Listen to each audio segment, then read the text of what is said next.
What's the craziest story you've ever heard? The kind that makes you say, "No way that actually happened."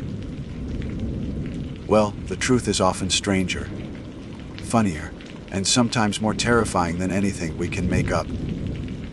On this channel, we find the most incredible true stories you've never heard, the bizarre, the inspiring, and the downright unbelievable. Today's story is one that will stick with you. It's a tale of a briefly hint at the theme, e.g., a bizarre coincidence, an unbelievable survival, or a hidden historical secret that seems ripped straight from a movie script. But it's not. It's real. So get ready. You're about to see what happens when reality gets weird. Let's get into it. My name is Sam Blackwood, or it was. That name belongs to a man who knew the sharp, clean scent of pine on a winter morning and felt at home in the vast, unforgiving silence of the Canadian North. That man could read the story of a landscape in a broken twig or a fresh track. He could navigate by the stars and feel the turn of the seasons in his bones. I still have his memories, but I am not him. I don't guide anymore. Not since the Rook job. The past has a way of ambushing you in the quiet moments. For me, it often finds me at the bottom of a glass in a dimly lit bar, the kind of place where men go to forget. That's where he found me, in a tavern in Yellowknife that smelled of spilled beer, wet wool, and desperation. It was late November, and the darkness outside had already swallowed the day. I was tracing patterns in the condensation on my glass when his reflection appeared in the bar mirror. He was a slip of a man, so thin and gaunt he seemed to be made of twigs and wire, utterly swallowed by a thick, dark wool coat that had seen better decades. He moved with a quiet, deliberate stillness that was unnerving, sliding onto the stool next to me without a sound. "They say you're the best," he rasped, his voice as thin and dry as a winter wind rustling through dead leaves. He didn't look at me, but stared straight ahead at the rows of bottles behind the bar. "They say if a man wants to go deep into the back country and come back alive, he talks to Sam Blackwood." I took a slow sip of my whiskey, letting the burn settle in my chest. I'd heard lines like that before, usually from city slicker hunters with more money than sense, looking for a trophy to hang on their wall. "Depends on what he's hunting," I said, my voice flat. "And what he's paying." "The pay is of no concern," he said, a flicker of something, not a smile, but a grim satisfaction, touching his thin lips. He finally turned to look at me, and his eyes were the most startling thing about him. They were a pale, washed out gray, the color of a winter sky before a blizzard, and they held an intensity that seemed to burn right through me. "I'm hunting a bear. A rogue, they're calling it. It's been taking people from a remote trapping community up near the Nahanni Range. The authorities can't get a handle on it." The Nahanni. My gut tightened. That was serious country. A land of jagged peaks and deep, shadowed valleys, a place that didn't suffer fools. A problem bear, there was a major threat. But his story had holes. If it's taking people, the Mounties and the Wildlife Service would be all over it. They wouldn't be sending forgive me, a man of your build to handle it alone. They have failed, he stated, the words clipped and precise. Their methods are ineffective. This is a private matter now, for which I require an expert guide. The fee I am prepared to offer is substantial. He slid a folded piece of paper across the sticky bar top. I picked it up.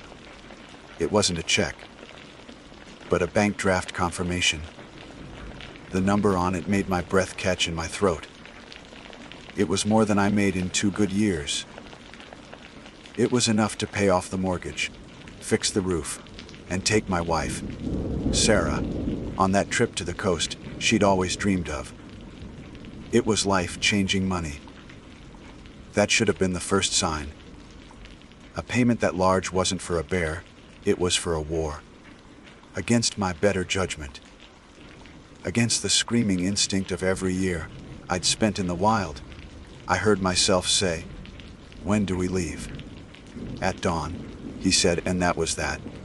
He told me his name was Rook. Just Rook. The second sign came 2 days later at a remote airstrip, loading a de Havilland Beaver float plane. My own gear was standard and reliable. A heavy caliber, 338 Winchester Magnum, a high-powered scope, survival equipment, rations for 2 weeks. Rook's gear was different. He had no rifle case, no shotgun. Instead, he supervised the loading of a long, reinforced metal case that looked more suited to carrying scientific instruments than hunting equipment. "Where's your piece?" I asked, nodding towards the case. You can't stop a problem grizzly with a handgun. Rook was securing the case to the inside of the fuselage with leather straps, his movements precise and economical. "I have what is required," he said without looking up. Curiosity got the better of me. When he went to speak with the pilot, I unlatched the case and lifted the lid. The interior was lined with faded, deep, red velvet, and nestled within were not guns, but a collection of silver implements that gleamed with a soft, cold light. There were several knives of varying lengths, their blades etched with intricate symbols I didn't recognize.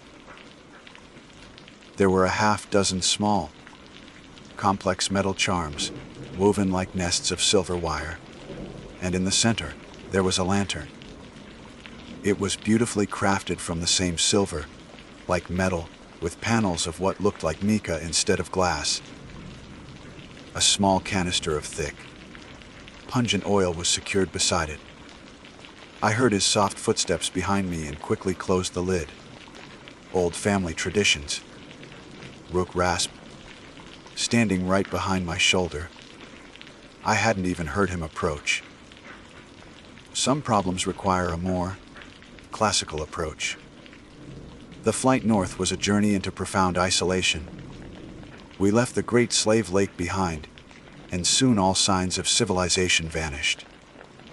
Below us stretched an endless, rolling sea of snow, dusted pine and skeletal birch, broken by the dark, frozen veins of rivers, and the gray teeth of mountain ranges. The drone of the Beaver's engine was the only sound in the world. After 3 hours, the pilot set us down on a frozen, unnamed lake. The plane's skis scraping against the wind, scored ice. When he cut the engine, the silence that rushed in was absolute. It was the first thing I truly noticed, the first thing that set a deep and genuine fear crawling up my spine. It wasn't just quiet. It was a dead silence. There were no chattering squirrels, no cawing of ravens, no distant howl of a wolf. The air itself felt heavy, oppressive, as if the entire forest was holding its breath. The weight of the pines seemed to absorb all sound.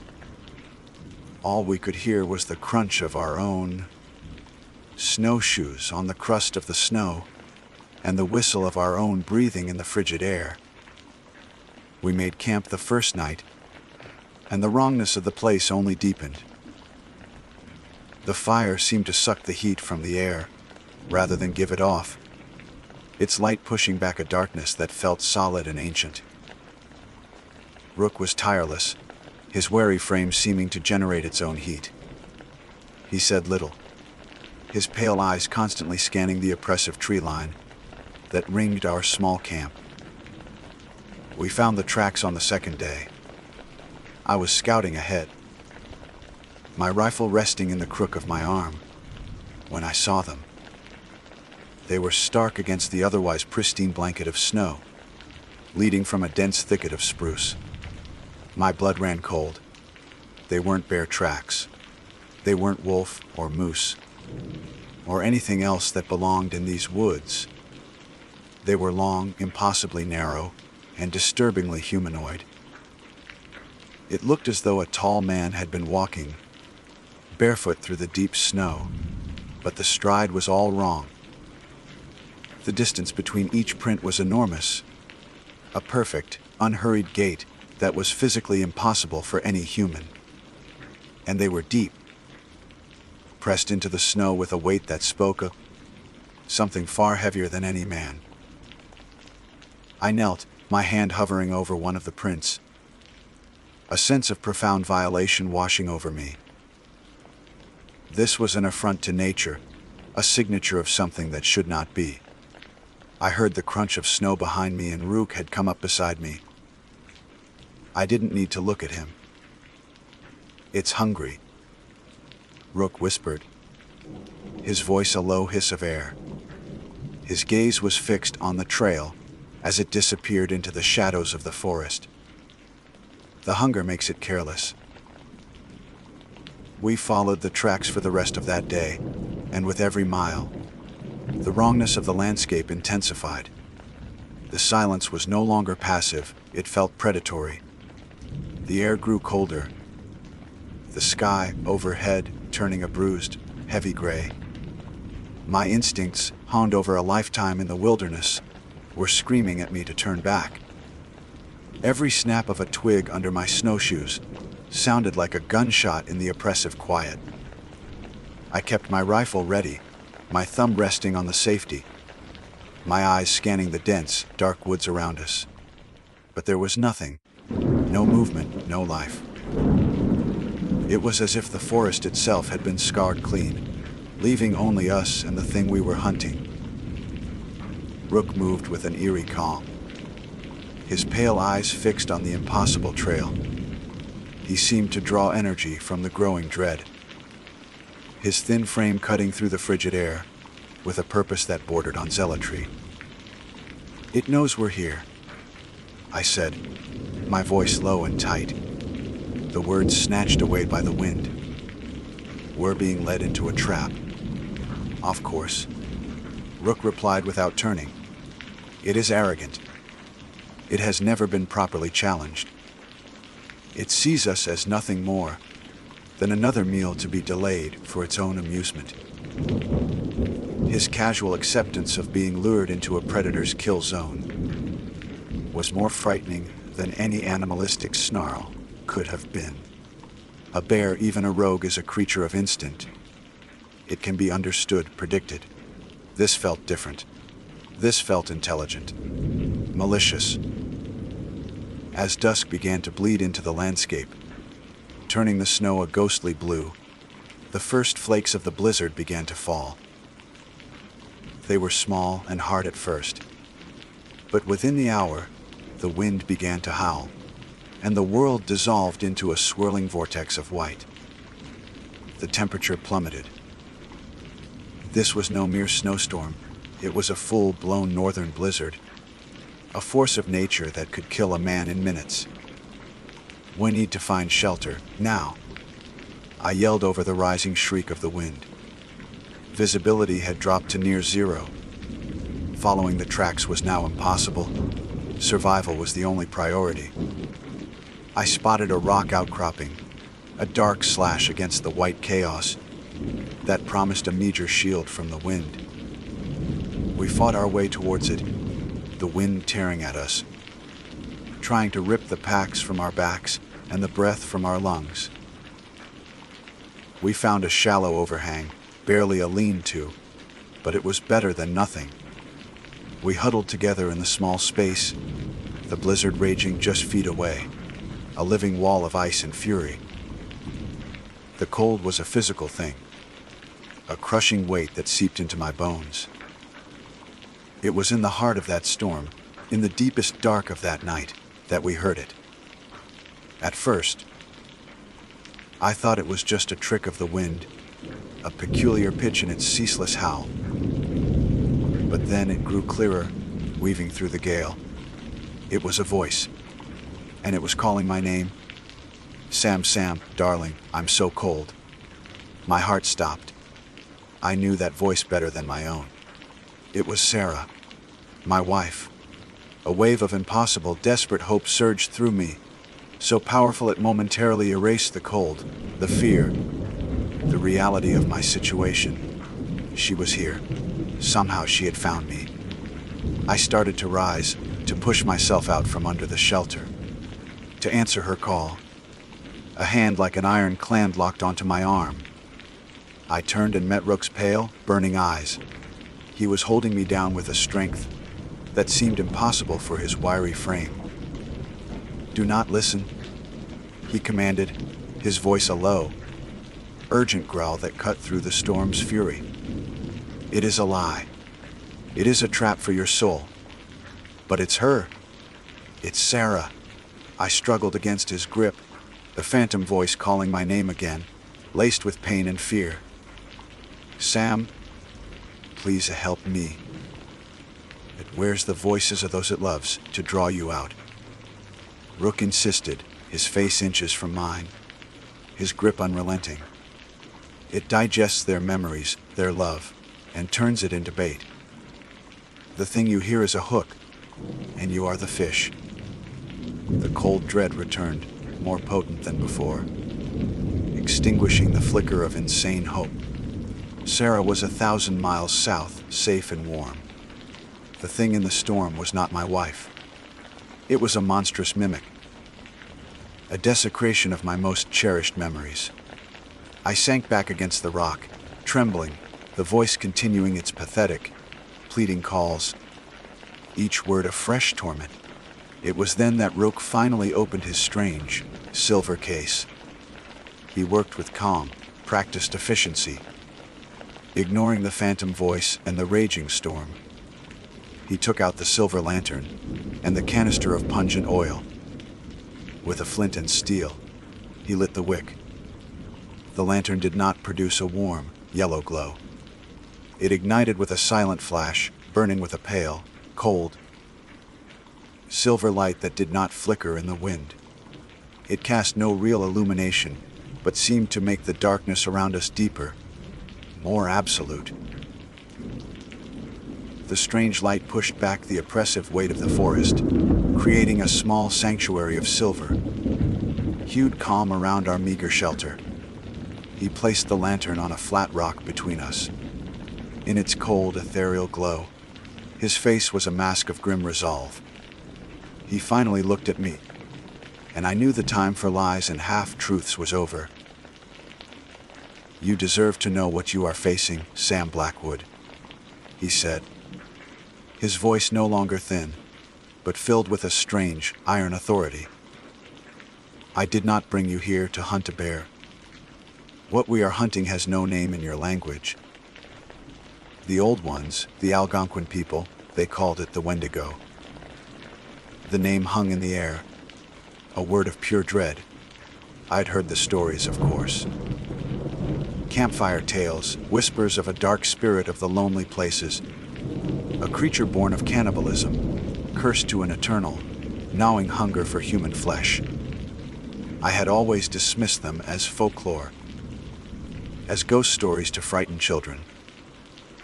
But sitting here, in this dead forest, with a phantom voice calling my name from the blizzard, the story suddenly felt terrifyingly real. It is not just any Wendigo," Rook continued, his gaze distant, lost in a history written in blood and snow. "It is my ancestor, my great-great-great-grandfather.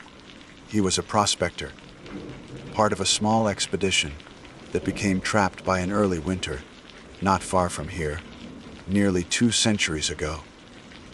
As their supplies ran out and starvation set in, he succumbed. He committed the great taboo. He consumed his companions to survive." Rook's voice was devoid of emotion, a recitation of a terrible, memorized fact. But survival came at a price. He was cursed. His soul was consumed by the hunger, his body twisted into a parody of a man. an avatar of starvation. He became the thing that now haunts these woods. And my family has been hunting him ever since. Generation after generation, we have taken up this grim duty. It is our burden, our atonement. He looked at the silver implements still nestled in their velvet case. These are the tools of our trade, passed down from hunter to hunter. The silver burns it, cleanses its corruption. The charms offer a measure of protection. The lantern holds its essence at bay. I stared at him, my mind struggling to comprehend the sheer, generational horror of his story. This wasn't a job for him. It was a sacred, terrible duty. A family legacy of hunting their own monstrous progenitor through the centuries. As if summoned by his words, the voice on the wind changed. It was no longer Sarah's. It became a chorus of voices, dozens of them. Men, women, children, all crying out in a cacophony of pain and terror, a symphony of past victims. And beneath it all, a new sound began to emerge. A low, guttural scraping. Like a great tree being dragged through the snow. It was getting closer. Rook picked up one of the silver knives, its blade gleaming in the lantern's cold light. It knows the truth has been told, he whispered, his pale eyes fixed on the swirling wall of snow beyond our shelter. The pretense is over. Now, it comes for us. The scraping sound grew louder, a dreadful, grinding noise that vibrated through the rock at my back. The chorus of stolen voices faded, replaced by this singular, horrifying presence. The blizzard itself seemed to part, the swirling snow pulling back like a curtain to reveal the actor waiting in the wings. It stepped out of the maelstrom, and my mind, a practical mind built on the solid realities of wind, snow, and stone, simply refused to accept what it was seeing. It was a parody of a man, a skeletal effigy stretched to an impossible height. It stood a full 15 feet tall, its limbs elongated and thin, yet it moved with a silent, horrifying grace that defied its emaciated frame. Its skin was the color of old, gray ice, stretched so taut over its bones that it was translucent in places, revealing the dark, underlying structure. Its head was vaguely human, but the flesh had withered away, leaving a skull-like visage with a jaw that hung agape, as if locked in a permanent, silent scream. Its eyes were not eyes at all, but deep, black pits of absolute nothingness, voids that seemed to drink the pale, silver light of the lantern. A stench rolled off it, a corruption of the clean winter air. It was a smell of decay and freezer burn, of ancient meat gone terribly wrong. But worse than the sight, worse than the smell, was the feeling it projected. As its black pits for eyes fixed on me, I felt a hunger in my own gut so sharp, so profound, it almost brought me to my knees. It was not the simple, honest hunger for food. It was a gnawing, spiritual void, a craving for life, for warmth, for memories, for the very essence of another living being. It was the hunger of a black hole, and in its presence, I felt my own soul begin to unravel. My training, my instincts, everything that had kept me alive in the wild for 2 decades, took over. I scrambled for my rifle, my hands clumsy with cold and terror. I raised the .338 Magnum, the stock pressed hard against my shoulder, and centered the scope on the creature's chest. A part of my brain, the logical part, was screaming that this was insane, that I was aiming a firearm at a ghost story. But the man who was Sam Blackwood knew only one response to a threat of this magnitude. I fired. The report of the rifle, usually a deafening crack in the wilderness, sounded like a child's pop gun against the immense, silent pressure of the creature's presence. I saw the bullet strike true, a small puff of gray, dust, like skin erupting from its torso. It did nothing. The creature didn't even flinch. It simply continued its slow, deliberate advance. I worked the bolt action, my movements frantic, and fired again. And again. Each bullet, powerful enough to stop a charging moose in its tracks, was absorbed by the creature with no more effect than a thrown pebble. It was then that I knew true, absolute helplessness. My skills, my strength, my most powerful tool, they were all meaningless. I was nothing more than a morsel, an appetizer before the main course. But Rook didn't flinch. As I fumbled to reload a useless weapon, he rose to his feet. The thin, reedy man from the bar and yellow knife was gone.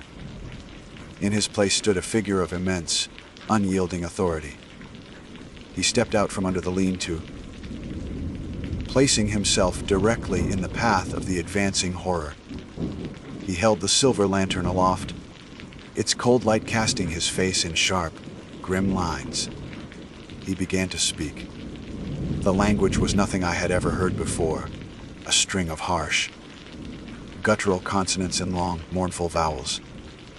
His voice was no longer the thin rasp of a wire, thin man. It was filled with an iron certainty, a resonant power that seemed to push back against the storm and the creature's suffocating aura. It was a voice of command, of judgment, of grim, ancestral duty. The Wendigo stopped. It tilted its skeletal head, and for the first time, it made a sound. A shriek tore from its gaping maw. A noise that cracked the frozen air, a sound of pure, undiluted rage and agony.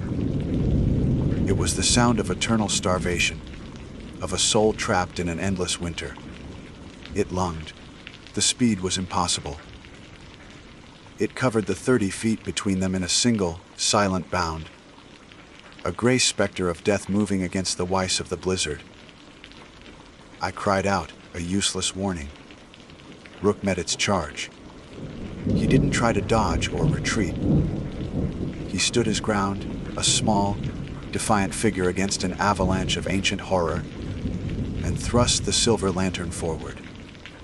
The moment the lantern's pale light touched the creature's skin, it ignited. It was not a normal fire. There was no yellow or orange flame, no smoke. It burned with a cold, white, silent fire, the same color as the lantern's glow. The silver light enveloped the creature, clinging to it like liquid starlight. The Wendigo's shriek of rage turned into a high, piercing wail of torment. It thrashed in the snow, its long limbs flailing, trying to claw the cleansing fire from its body. But the silver flame could not be extinguished. Its mournful, horrifying screams echoed across the desolate landscape, a sound of 2 centuries of pain, being released at once, before it was finally swallowed by the howl of the storm. The burning seemed to last an eternity, yet it was over in less than a minute. The towering figure collapsed, folding in on itself, consumed by the cold, white fire until there was nothing left. The storm, as if its purpose had been fulfilled, began to subside. The wind died down, the swirling snow settled, and a profound, eerie silence fell once more upon the forest. When it was over, all that remained on the ground was a blackened, scorched patch of snow. And in the center of it, small and startlingly white, lay a human jawbone. Rook stood for a long moment, breathing heavily, the silver lantern still held in his hand. The iron authority seemed to drain from him, leaving behind the thin, wary man I had first met. With a heavy sigh, he walked to the blackened patch and knelt. He gently picked up the jawbone, cradling it in his palm, his face a mask of profound sorrow and grim relief.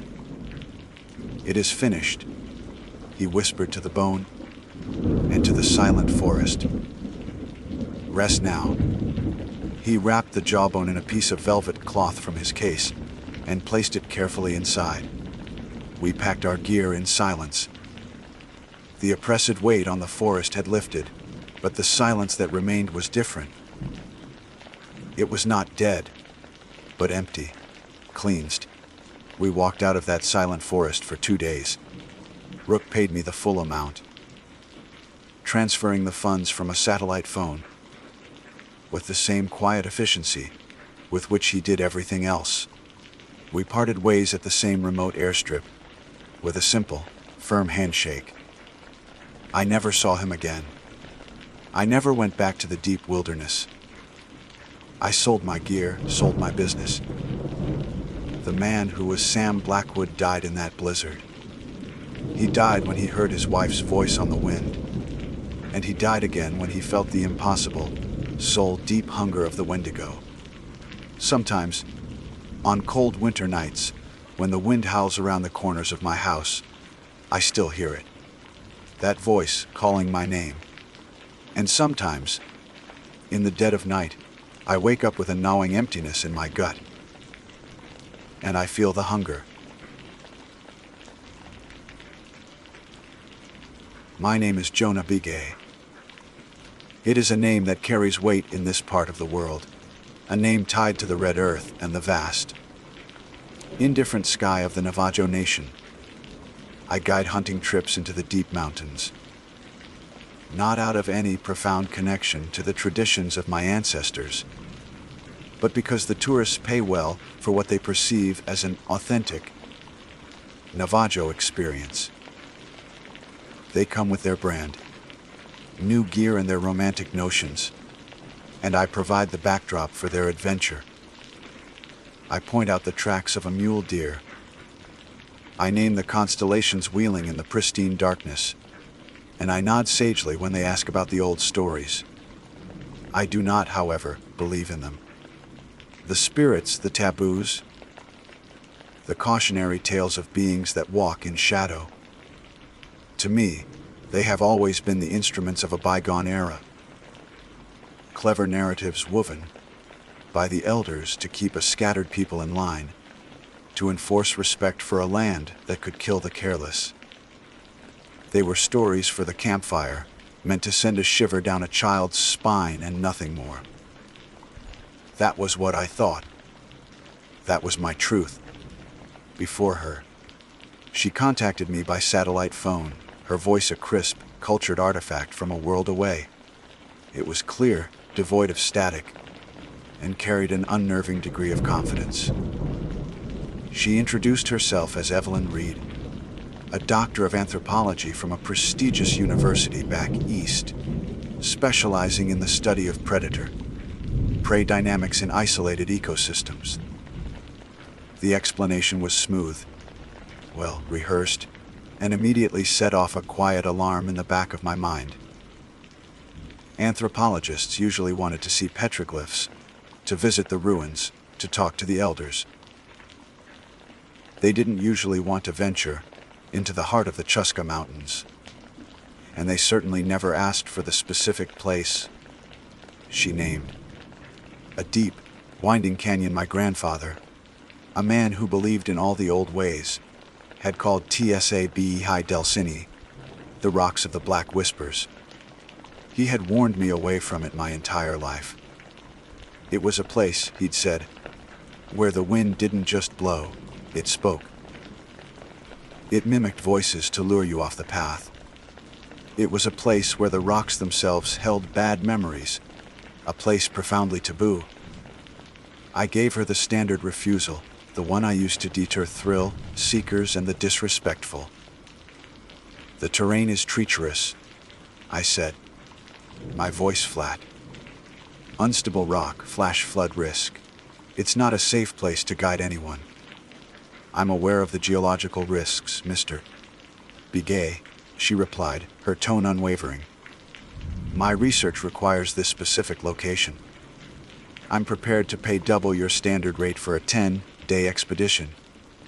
And, of course, a substantial bonus upon successful completion.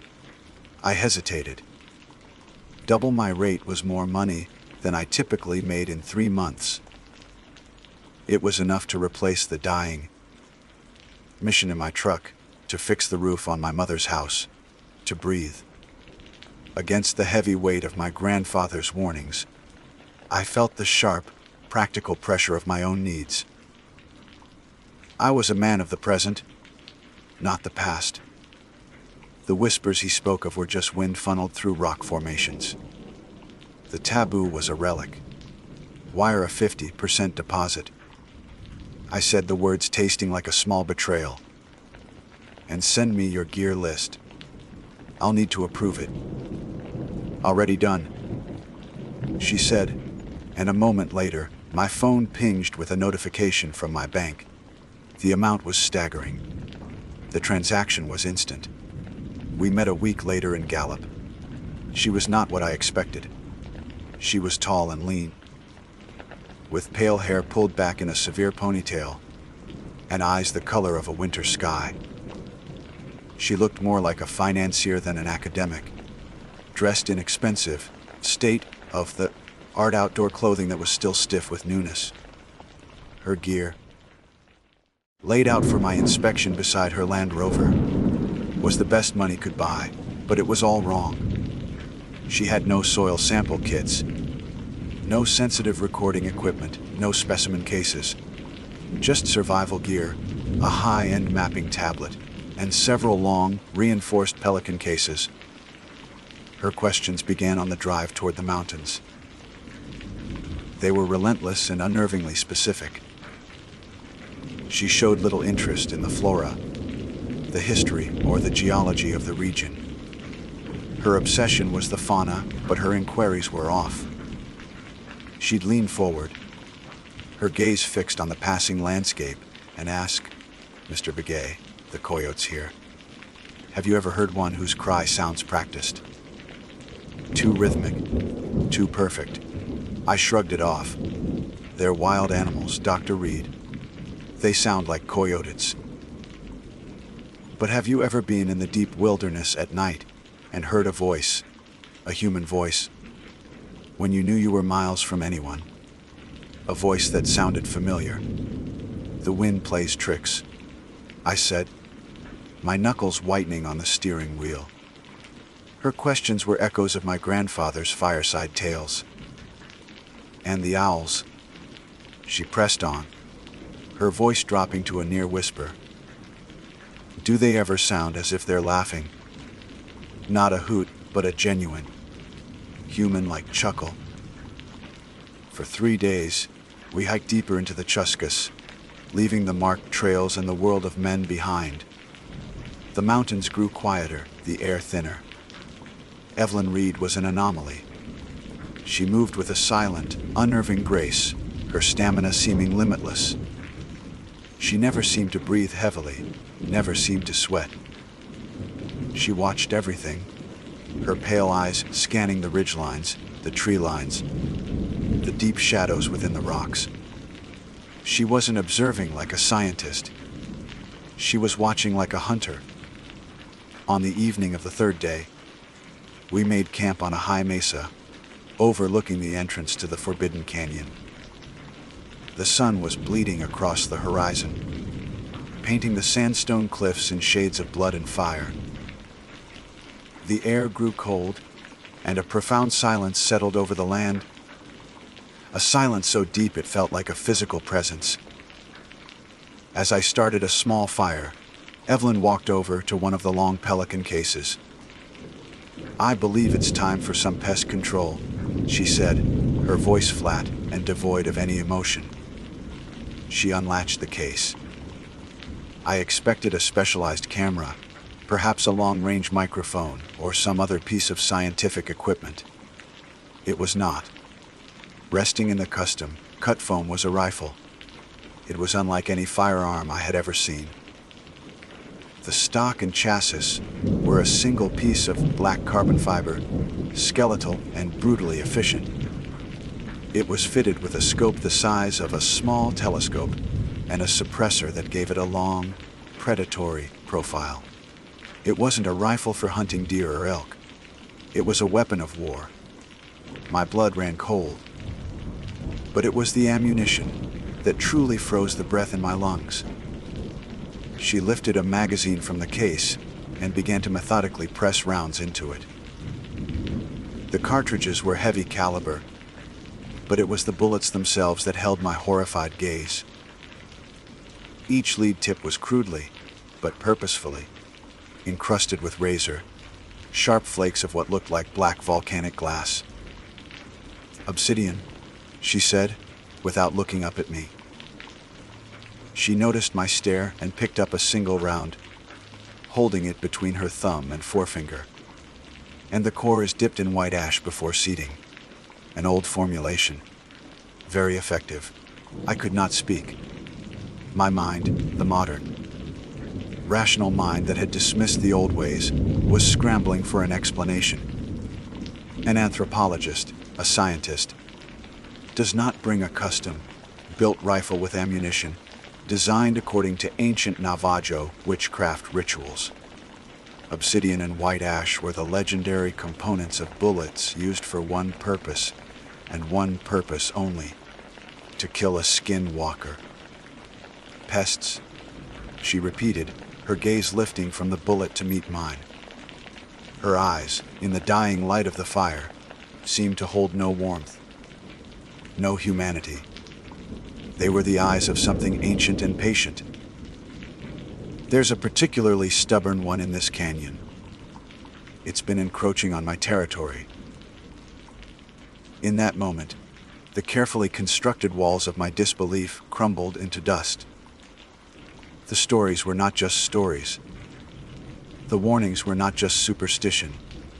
I was standing on the edge of a taboo canyon, miles from any hope of rescue, with a woman who was not an anthropologist. I had no idea what she was, but I knew what she was hunting. And I, Jonah Begay, the faithless guide, had just led her straight to its lair. The wind began to pick up, and as it swirled through the rocks around our small camp, I could have sworn I heard it whisper my name. Sleep was an impossibility. The cold that settled into my bones had little to do with the mountain air and everything to do with the woman sitting across the crackling fire from me. Evelyn, if that was even her real name, had not moved. She sat with the rifle laid across her lap, its black form absorbing the firelight, making it a void in the center of our camp. She was perfectly still, her pale eyes fixed on the impenetrable darkness that marked the entrance to the canyon. She was a statue of patient predation, and I was trapped in her orbit. My own rifle, a trusty 30-06 I'd used for years, felt like a child's toy leaning against my pack. It was a tool for hunting animals of flesh and blood, not for whatever lurked in the shadows of TSAB, he Delzini. My mind, still reeling, tried to piece together the fragments of my grandfather's stories. He spoke of the Yi-Naldlushi, the skinwalkers, with a fear that was absolute. They were witches, medicine men who had twisted the sacred ceremonies, who had committed the ultimate taboos of fratricide or incest to gain unnatural power. They could take the form of any animal, their movements just slightly wrong, their eyes glowing with a malevolent, human intelligence. They could steal the voice of a person, using it as a lure to draw victims into the darkness. They were masters of fear, feeding on it, reveling in it. And I had dismissed it all as folklore. "It knows we're here," Evelyn said, her voice cutting through the silence without her even turning to look at me. It was a simple statement of fact. It's been watching us since we left the main trail. It's curious. It hasn't seen one of my kind in this territory for a very long time. "One of your kind?" I managed to ask, my voice a dry rasp. She finally turned her head, her gaze pinning me. In the flickering firelight, her features seemed to shift, to sharpen. "Someone who hunts back, Mr. Begay." The pest has had this range to itself for too long.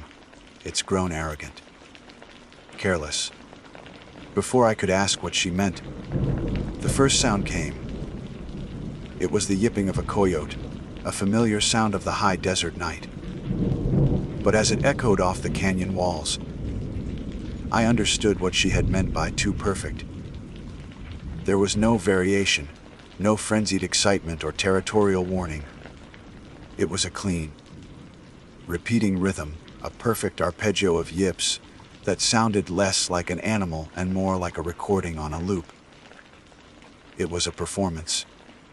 The hairs on my arms stood on end. It was coming from the west, downwind from our camp. Evelyn's head tilted slightly, a predator assessing a sound. A simple trick, an opening move to test for a reaction. She made no move for her rifle. Her confidence an unnerving shield. The yipping stopped as abruptly as it had begun, plunging the world back into a heavy, listening silence. My own breathing sounded thunderous in my ears.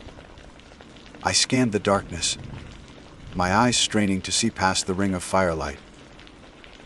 But there was only the impenetrable black of the canyon mouth and the cold, unblinking stars above. Minutes stretched into an eternity.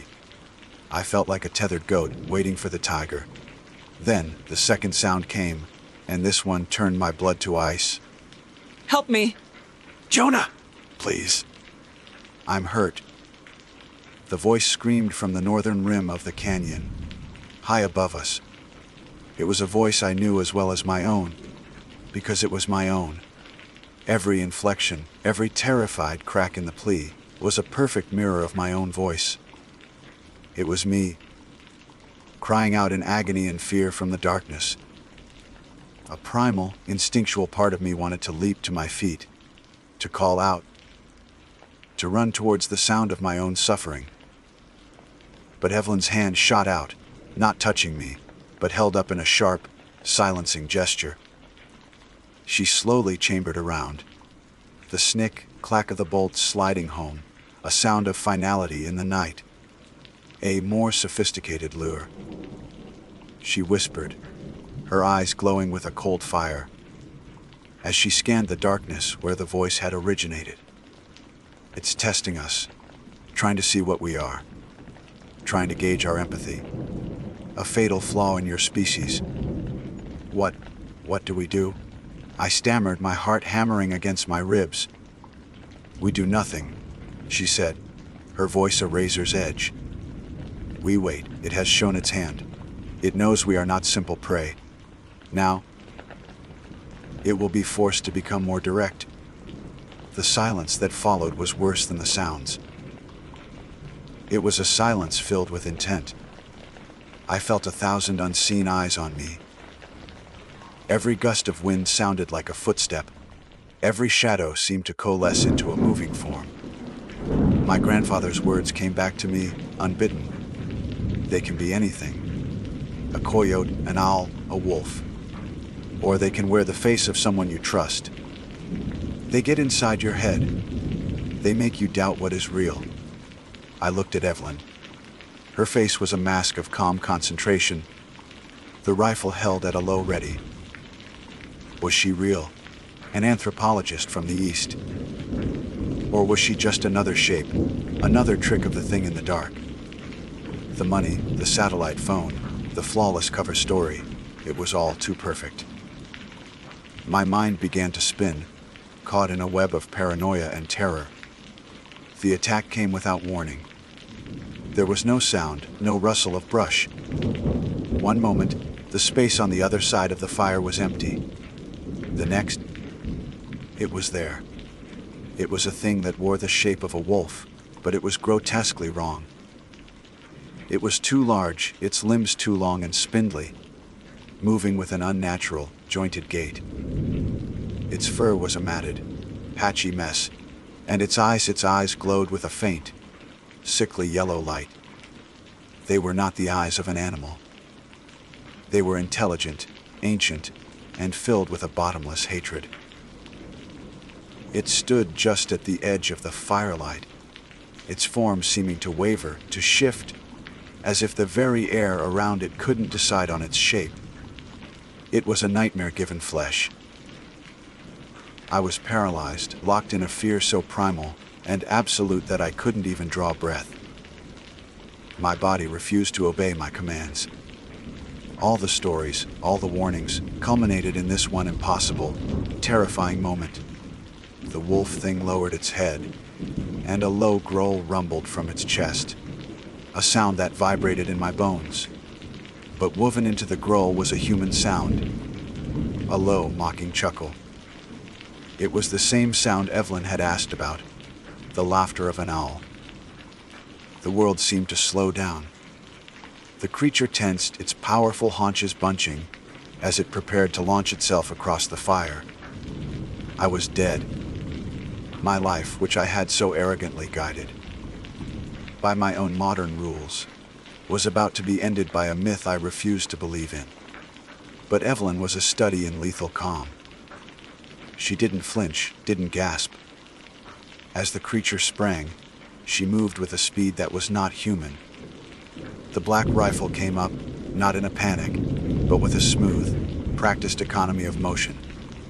There was no loud report, only the dull thump of the suppressor. A flash of fire erupted from the barrel.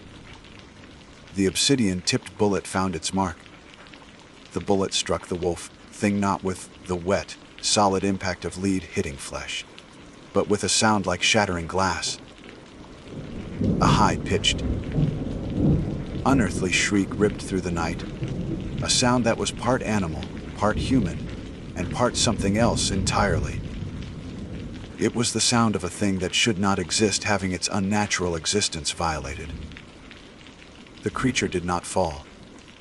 Instead, it convulsed violently in midair, its form flickering like a faulty projection. For a horrifying instant, I saw the wolf dissolve into a swirling cloud of black dust and shadow, and within it, the contorted, screaming face of a man.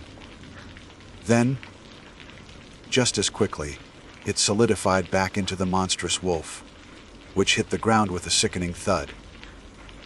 It scrambled to its feet. One of its forelegs twisted at an impossible angle. Black, viscous fluid, thick as tar, oozed from a wound in its shoulder.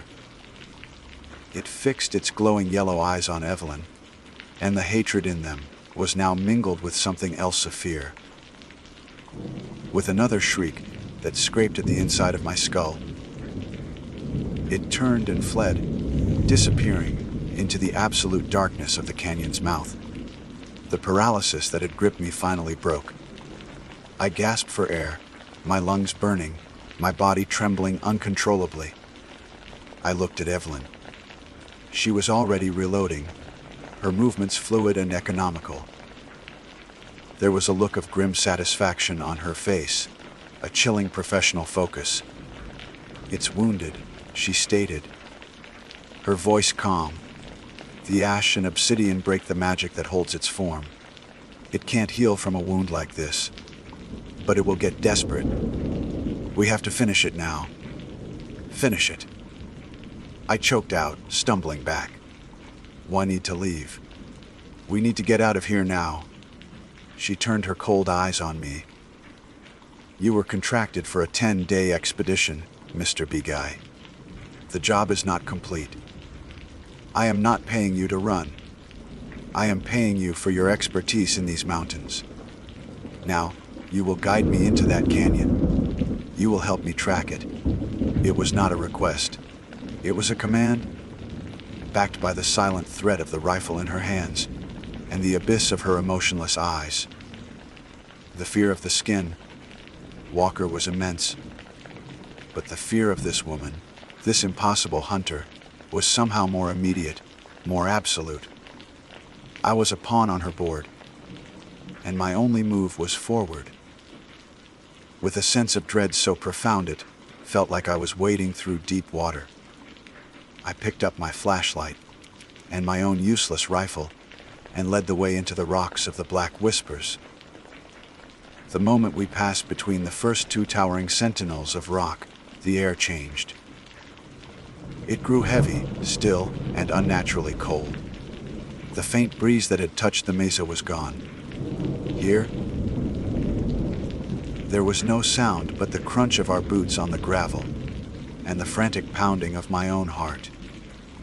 The walls of the canyon rose steeply on either side, blotting out the stars, enclosing us in a tomb of black stone. My grandfather was right. The rocks felt alive. They felt ancient and malevolent, and I could feel their collective gaze upon us. We followed the trail of black ooze easily.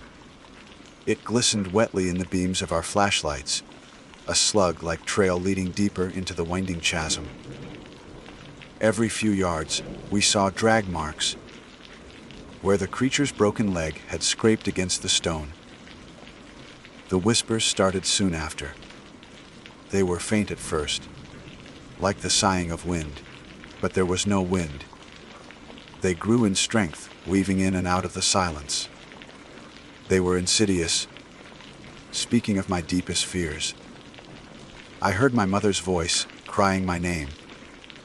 I heard the voice of a childhood friend who had drowned years ago, begging me to help him. I heard my own voice, whispering that I was a fool, that I was going to die here, that my disbelief had been a fatal arrogance. I clamped my hands over my ears, but it did no good. The voices were inside my head. I looked at Evelyn, expecting to see her reacting, but her face was a serene, untroubled mask. The whispers did not touch her. She was immune. An alien presence in this sacred, haunted place. The trail led us to the heart of the canyon, a circular chamber like a massive stone amphitheater. And there, cornered against the far wall, was the skin walker. It had shed the wolf's skin. It was now something vaguely human, a tall, emaciated figure with limbs that were too long, its skin the color of ash. Its face was a twisted parody of a man's, its mouth locked in a permanent snarl, its glowing yellow eyes burning with cornered, desperate rage. It cradled its shattered arm, and the low, pained growl that emanated from its chest was a purely human sound of agony. This was it. The final confrontation. The creature pushed itself away from the wall, its good hand clawing at the rock as it rose to its full, terrifying height. I was frozen again, a spectator to a battle between myths. Evelyn raised the black rifle, her movements unhurried, precise. She sighted down the long scope, taking her time. I braced for the shot, for the final, merciful end to this nightmare. But she didn't aim at the creature. She turned, the rifle moving with a terrifying smoothness, and aimed it directly at my chest. The world stopped. The whispers in my head fell silent. The cornered creature across the chamber froze. There was only the cold, black circle of the suppressor's muzzle, pointed at my heart. As a rival, Evelyn said, her voice conversational, almost pleasant. The smile she gave me was the most terrifying thing I had ever seen. It was a predator's smile, all teeth and no warmth. He's been poaching on my territory for months. A nuisance. But you can't hunt what you can't track. He's too clever, too familiar with the old ways. The wounded thing against the wall let out a soft, confused whimper. It looked at Evelyn, at the rifle pointed at me, and then its glowing eyes met mine. And in that single horrifying moment of shared gaze, I understood. The deposit, wired instantly. The perfect academic cover story. The questions that were too specific. The immunity to the canyon's psychic assault. She wasn't an anthropologist. She wasn't a hero fighting a monster. She was the monster. A different kind. An older, stronger, more patient predator who wore the skin of a human as its camouflage. I wasn't her partner. I was the Judas goat. The local pawn chosen for my intimate knowledge of the land and my convenient, exploitable disbelief. I had led her right to her rival. The two creatures stared at each other across the stone chamber, a silent, ancient communication passing between them. The skin, Walker's gaze was one of dawning horror and recognition. It had been outmaneuvered, outhunted. Then, with a final, piercing shriek that was neither human nor animal, but pure, unadulterated terror, the thing turned and scrambled up the rock, face with its one good arm, disappearing into the shadows above. Evelyn held her aim on me for a moment longer, then lowered the rifle. "My work here is done," she said, her voice once again flat and businesslike. She gave me a final, dismissive glance, her eyes seeming to glow with their own pale light. "You may keep the deposit." She turned and walked away, her footsteps echoing in the profound silence. She didn't look back. She simply melted into the shadows of the canyon, leaving me alone with the whispers and the sudden, crushing weight of a truth far more terrible than any of my grandfather's stories. I don't guide anymore. I don't think I could ever set foot in the mountains again. I sit in this cheap motel room on the edge of the reservation, and I listen. I listen to the wind, to the cry of the coyotes, to the voices and the static of the television. Because now I know the old stories are true. They are all terrifyingly true. And I know that the most dangerous monsters aren't the ones who steal the skins of animals to hunt in the night. They're the ones who wear the skin of a person so perfectly that you welcome them into your camp, you share your fire with them, and you never, ever see the predator in their eyes until it's far too late. My name is Ricardo Vargas. For 3 generations, my family has been the unofficial keeper of El Yunk's deepest secrets. My grandfather, a man whose skin was as tough as cured leather and whose eyes held the wisdom of the mountains, taught me the forest's language. He taught me how to read the bent grass, how to understand the silence of the birds, and how to respect the line between the world of men and the world of the wild. Tourists come to see the waterfalls and the colorful parrots on the marked trails, thinking they've seen the rainforest. They haven't. They've only looked through the keyhole. I am the one who holds the key to the door, guiding the very few. Biologists, serious documentarians, and the occasional wealthy eccentric, into the heart of the jungle, where the world is still prehistoric and unforgiving. The man who called himself Kincaid was an eccentric, but of a different breed altogether. He contacted me through a university referral, a channel I trusted. His email was brief and clinical, stating his purpose with an air of academic authority. He was, he claimed, a biologist from a private research firm, here to study a rare and aggressive fungal blight that was supposedly devastating the local wild goat population. He needed a guide to take him to the most remote regions, areas far from any trail, where the blight was rumored to be most virulent. It was a plausible story. Strange things happen in the deep green, and science often sends its disciples to investigate. When I met him at the designated rendezvous point, a small cafe at the edge of the park, my instincts began to hum a low, dissonant tune. He was a pale, twitchy man, a stark white canvas against the vibrant greens and browns of the island. His body seemed coiled, a spring wound too tight. Sweat stains bloomed under the arms of his pristine white lab coat, a garment utterly absurd in the humid mountain air. His handshake was damp and fleeting, his eyes darting around as if expecting an ambush among the chattering tourists and clinking coffee cups He looked less like a field biologist and more like a man on the run. "Mr. Vargas," he said, his voice a dry rasp. "Dr. Alastair Kincaid.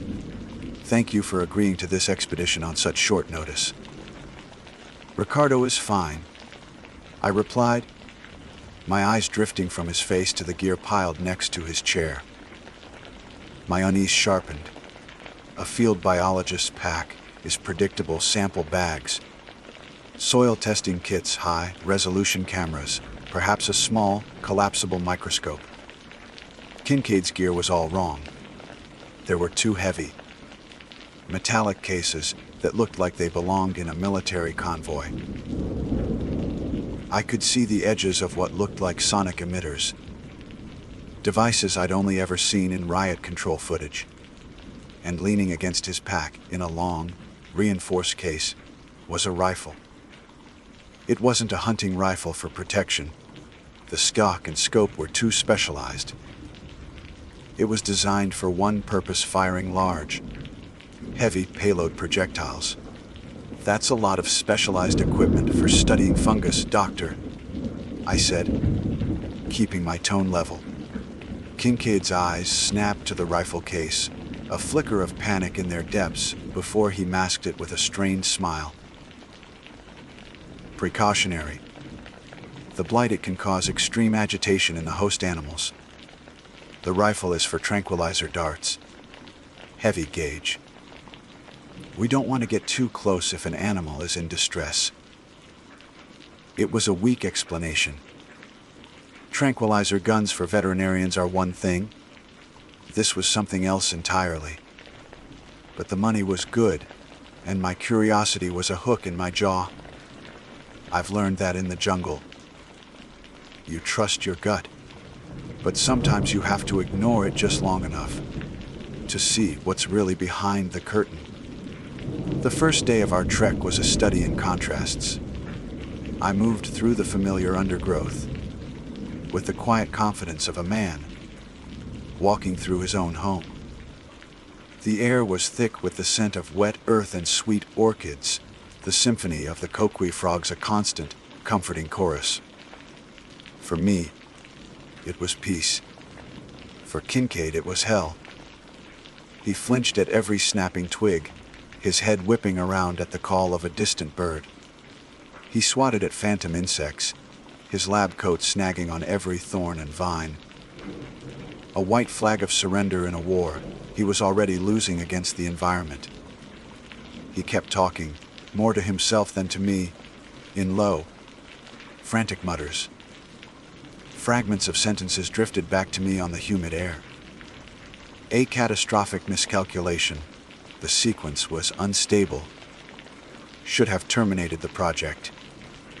And then, the phrase that would echo in my mind for the days to come, spoken with a chilling mix of regret and awe, as he stared into the dense green canopy above. "You can't play God without creating a few devils." I stopped and turned to him. "Devils, Doctor." He jumped, startled, as if he'd forgotten I was there. "A figure of speech, Ricardo. A metaphor for the unforeseen consequences of aggressive biological research. This fungus, it's a real demon." He was lying. I knew it with the same certainty that I knew the sun would set. This man wasn't hunting a fungus. He was hunting one of his devils. Late on the second day, the jungle grew quiet. It's a sound more terrifying than any roar. The constant chatter of insects, the calls of birds, the rustle of small animals. It all just stops. It's a collective breath, holding, a sign that a true apex predator is on the move. I signaled for Kincaid to halt, my hand resting on the handle of the machete at my belt. I scanned the trees, the dense ferns, the shadows that lay like ink spills on the forest floor. Nothing. But the silence was a physical presence, heavy and watchful. That's when the smell hit us. It wasn't the familiar, earthy scent of decay. It was the sharp, coppery tang of fresh blood, thick and cloying. We pushed through a curtain of broad, leafed heliconia and found the source. It was near a small, cascading waterfall, the water spilling over moss-covered rocks into a clear pool. On the bank lay a goat, one of the wild ones that thrive in these mountains. Its eyes were wide open, frozen in a state of ultimate terror. But it was the body that made the breath catch in my throat. There was no blood on the ground, no sign of a struggle, no torn flesh from the claws of a jaguar or the fangs of a viper. The goat's coat was matted and pale, its entire body seeming deflated. It was completely drained. Kincaid stumbled forward and fell to his knees beside the carcass, his scientific detachment shattering like glass. His face was ashen, a deathly mask of gray. With a trembling hand, he pushed aside the fur on the animal's neck. There, stark against the pale skin, were 3 small, precise puncture wounds, arranged in a perfect triangle. They were clean, almost surgical. Not the work of any predator I knew. Kincaid stared at the wounds, his breath coming in ragged gasps. He didn't look surprised. He looked horrified. But it was the horror of confirmation, of seeing your worst nightmare made real. He looked up from the dead goat, not at me, but into the deep, dark jungle that surrounded us. "It's feeding," he whispered, his voice trembling with a terror that was finally, terrifyingly real. "It's growing stronger." I let the silence hang in the air, heavy and suffocating, broken only by the sound of the waterfall and Kincaid's ragged breathing. I didn't move, didn't speak. I just watched him, a man crumbling under the weight of a truth he could no longer contain. The jungle was my home, and I would not have my home desecrated by lies and monsters. "Stronger," I finally said, my voice low and hard, cutting through his panic. "What is growing stronger, Kincaid?" That was not a fungus. That was not a disease.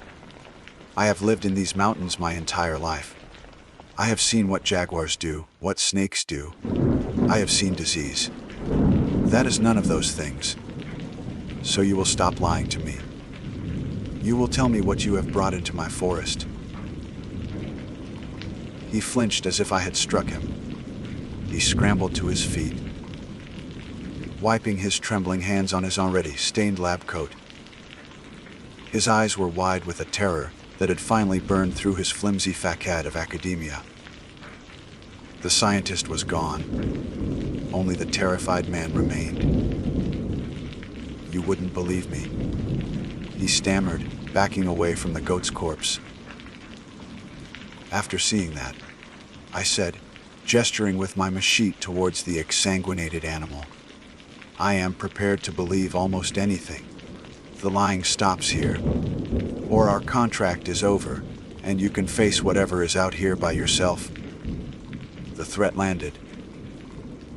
The thought of being left alone in the vast, silent jungle was enough to shatter his last reserves of secrecy. He slumped against a mossy boulder, the fight draining out of him. The story came spilling out, a torrent of confession and self-loathing. He wasn't a biologist. He was, or had been, a geneticist. He worked for a biotech corporation, one of those shadowy entities with a bland corporate name that masked a complete lack of ethics. They weren't in the business of curing diseases. They were in the business of creating weapons. Their holy grail was the perfect biological soldier, an autonomous predator that could be deployed in hostile territory to terrorize and eliminate enemy combatants without risking their own troops. "We were gods in a petri dish," Kincaid whispered, his gaze distant and haunted. "We had no limits, no oversight. We were funded by men who didn't care about the how, only the what. We were told to be creative." His team was tasked with creating a creature of terrifying intelligence, speed, and lethality. They started with a reptilian base, durable, adaptable, and cold-blooded. They spliced its DNA with genes from a dozen other species, a grotesque cocktail of nature's most effective killers.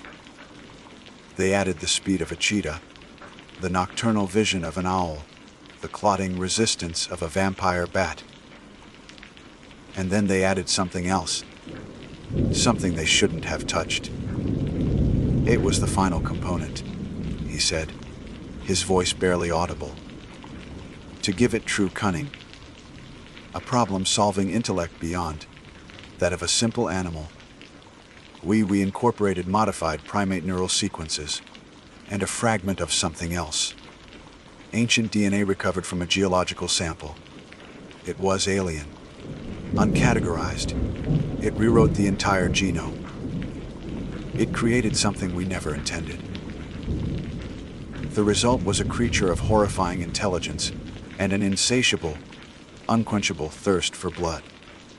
It wasn't just a biological weapon. It was a new form of life. In the sterile environment of the lab, they called it Subject G.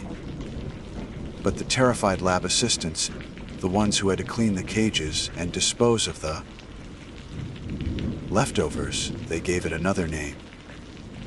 A name whispered in the hallways, a name borrowed from local folklore that had suddenly become terrifyingly real. They called it the goat sucker, the chupacabra. It escaped, he said, burying his face in his hands. A power failure during a tropical storm. The backup generators failed. The containment fields dropped for less than 90 seconds. That's all it took. It tore through 3 feet of reinforced concrete, like it was wet paper. It killed 12 people before it vanished into the night. The corporation covered it up. A gas leak, they said.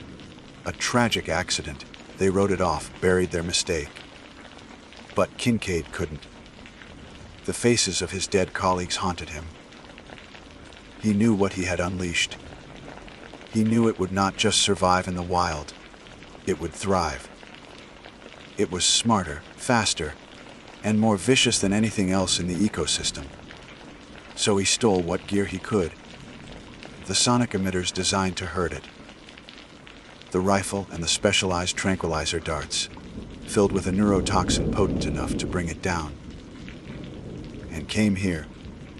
He wasn't a biologist on a research trip. He was a sinner on a pilgrimage, seeking to erase the demon he had created. I listened, my anger slowly being replaced by a cold, dreadful understanding. The legends my grandfather used to tell me around the fire. Stories of a creature with glowing red eyes that drank the blood of livestock were not just stories anymore. They were a prophecy, and Kincaid had made them flesh. So we are not hunting it, I said slowly. We are being hunted. Kincaid looked up, his eyes filled with a terrible certainty. It knows we're here. It has known since we entered its territory. Everything it does is intelligent, calculated. The silence, leaving the goat where we would find it, it's a message. It's telling us we are trespassing. The hunt was on, but the roles had been reversed. We were no longer the pursuers. We were the prey, moving deeper into the predator's den. We tracked it for 2 more days. The character of the jungle changed around us. The air grew heavy, charged with a palpable sense of menace. We found more kills. A family of Cotis, their bodies laid out in a neat row, each drained dry through the same precise, triangular puncture wounds. Then, a young jaguar, a predator that should have been at the top of the food chain, its powerful body reduced to a hollowed out husk. The creature was not just killing for sustenance. It was killing for sport, eliminating any potential rivals, establishing its absolute dominion. I followed the tracks, a skill learned over a lifetime. But this was different. The creature's trail was unnervingly smart. It used streams to hide its scent, moved across rock faces to avoid leaving prints, and doubled back on its own path to confuse us. It was toying with us, leading us on. Kincaid used his technology, a handheld sensor that detected the unique signature of his creation. The signal grew stronger, a steady, rhythmic beat that was the soundtrack to our descent into the abyss. On the third day, as the sun began to dip below the canopy, casting long, distorted shadows across the forest floor, Kincaid's sensor began to pulse wildly. "It's close," he breathed, his knuckles white as he gripped the tranquilizer rifle. "The signal is stationary. It must be its nest. Its lair." The signal led us back to the waterfall, where we had found the first goat. The air was thick with the coppery stench of old blood, a smell that coated the back of my throat. The waterfall, which had seemed beautiful just days before, now looked like a curtain, hiding something foul. I knew, with a primal certainty that chilled me to the bone, that we were about to step through the gates of hell. Kincaid, the disgraced god, was about to come face to face with his devil, and he had brought me with him. My machete felt like a child's toy in my hand. Kincaid gripped his rifle, the barrel trembling in his grasp. Every instinct, every lesson my grandfather had ever taught me, screamed at me to turn back, to flee and never stop running. But I couldn't leave Kincaid. It wasn't about loyalty to a client anymore. It was about seeing this through to the end, about facing the abomination he had brought into my home. Together, we pushed through the cold spray of the waterfall, the roar of the water deafening, and stepped into the darkness behind it. The cave was not a natural formation. The walls were too smooth in places, scored with long, deep gouges, as if something had methodically carved out a larger living space. The stench was overwhelming, a charnel house cocktail of stale blood, reptile musk, and something else, a strange, sterile, ozone-like smell that reminded me of burnt wiring. The ground was soft and sticky under my boots. It was a carpet of old leaves, animal fur, and filth. But the real horror was the gallery of death that lined the walls. The exsanguinated corpses were everywhere. Dozens of them. Cotis, goats, birds. Even a small jaguar, its fangs bared in a silent, final snarl. They weren't just discarded. They were arranged, almost displayed, like trophies in a hunter's lodge. It was a monument to the creature's supremacy, a declaration of its absolute power. And in the center of this grim tableau, illuminated by a faint, sickly green bioluminescence emanating from strange fungi growing on the walls, was the thing itself. The stories, the legends, the frantic whispers of the lab assistants. None of it did the creature justice. It was reptilian. Yes, built with a terrifying efficiency. It was about the size of a small bear, its powerful hind legs coiled like a predator ready to strike. Its skin was a dark, mottled, grayish green, allowing it to blend perfectly with the wet stone. A row of sharp, bony spines, like obsidian daggers, ran the length of its back, twitching almost imperceptibly.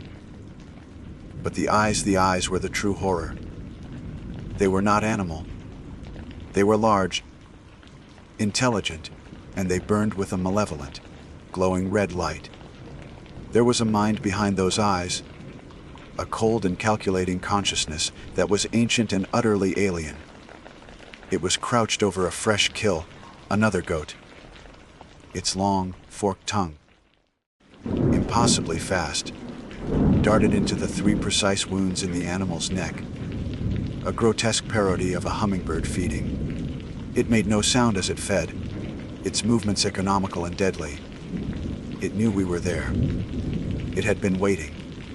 Kincaid raised his rifle. The stock pressed against his shoulder. But he was shaking so violently, I was sure he couldn't hit the broad side of a mountain. His breath hitched. A sob of pure terror caught in his throat. The creature slowly lifted its head from its meal, the red eyes fixing on us. It didn't run. It didn't even seem startled. It straightened up, rising to its full, terrifying height, and a sound tore from its throat. It wasn't a roar or a growl. It was the sound of tearing metal, a high, pitched, grating hiss that scraped at the inside of my skull. It was faster than anything I had ever seen. Faster than a snake, faster than a jaguar, faster than thought. Kincaid fired. The thump of the tranquilizer dart going in the enclosed space. But the creature was already gone. It moved in a blur. A flicker of gray-green motion. The dart hit the rock wall behind it, shattering uselessly. The chupacabra bounded off the side of the cave wall. Defying gravity, a whirlwind of claws and spines aimed directly at the man who had created it. It didn't go for his throat. It was more intelligent than that. It slammed into him, and the rifle flew from his hands, clattering across the stone floor. I heard a sickening crunch of bone and a wet, tearing sound. Kincaid screamed, a high, thin, piercing sound of agony and terror that was abruptly cut off.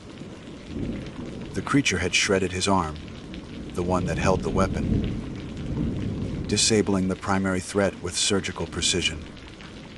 He fell to the ground, clutching the mangled ruin of his arm, his lab coat instantly soaked in crimson. The creature ignored him. The screaming, bleeding man was no longer a concern. It landed silently on all fours, its head cocked, and its burning red eyes turned to me. And in that moment, I saw the absolute truth in its alien gaze. This wasn't a failed experiment cowering in the wilderness. It was a resounding success. It was a perfect predator, an apex life form, and we were nothing but foolish, soft, fleshed children who had stumbled into its kingdom. It hadn't fled the lab in fear. It had escaped to find a territory worthy of its power. I started backing away, my machete raised. A pathetic defense against such a monster. It took a step towards me, its long claws clicking on the stone. It was studying me, evaluating me. Then, it did something that froze the blood in my veins. It tilted its head, and a new sound came from its throat. It was a perfect imitation of a human baby crying. A soft, pitiful whimper designed to lure, to disarm, to prey on the deepest instincts of its victims. That's when Kincaid, with his last ounce of strength, did the only brave thing he had done since I met him. He activated the sonic emitters on his belt. A high-frequency shriek filled the cave. A sound beyond the range of my hearing, but one that clearly caused the creature immense pain. It recoiled, shaking its head violently, its red eyes blinking. It gave Kincaid a look of pure, venomous hatred. It was all the time I needed. I turned and ran. I didn't look back. I scrambled out from behind the waterfall, gasping in the humid night air. The creature's enraged hiss echoing behind me, followed by a final, choked off scream from Kincaid.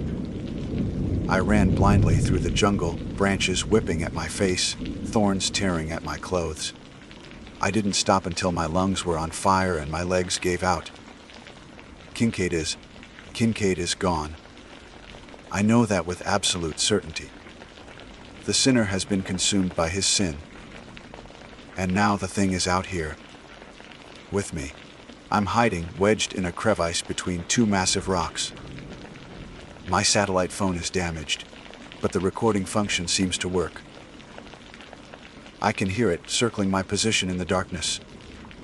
It's not rushing. It's patient. It knows I'm here. It's toying with me again. Sometimes it's silent for a long time. Then I'll hear it.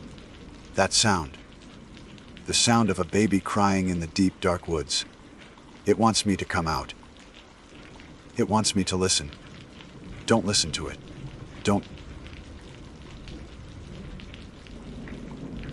My name is Angus MacLeod, and I am a fool. Not the harmless, village sort of fool who might wear his cap backwards or tell a joke at the wrong time, but the deep, profound kind. The kind of fool who looks into a brewing storm, sees the unnatural darkness churning within it, and sails his boat straight into its heart for a bag of silver. I am a guide, or at least I was.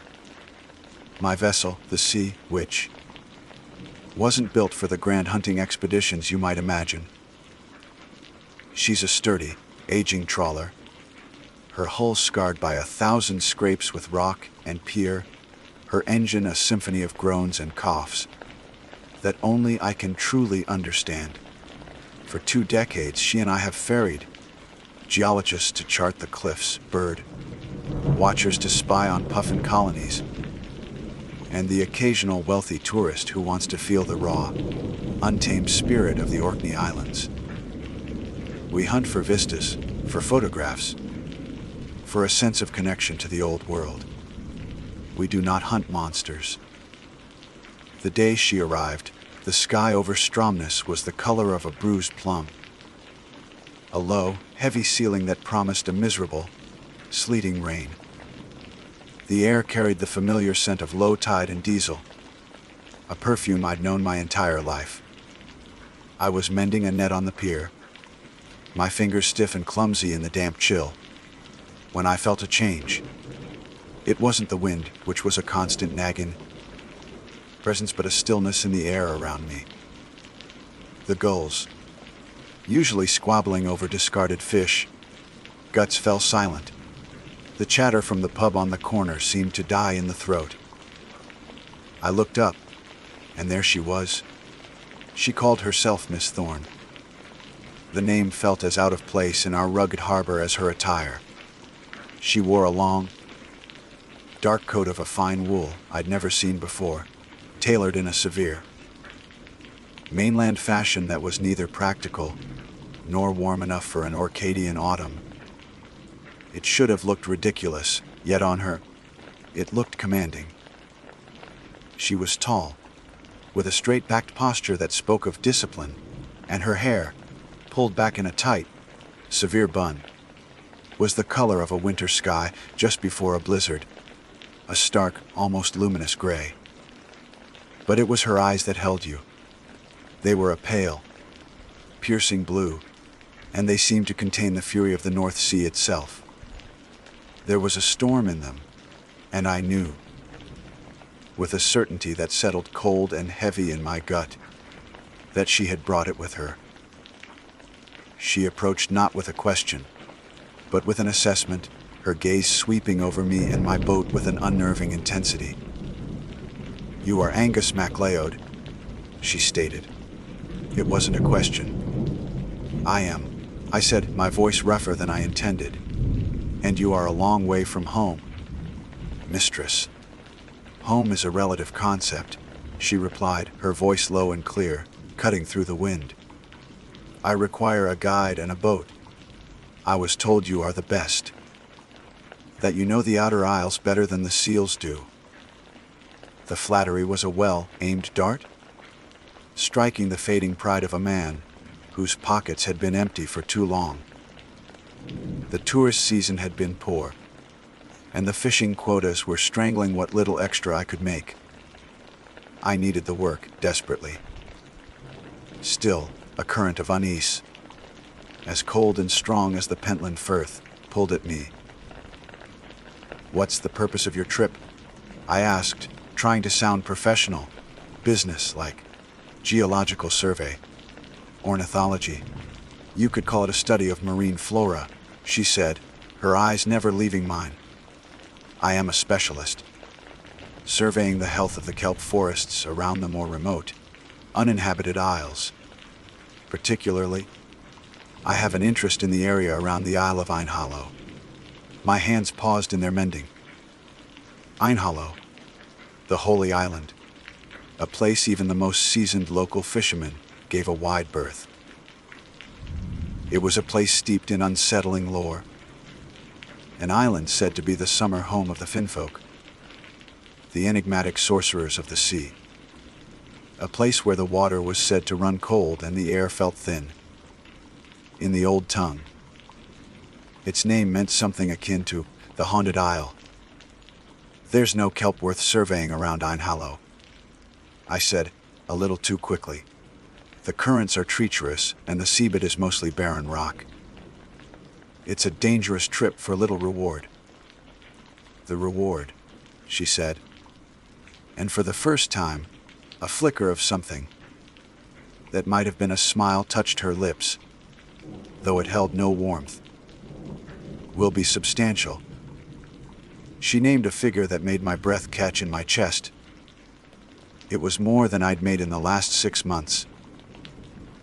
It was enough to repair the engine, buy new nets, and live comfortably through the winter. It was a fool's price for a fool's errand. My work requires discretion, she continued, seeing the greed wrestling with my caution. And it may involve unusual hours. We leave at dusk. We may be out for several days. I will pay half now and half upon our return. She produced a thick envelope from an inner pocket of her coat. The sight of it was a physical weight, pressing down on my better judgment. I should have refused. Every instinct, honed by a lifetime on the sea, screamed at me to walk away. There was no survey. This woman was no botanist. She carried herself like a predator, and her interest in a cursed island had nothing to do with seaweed. Pinned to the heavy shawl she wore beneath her coat was a brooch of ancient, tarnished silver wrought in a complex, spiraling design I didn't recognize. It looked less like jewelry and more like a ward or a weapon. But the image of that envelope, the promise of a warm hearth and a full belly, was a siren's song. I'll take the job, I said, and the words tasted like ash. I had just sold my soul. I didn't yet know the price. That evening, as the last vestiges of the sun bled away, behind the hills of Hoy, we prepared to depart. Ms. Thorne arrived with a single, heavy-looking wooden crate and a long, wrapped bundle. She handled them with a practiced, careful ease that belied their apparent weight. When I offered to help, she simply fixed me with that cold, blue stare, and I withdrew my hand. As we cast off the lines and the sea, which chugged out of the protective arms of the harbor, the atmosphere began to change. The air grew heavier, thicker, charged with a strange energy that made the hairs on my arms stand on end. The smell of the sea was different out here. The clean, briny scent was gone, replaced by an underlying odor of rot, of decay, like a great beast had died just beneath the surface. The water itself, normally a deep, churning green, looked oily and sick, its surface unnaturally placid despite the rising wind. Miss Thorne stood at the prow, a solitary, unmoving figure staring out into the deepening gloom. The wind whipped strands of her gray hair from their pins, and they flew around her head like a halo of smoke. But she didn't seem to feel the cold that was seeping into my very bones. "You're no specialist of kelp," I said finally, my voice loud over the thrum of the engine. "No one pays this kind of money to look at seaweed. It's time you told me the truth. What are we really hunting for on that cursed island, Miss Thorne?" She turned her head slowly, and in the faint, ghostly light of the binnacle, her face was a mask of grim purpose. The pretense had fallen away. "I am a specialist, Mr. MacLeod. That much is true. But my field is not botany. It is pestilence. Pestilence, a blight, she clarified, her gaze turning back to the dark water ahead. A disease that soars the sea, sickens the livestock, and withers the crops on the shore. An ancient corruption. You have a name for it in your old tales. You call it the tranquility. The name hit me like a physical blow.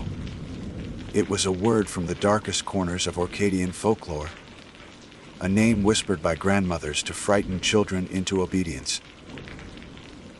The tranquility, a creature of pure, unadulterated malevolence, born of the sea's darkest depths. A skinless horror, part horse, part man, whose very breath was plague and famine. A myth, a nightmare to scare children into staying indoors after dark. It couldn't be real. That's a fairy tale. I stammered, my knuckles white on the ship's wheel. A story. Your ancestors didn't think so, she said, her voice dropping to a near whisper, yet carrying an immense weight of authority. My family and his have been at war since the first thaw melted the great ice. He is the rot, the decay, the endless, mindless hunger. I am the cleansing frost that drives him back into the depths. It is a very, very old family feud, Mr. MacLeod, and it is long past time I reminded him of his place. I stared at her, my mind reeling. The storm in her eyes, the unnatural cold that seemed to cling to her, the silver brooch. It wasn't a ward. It was a sigil, a symbol of her house, her clan, her species. I was a fool, all right. I had taken a job from a woman who carried the winter in her soul, and she was taking me to fight a plague demon from the dawn of time. I was no longer a guide. I was a mortal witness, a gnat caught between the collision of elemental forces far beyond my comprehension. And ahead of us, wreathed in mist and shadow, the haunted Isle of Einhollow was waiting. The journey to Einhollow was a descent into a silent, gray hell. The familiar, rhythmic chugging of the sea, witch's engine, usually a comfort, now sounded like a death rattle in the oppressive quiet. The sea had flattened completely, the surface taking on the dull sheen of lead, unbroken by even the smallest ripple. It wasn't natural. A rising wind should have whipped the waves into a frenzy, but here it was as if the water itself was dead, too heavy and sick to move. The stench of decay intensified with every mile, a cloying sweet sour smell that coated the back of my throat and made my eyes water. It was the smell of a slaughterhouse left to rot in the sun. As the island resolved itself from the gloom, I understood why it was called haunted. Jagged black rocks, like broken teeth, jutted from the shoreline, wreathed in a thick, clinging fog that seemed to pulse with a faint, sickly yellow light. There were no trees, only stunted, twisted gorse bushes that looked like skeletal hands clawing at the barren soil. The ruins of a medieval monastery stood on a low hill, its walls crumbling, its bell tower a jagged stump against the bruised sky. It looked less like a place of God and more like a monument to his absence. We'll anchor in the lee of that western cove, Ms. Thorne's voice cut through my terrified trance. She pointed a gloved finger towards a small, crescent-shaped beach of black sand. The current is weaker there. It will be our base. My hands, slick with a cold sweat, trembled on the wheel. Anchor? You mean to go ashore? Onto that place. My quarry is here, Mr. MacLeod, she said, her tone leaving no room for argument. The battle will not be fought at sea. I wanted to refuse, to turn the sea, witch around and flee back to the relative sanity of Stromness. To hell with her money. But one look at her face silenced the mutiny in my heart. The storm in her eyes had intensified, the pale blue irises now seeming to glow with a cold, internal light.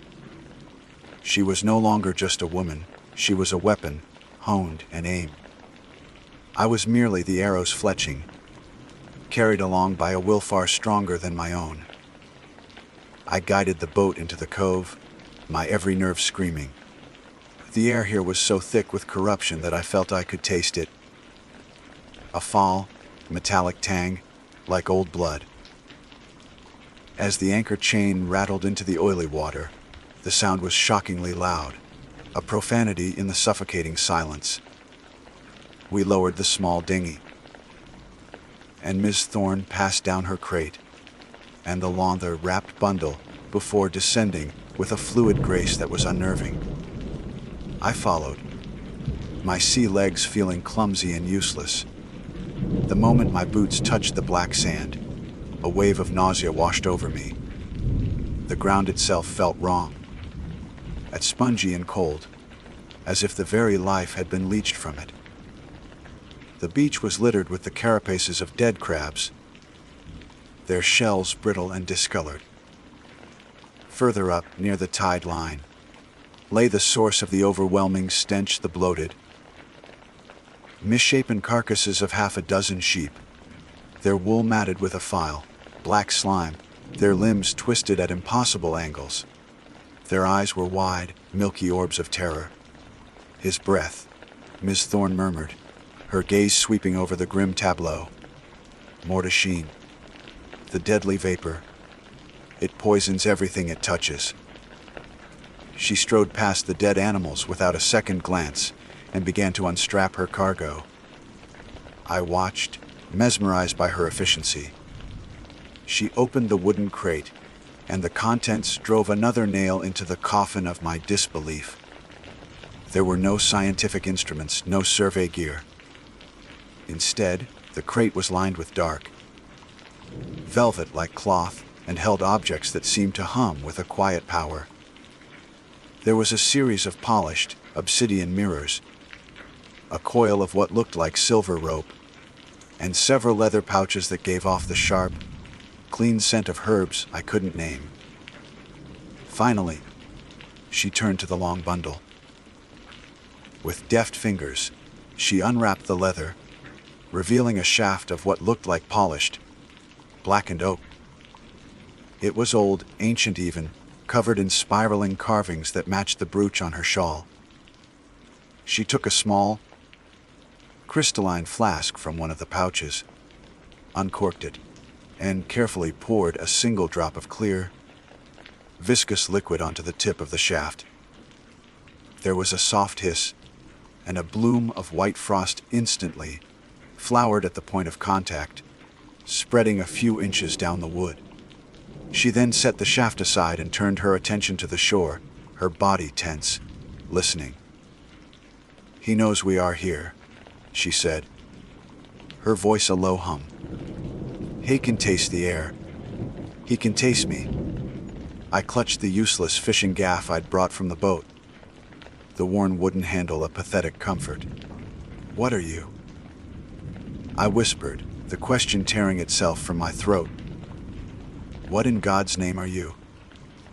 She looked at me then, and for a fleeting moment, the hard mask of the hunter softened, replaced by something ancient and wary. "We have many names. The Kalich, the Beira, the Winter Queen. We are the cold that stills the waters, the frost that hardens the ground, the ice that locks the world in slumber. We are the balance." And he, she nodded towards the dead, oily sea. "We's the imbalance, the fever that must be broken." The sun had vanished completely now, and a thick, unnatural twilight descended. It was at that moment that the sea began to move. It didn't churn or swell, but rather, it bulged. A great, dark shape was rising from the depths, about 100 yards from shore, displacing the water in a sickening, silent surge. The bulge broke the surface, and the knuckleavy rose from the waves. The old tales, the whispers of my grandmother, the darkest fears of my childhood, they had all been lies. Not because they were false, but because they were inadequate. Language did not have the words to describe the abomination that stood dripping in the twilight. It was a grotesque fusion of horse and man, a nightmare of raw, exposed anatomy. The equine part of its body was immense, with powerful legs that ended not in hooves, but in broad, flipper-like appendages that slapped against the water.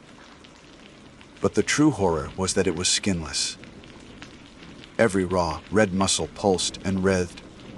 Every black, ropey sinew stretched and contracted with its movements. Oily, black blood wept from the exposed flesh, fused to its back. Where a rider would sit was the torso of a man, equally skinless, with arms so long they nearly dragged in the water. This torso writhed and twisted independently of the horse body, and atop its thin, sinewy neck rolled a massive head, far too large for its frame. It had a single eye, a great, burning orb of crimson fire that blazed with pure, malevolent hatred. It opened its wide, lipless mouth, and a sound tore through the air. Not a roar, but the gurgling, desperate gasp of 1,000 drowning men. A sound of ultimate despair and agony that seemed to claw at my very soul. The mortashine, the plague, breath, rolled from it in a visible, shimmering wave of heat and corruption. The gorse bushes nearest the water blackened and withered instantly, crumbling to ash. I was paralyzed, my mind shattered by the sheer wrongness of the creature. My limbs refused to obey, my lungs refused to draw air. This was the face of all the world's sickness, the physical embodiment of plague. But as I was frozen in terror, Miss Thorne was transformed. The wind, which had been a constant, nagging force, now swirled around her, drawn to her as if she were the heart of a storm. The air grew sharp and intensely cold. Frost, real and glittering, bloomed across the black sand at her feet, spreading in a perfect, crystalline circle. Her gray hair flew free, no longer smoke but a blizzard's fury. She held up her hand, and the oaken shaft flew into her grasp. As she closed her fingers around it, the frost that had bloomed on its tip exploded outwards, racing up the shaft and coalescing, at its point, into a spearhead of pure, black ice that seemed to drink the very light from the air. She was not hunting a monster. She was answering a challenge. She was settling a family feud. She was winter incarnate. And the blight had come to call. The two beings faced each other across the blighted shore. It was not a battle of flesh and blood, but of fundamental, opposing forces. The Knuckleheavy's breath was a wave of pestilential steam, a promise of fever and rot. Her presence was a killing frost, a vow of stillness and silence. The sea foamed and hissed where its foetid heat met the spreading cold of her aura. The rocks on the shoreline began to crack and groan, unable to withstand the violent, instantaneous shifts in temperature. I was nothing. I was less than nothing. I was a mortal man, a fool named Angus MacLeod, a witness to a war that had been raging since before the first of my ancestors ever dared to build a boat. And the first blow was about to be struck. The Knuckleheavy struck first. With a sound like a wet sail tearing in a gale, it lunged forward, its flipper, like feet slapping against the black sand. It didn't charge like a horse, but moved with a horrifying, unnatural fluidity, like a tide of putrescent flesh.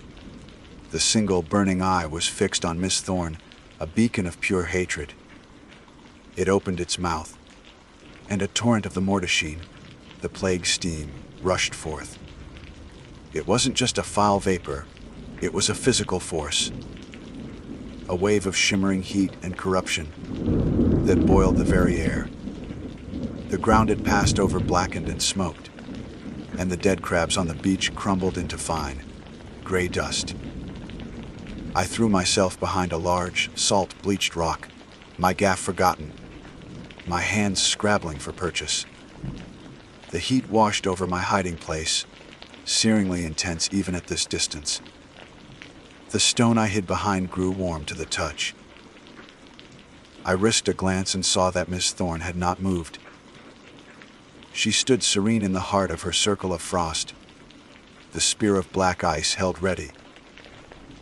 The plague, steam hit the edge of her aura and recoiled with a violent, sizzling hiss, like water thrown on a forge fire. The billowing corruption parted around her, unable to penetrate the wall of absolute cold she projected.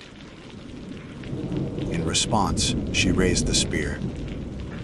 With a cry that was not human, but the shriek of a winter gale, she hurled it. The spear didn't fly so much as it teleported, streaking through the air in a blur of black and white. It struck the knuckleavy in the shoulder of its human torso. There was no sound of impact, no spray of blood. Instead, where the spearhead touched the raw muscle, the flesh turned gray and brittle. A web of black frost spread rapidly from the wound, a creeping necrosis that froze and shattered the living tissue. The creature screamed, a sound of pure agony that vibrated in my bones, and the human torso thrashed wildly on its equine back. It clawed at the wound with its long, spindly arms, breaking off shards of its own frozen flesh. With a wrenching heave, it pulled the ice spear free and flung it aside, where it shattered on the rocks into 1,000 pieces of glittering dust. The wound was horrific, a crater of dead, frozen meat from which black, viscous fluid oozed. But the blight was not so easily defeated. The raw, red muscle around the wound began to pulse with a furious, sickening rhythm. The heat it generated intensified, and I could see the frost begin to melt and steam at the edges of the injury. The knuckleavy was cauterizing its own wound with its inner fire. It was a being of rot, and it was healing itself through further decay. It fixed its burning eye on me. For a heart-stopping second, I was the focus of all its malice. It knew I was her ally, her weak point. It took a step in my direction, and I knew I was dead. But Miss Thorne was faster. "No," she commanded, her voice ringing with the authority of a queen. She stamped her foot on the sand, and a wave of intense cold radiated outwards. The ground between me and the monster cracked, and a fissure of pure, blue, white ice shot across the beach, a barrier of winter's wrath. The knuckleavy recoiled, its flipper, feet smoking where they touched the sudden frost. Its attention snapped back to her. This was their war, and I was merely a distraction. Miss Thorne moved then, no longer a static defender, but a whirlwind of cold fury. She retrieved the coil of silver rope from her crate. It shimmered in the gloom, seeming to capture and amplify the faint light. She began to swing it, and it moved through the air like a living serpent of moonlight. The knuckleavy charged again, its massive form shaking the very ground. But this time Miss Thorne met the charge. She danced aside with impossible speed, the silver rope lashing out. It wrapped itself around one of the creature's forelegs. The moment the silver touched its skinless flesh, the effect was instantaneous and catastrophic. It was not a chemical burn, but something more fundamental. The raw muscle sizzled and dissolved into black smoke, the very substance of the creature unable to bear the touch of the pure, cold metal. It shrieked and bucked, its powerful leg dissolving like meat in acid. It stumbled, its balance broken, before it could recover mince.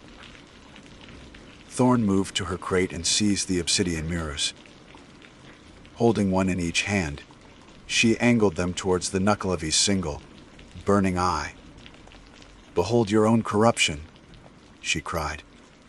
The crimson light of the eye struck the mirrors, and was reflected back, intensified, focused into two piercing beams of pure malevolence.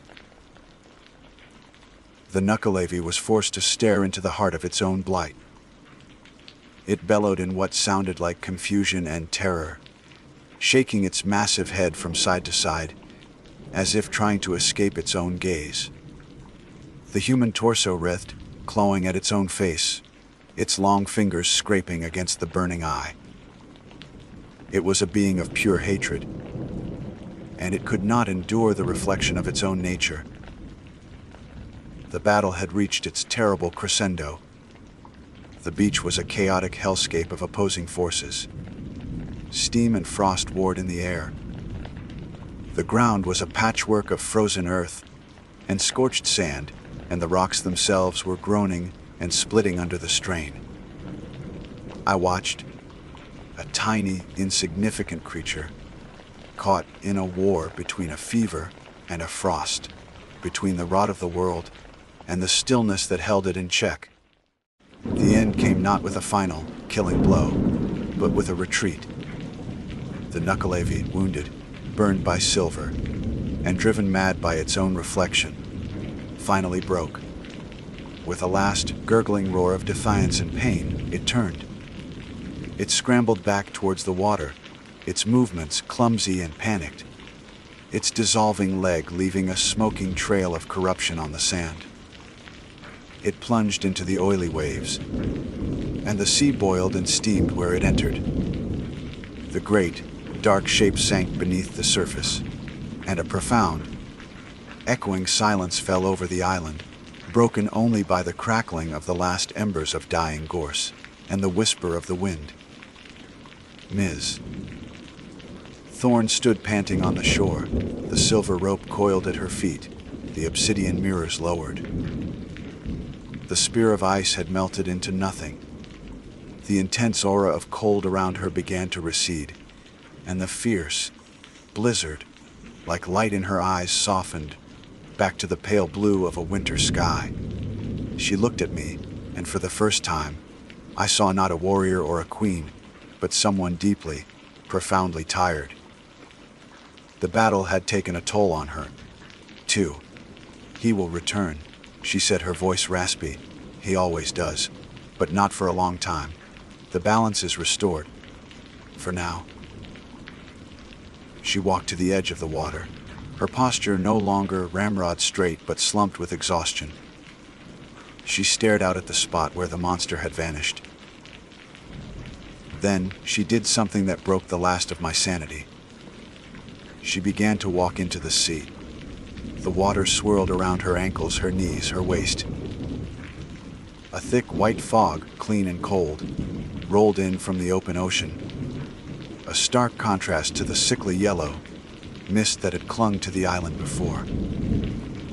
It swirled around her, obscuring her from my view. I called out her name, a strangled, useless sound. When the fog finally cleared a few moments later, she was gone. The sea was calm. The stench of decay was fading, replaced by the clean, sharp scent of salt and cold stone. On the beach, where her crate had been, sat the thick envelope she had promised me. I don't remember rowing back to the sea, I don't remember pulling up the anchor or steering my boat away from that cursed shore. My next clear memory is of the sun rising, painting the sky in colors that seemed impossibly vibrant and alive. I fled. I took my boat and I pointed her towards the mainland, away from Orkney, away from the ancient wars that are fought in its shadows. I never went back. I sold the sea, which for a pittance in a mainland port. The money Miss Thorne left me sits in a bank, untouched. It feels cold, like it should be covered in frost. I am a fool, but I am not so foolish as to spend the wages of a war between gods. I live now in a city, surrounded by the noise and ignorance of men, and it is its own kind of prison. I see the world differently. I see the hint of blight in a wilting plant, the touch of frost on a winter window pane, and I know I know that the war is never over. I know that I saw the true faces of the world's oldest powers, and I am no longer fit for the company of mortals. And I am haunted not by ghosts, but by the chilling, absolute certainty of the truth. My name is Jean Pierre Dubois. For 27 years, my profession has been to lead the wealthy, the ambitious, and the foolhardy into the world's most unforgiving environments. I am not merely a guide. I am a specialist in expedition logistics and security for high-risk ventures. I have navigated the shifting sands of the Sahara, charted paths through the dense Amazonian rainforest, and endured the biting winds of the Antarctic plateau. My clients have been geologists searching for rare earth minerals, documentary filmmakers chasing elusive species, and the occasional billionaire simply looking to purchase a story that would make their rivals seem pedestrian. In my line of work, one learns to be a pragmatist. I prepare for tangible threats, political instability, impassable terrain, venomous fauna, and deadly disease. I do not, as a rule, prepare for legends. Baron von Hesse was a man who tested that rule. Our first meeting was not in a dusty outpost or a humid jungle clearing, but in the sterile, climate-controlled quiet of a Zurich high-rise. The office was a monument to minimalist wealth, all glass and steel, overlooking the serene waters of Lake Zurich. The Baron did not fit the scene. He was dressed in an impeccably tailored Savile Row suit, but it seemed like a costume on him. He was a man of medium height, with a soft, almost doughy physique that suggested a life of indulgence. He had a chinless smile that never reached his eyes, but it was his eyes that held my attention.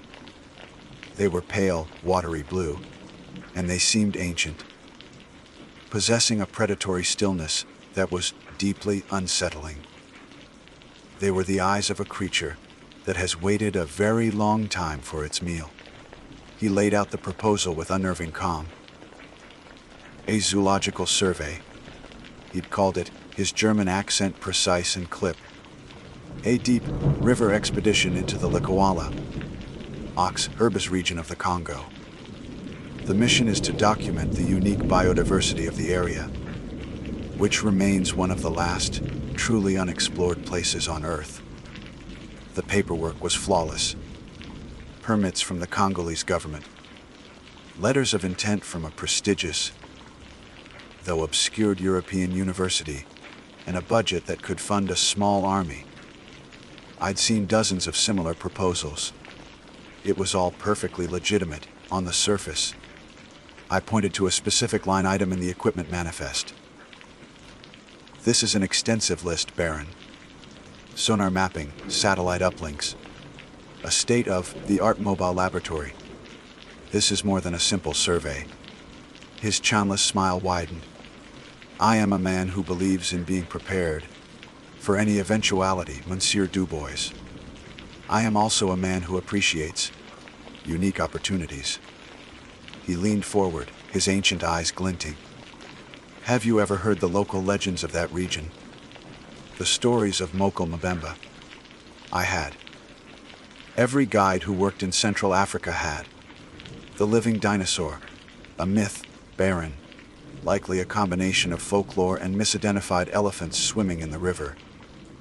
A myth, he repeated, savoring the word, perhaps. But imagine, Dubois, imagine if it were not. To be the man who proves to the world that a creature from the Jurassic Age still walks the earth. That is a legacy worth pursuing, is it not?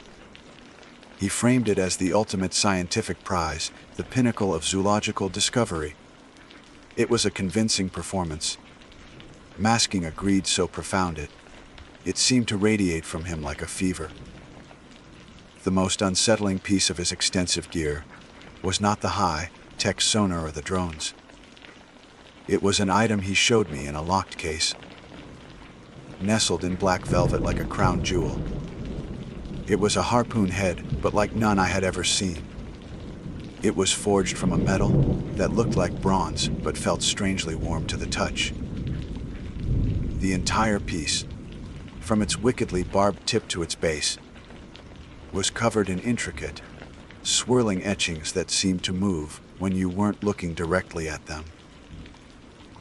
It hummed with a faint, almost sub-audible energy that I could feel in my teeth, a low thrum of contained power.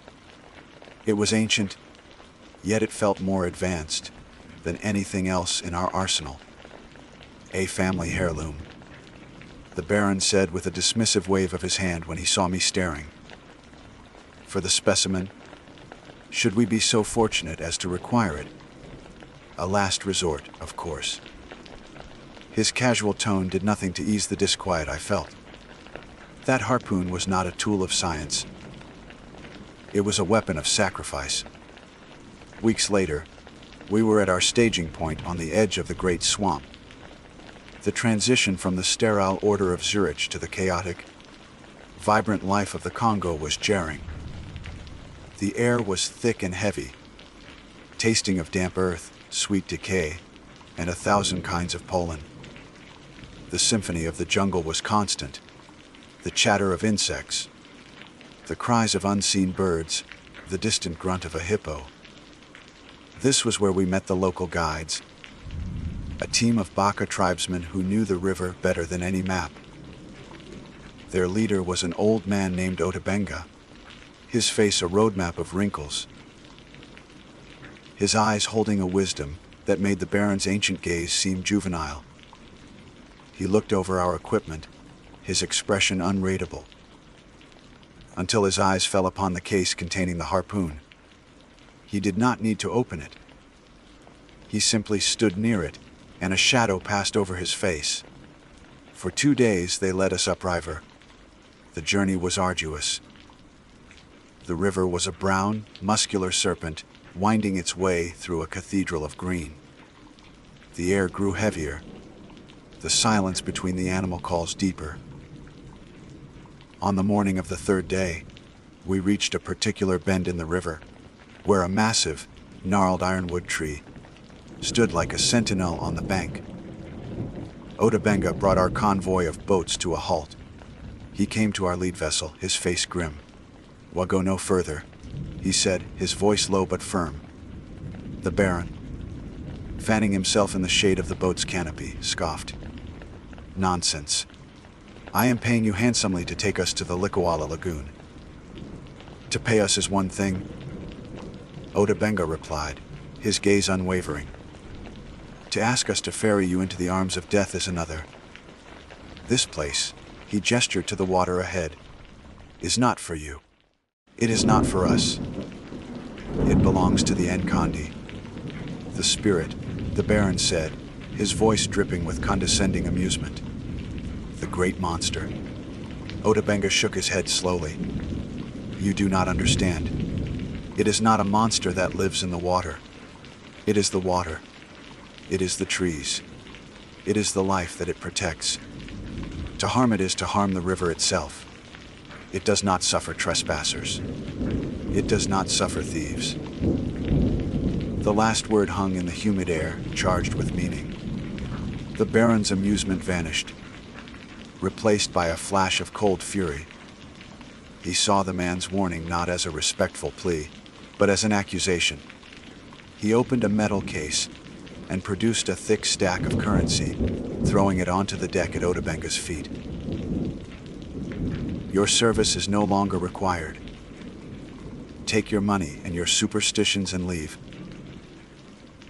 The old guide looked at the money, then at the Baron, and finally at me.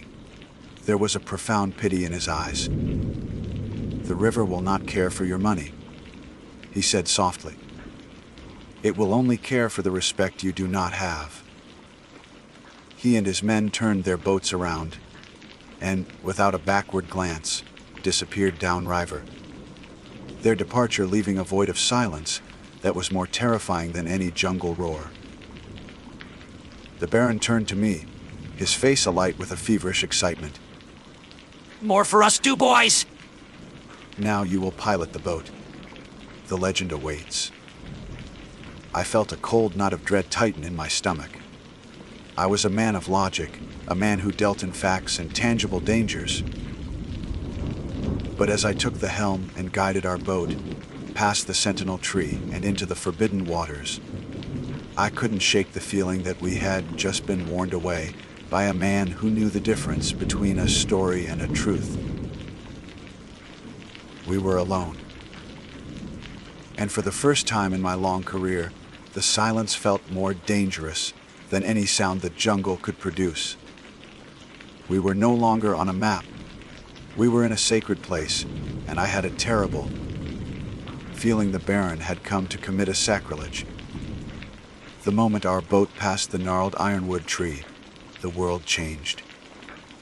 It wasn't a sudden, dramatic shift, but a creeping, insidious alteration of reality. The oppressive humidity seemed to intensify, pressing down on us like a physical weight.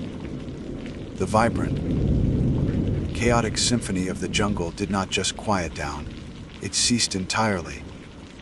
The ceaseless hum of insects, the distant calls of birds, the rustle of unseen animals in the undergrowth. All of it vanished, leaving a silence so absolute it felt like a pressure against my eardrums. It was the silence of a tomb, profound and unnatural. The water itself transformed. It lost its muddy, brown opacity and became a dark, polished obsidian, reflecting the dense canopy above with perfect, unnerving clarity. It was like navigating a river of black glass. I am a man who prides himself on his composure, but a primal fear, cold and sharp, began to prickle at the edges of my professionalism. I scanned the banks, my hand resting on the butt of the heavy caliber pistol I always carried in hostile territory, but there was nothing to see. No crocodiles sunning themselves on the mudflats, no monkeys chattering in the branches, not even a flicker of a lizard on the bark of the trees. It was as if all life, save for the suffocating green of the vegetation, had fled this place. Or perhaps, had never been welcome here at all. The Baron, however, was transformed in a different way. The departure of the Baka guides had not unnerved him, it had emboldened him. He stood at the bow of the boat, a general surveying a conquered land. The oppressive silence that I found so terrifying seemed to energize him. He shed his veneer of the detached industrialist, and the raw, feverish zealot beneath was revealed. His pale eyes scanned the black water, gleaming with an avarice so intense it was almost tangible.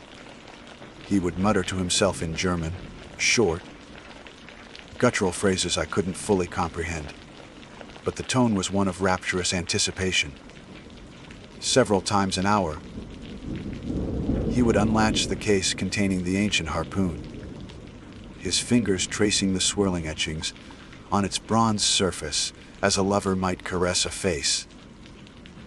The faint hum it emitted seemed to grow stronger in this oppressive silence, a low thrum of power that resonated with the unnatural stillness of the river. He was no longer a scientist or an explorer. He was a pilgrim approaching his holy site, a thief preparing to desecrate a temple. The zoological survey was a lie so thin it was transparent, and I was his paid accomplice in whatever sacrilege he planned to commit. My role had shifted from guide to getaway driver, and the knot of dread in my stomach tightened. With every kilometer we pushed deeper into this dead zone. We traveled for 2 days through this silent, sterile world. The sun rarely penetrated the dense canopy, casting the river in a perpetual twilight. At night, the darkness was absolute, a black velvet void unlit by moon or stars. We anchored in the middle of the river, the sonar providing a cold, clinical view of the empty depths below. The Baron barely slept, his face illuminated by the green glow of the equipment. His eyes fixed on the screens, as if expecting an oracle to speak. On the morning of the third day, after passing the sentinel tree, the river opened up. We emerged from the narrow channel into a vast, circular lagoon. The sight was breathtaking and deeply unsettling. The lagoon was perhaps 5 kilometers across, its water as still and black as the river that fed it. A thick, pearlescent mist hung over the surface, swirling in slow, hypnotic patterns, muffling the world in a blanket of white. Towering, ancient trees, draped in thick veils of moss, lined the perimeter like silent, hooded monks standing vigil. The air was cool, and carried the scent of wet stone, and something else, something ancient and clean, like the air after a lightning strike. This was not a place that had been formed by geology and time. It felt constructed, designed. It felt like a sanctuary. "We are here," the Baron whispered, his voice trembling with a mixture of awe and insatiable greed. "The Nkandi's heart."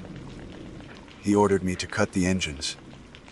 We drifted into the center of the misty lagoon, the silence broken only by the gentle lapping of water against our hull. For an hour, we waited. The mist eddied and flowed, revealing and then concealing the ring of silent trees. The tension was unbearable.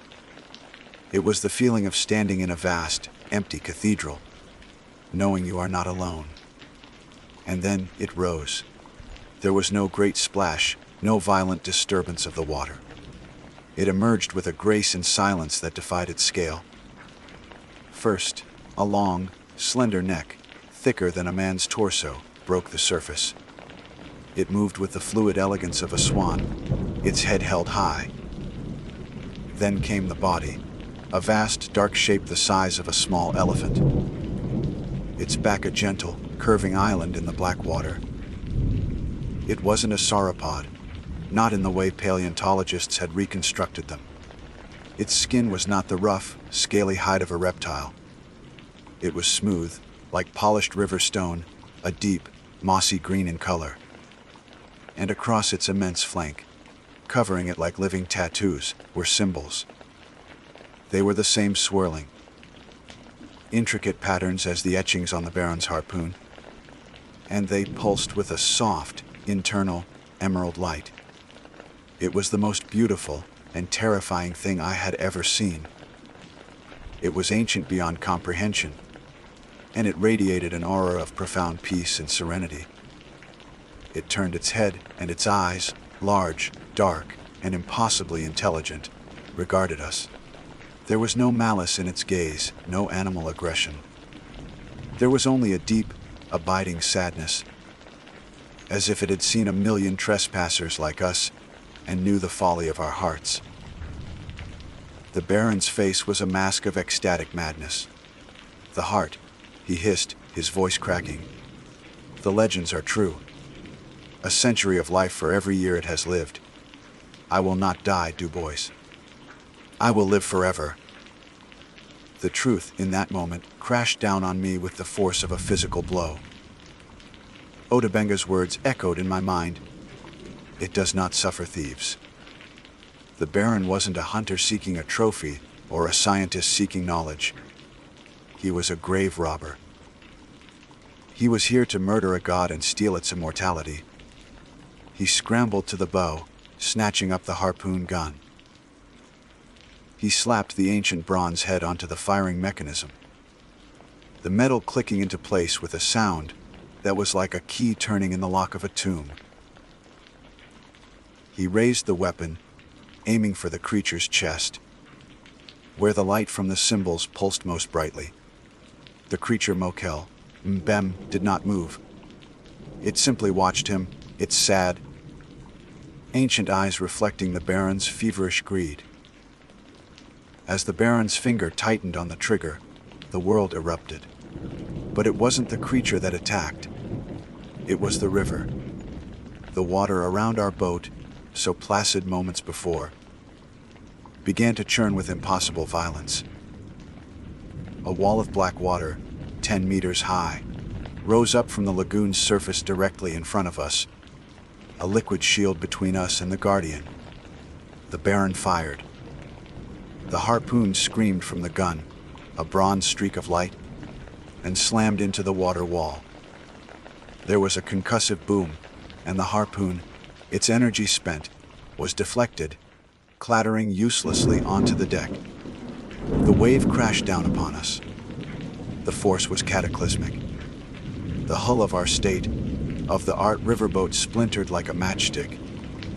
I was thrown from the helm, my head striking a metal console before I was plunged into the churning, icy water. Disoriented, I surfaced, gasping for air amidst the wreckage. I saw the Baron, clinging to a piece of the shattered bow, his face contorted in a mask of pure, unadulterated fury. He screamed curses at the creature, at the river, at the god who had denied him his prize. Mokel Mbembe lowered its great head and let out a single, low, resonant call. It wasn't a roar of aggression or a cry of pain. It was a summons, and the river answered. From the black depths, things began to rise. Shapes I couldn't comprehend, things for which my mind had no name. They were not fish or crocodiles. They were tangles of motion and shadow, things with far too many tentacles, things with pale, sightless eyes that glowed with their own cold light. The lagoon was not empty. It was a sanctuary, teeming with the life it protected, and we had committed the ultimate sacrilege. The current caught me, pulling me away from the wreckage and the rising horrors. The last thing I saw before I was swept into the mists was the Baron, screaming his defiance, being pulled under the black surface by a writhing mass of slick, powerful tentacles. His scream was cut short, and then there was only the sound of the churning water and the sad, lonely call of the Guardian of the river. The current seized me with the indifferent power of a natural disaster. I was a leaf in a flood, completely at the mercy of the river's rage. The water was a churning vortex of blackness, wreckage, and the horrifying, half-seen shapes that had risen from the depths. A splintered plank from the boat's hull slammed into my side, and I felt a sharp, searing pain in my ribs. I was pulled under, spun around in the disorienting dark, my lungs burning for air. The terrifying, tentacled forms brushed against my legs, their touch slick and impossibly strong, yet they did not grab me. It was as if I was beneath their notice, an insignificant piece of flotsam in the wake of their true purpose, to cleanse their sanctuary of the Baron's desecrating presence. When I finally broke the surface, gasping and choking, I had been swept out of the lagoon and back into the narrow, black glass channel. The mists of the sanctuary were behind me, a swirling white wall that seemed to seal the sacred place off from the rest of the world. The screams were gone. The unnatural churning had subsided, replaced by a current that was swift and powerful, but natural. The river was simply a river again, but I was not the same man. The cold, pragmatic professional had been shattered, and in his place was a terrified animal, guided by a single, overwhelming instinct to escape. I managed to cling to a large piece of the boat's wreckage, a section of the cabin wall, and let the river carry me. Every muscle ached, and the pain in my side was a constant, sharp reminder of the chaos. But the physical pain was nothing compared to the images seared into my mind. The Baron's face, contorted with greed, the ancient, sorrowful eyes of the Guardian, the impossible horrors rising from the water. I had spent my life dealing with the world's tangible dangers, but what I had witnessed was beyond the scope of my understanding. It was a confrontation with a power that did not adhere to the laws of physics or biology as I knew them. It was a glimpse into the sacred, and the experience had broken me. For what felt like an eternity, I drifted. The unnatural silence of the sanctuary's perimeter eventually gave way to the familiar sounds of the jungle. The insects began to hum again, a bird called out, and the world felt alive once more. But the sounds brought no comfort. They felt like a flimsy curtain thrown over a chasm of terrifying truth. I knew what lay just a few kilometers upriver. I knew that our world of science and commerce existed on the doorstep of a place guarded by a living God and its abyssal servants. As twilight began to fall, the wreckage I was clinging to snagged on the roots of a massive tree on the riverbank. With the last of my strength, I pulled myself from the water, crawling onto the muddy bank.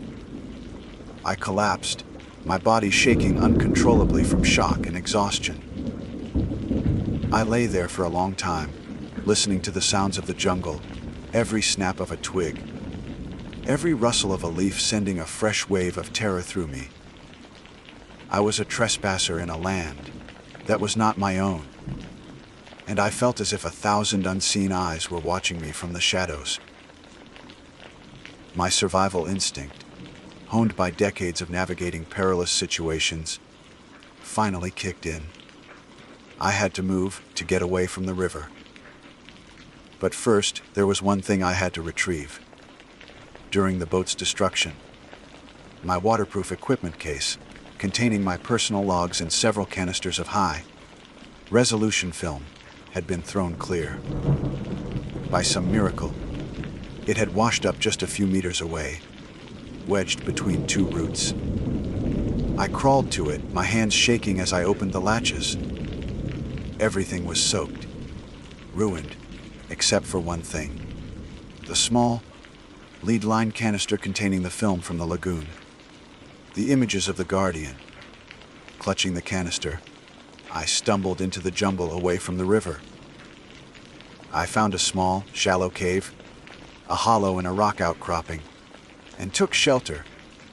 For days, I hid, my mind a feverish whirlwind of what I had seen. I ate insects and drank rainwater that collected in the leaves of plants. The pain in my ribs subsided into a dull ache, but the terror remained. I was haunted by the Baron's chainless smile and his insane quest for immortality. He hadn't been a pioneer. He was the embodiment of humanity's worst impulse, the desire to consume and conquer everything, even the divine. He saw a sacred, ancient life form, and his only thought was kill it and steal its power. Otabenga's words came back to me again and again. It is not a monster that lives in the water. It is the water. I finally understood. Mokel Mbembe was not a creature in a habitat. It was the habitat. The pulsing symbols on its skin, the river rising to its defense. The creatures that answered its call. They were all part of a single, symbiotic existence. A guardian. Inextricably linked to the life force it protected. We hadn't stumbled upon a lost species. We had broken into a church and tried to murder the angel that stood guard at the altar. I am writing this now in my journal, my hand still shaking. The film is safe in the canister. I don't know if I will make it out of here. I am weak, and the jungle is unforgiving. But I hope someone finds this. I hope someone finds the film. The world must know what is hidden in the heart of the Congo. They must know what the Baron tried to do. This is my final entry, my final warning. This is Jean-Pierre Dubois. The Baron is dead. The creature, it's not what we thought. It's a guardian. My God, it's a guardian. Come looking for dinosaurs. There are no monsters here. There is only a sacred place and a guardian who protects it. Look instead at the monster in your own heart, the one that whispers that the world and all its wonders are yours for the taking. That is the true beast, the one that will lead us all to ruin. We are the trespassers. We are the blight. My name is Batbayar, and my home is the Gobi. Not the parts you see in glossy travel magazines, with smiling families posed on perfectly sculpted dunes. My Gobi is the one that lies beyond the last outpost, past the final well, in the places the maps label with warnings instead of names. For 30 years, I have been a guide in this wilderness. My clients are not tourists. They are geologists with eyes as hard as the rocks they study, biologists chasing rumors of undiscovered species, and the occasional wealthy eccentric with a death wish. I have led them through sandstorms that can strip paint from a truck and into canyons so deep and silent you can hear the blood pulsing in your own ears. I have earned a reputation for my knowledge of the land, my discretion, and most importantly, my ability to bring people back alive. It is a reputation I took pride in until I met Professor Alastair Finch. He found me in a dusty, wind-beaten town on the edge of the vast southern expanse my people call the Ukai Gazar, the lifeless place. It's a fitting name. It is a sea of red sand and black rock that has swallowed men, livestock, and even the memory of rivers. I was cleaning my equipment in the courtyard of the only guest house when he approached. He was an Englishman, tall and thin, with a face that seemed composed of paper and dust, as if he'd spent his entire life in a forgotten corner of a vast library. He wore clothes ill-suited for the climate, tweed and thick cotton, and carried a worn leather satchel. But it was his eyes that held my attention. They were a pale, watery blue. Yet behind them burned a fire of such intensity, it seemed entirely out of place. It was the fire of a zealot, a man possessed by a single, all-consuming idea. "You are Batbayar, the guide?" he asked. His voice was crisp and academic, each word carefully pronounced, as if he were lecturing a hall of students. I nodded, not looking up from the rifle I was cleaning. "I am. And you are a long way from home, Professor." I had already heard of his arrival. News travels fast in a place where nothing ever happens. The English professor was the talk of the town. Professor Alastair Finch, he introduced himself, offering a hand. I wiped my own on a rag before shaking it. His grip was surprisingly firm. "I am an independent researcher in the field of geology. I have reason to believe this region contains unique and highly valuable mineral deposits. I require a guide to take me into the heart of the Ukai Gazar." I paused my work and looked at him properly. His story was plausible, but something felt wrong. Geologists I'd guided before had a certain look about them. A ruggedness, a practicality. Finch looked like he would be defeated by a stubborn tent pole. More than that, his gaze wasn't directed at the distant mountains or the quality of the rock under his feet. It was directed at me, searching, weighing. "The lifeless place is not a mine, Professor," I said slowly. "There are no deposits there. Only sand, heat, and stories best left untold. It is dangerous, and I am expensive." A thin smile touched his lips. "I am well funded, and I am not deterred by local folklore. My research is precise. The deposits are there. I simply need an expert to navigate the terrain." His confidence was unsettling. For the next hour, we spoke. He laid out maps on a rickety table, pointing to a basin deep within the most desolate part of the desert. He spoke of seismic anomalies and unusual magnetic readings, using a string of technical terms that meant little to me. But his questions were what truly raised my suspicions. He asked about the wind, not for the danger of storms, but about the sounds it made whistling through certain rock formations. He asked about the ground tremors, not from fault lines, but the small, localized vibrations that sometimes shiver across the dunes. He asked about the legends. These stories you mentioned, he said, leaning forward, his voice dropping to a near whisper. What do they say of the creatures of the deep desert? They are stories, Professor, I said, growing impatient. Tales to keep children from wandering off. Serpents that spit poison giant ants. Worms that can kill a man with a touch. Every culture has them. Ah, but legends, he countered, his eyes gleaming with that fanatical fire, are merely humanity's forgotten history.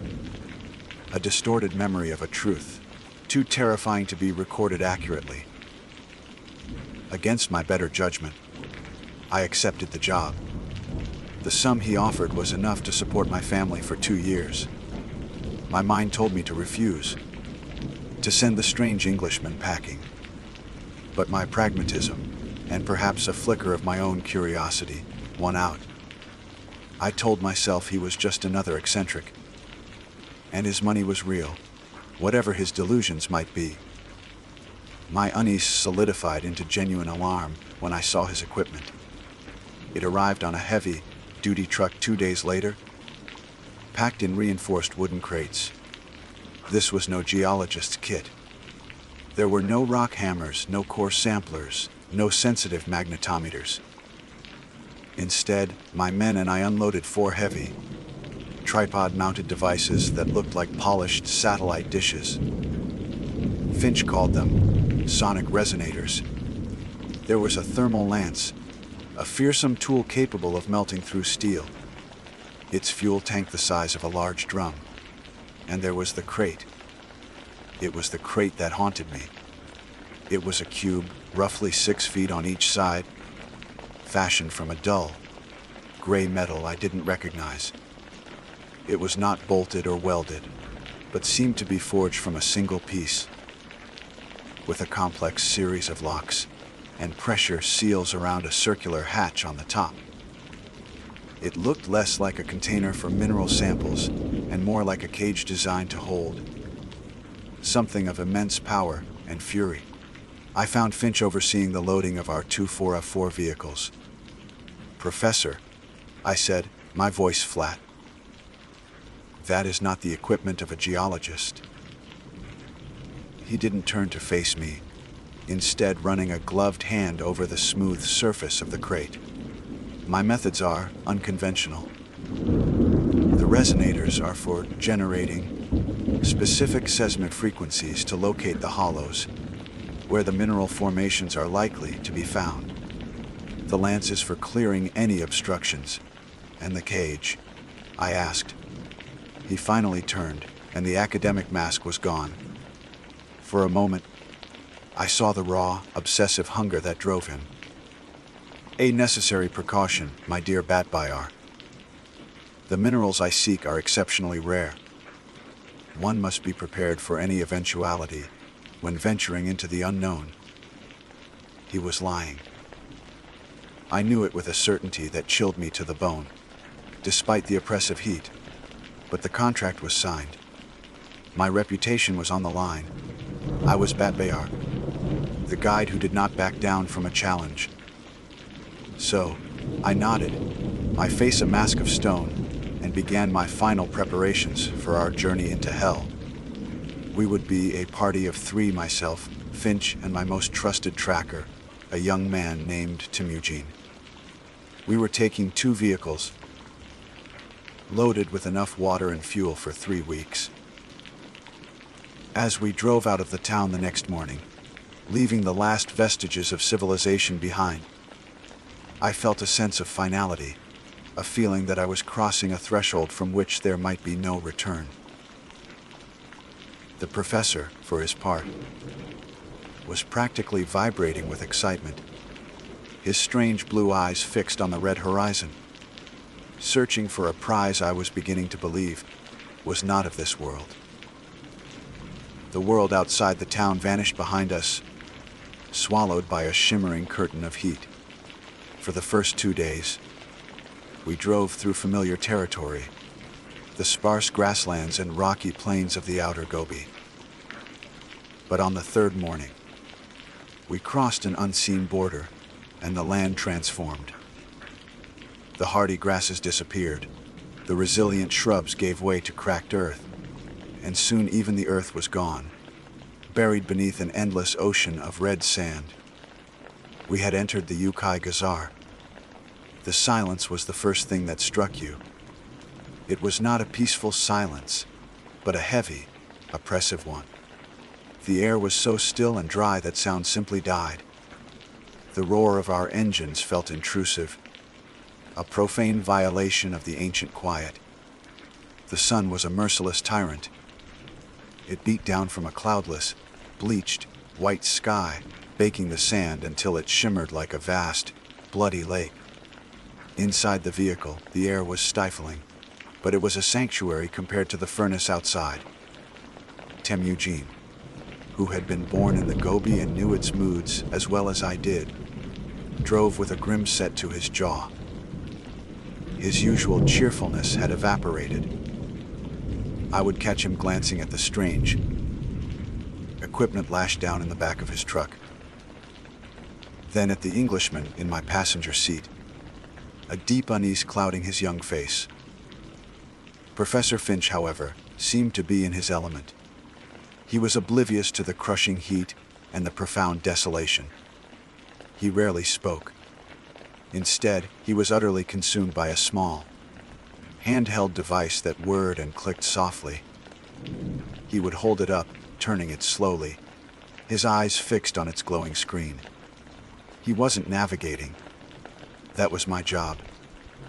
He was scanning.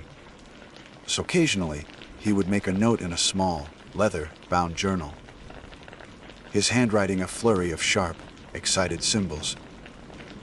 "What does your machine tell you, Professor?" I asked on the fourth day, my patience wearing thin. We had stopped to let the engines cool. He looked up, his eyes unfocused for a moment, as if returning from a great distance. "The vibrations, they are stronger here. The patterns are consistent with my hypothesis. We are getting close, Batbayar. Very close." His words meant nothing to me, but the fervor with which he spoke sent a fresh wave of apprehension through me. This was not the detached curiosity of a scientist. This was the mania of a treasure hunter who believes he is standing on buried gold. That evening, we made camp in the shadow of a towering rock, formation that looked like the spine of some colossal, long, dead beast. As Temujin and I set up the tents and prepared a meal, Finch was busy with his own rituals. He walked the perimeter of our camp, planting small, metallic stakes in the ground at precise intervals. He then ran a thin, coppery wire between them, connecting them back to a humming power source. "A perimeter alarm?" I asked, walking over to him. "Of a sort," he replied without looking at me. "It detects subtle telluric currents, electrical signatures in the ground itself. If anything sizable passes through the field, we will know." I looked out at the vast, empty desert stretching to the horizon. "The only sizable things out here are the rocks, Professor. And they do not move." He finally straightened up and gave me that thin, knowing smile. "Everything moves, my friend. We just perceive time on too limited a scale to notice." Later that night, the alarm went off. It wasn't a loud siren, but a high-pitched, insistent chime from a monitor Finch had placed on the hood of his truck. He was awake instantly, scrambling out of his tent with an alacrity that belied his frail appearance. I grabbed my rifle, and Temujin emerged with a heavy flashlight. "What is it?" I demanded, scanning the darkness. The twin moons cast a pale, ghostly light over the dunes, but I could see nothing. "There," Finch whispered, his voice trembling with excitement. He pointed at the screen. A single red light was pulsing. Something crossed the western perimeter, approximately 200 meters out, and it's moving parallel to the camp. Temujin swept the beam of his flashlight across the sand, but the darkness swallowed it. There was no sound but the whisper of the wind. "A sand fox, perhaps," he suggested, though his voice lacked conviction. "The mass is too great for a fox." Finch breathed, his eyes glued to the screen. "Far too great. It's inspecting us." We stood there for what felt like an hour, frozen in a triangle of fear, curiosity, and obsession.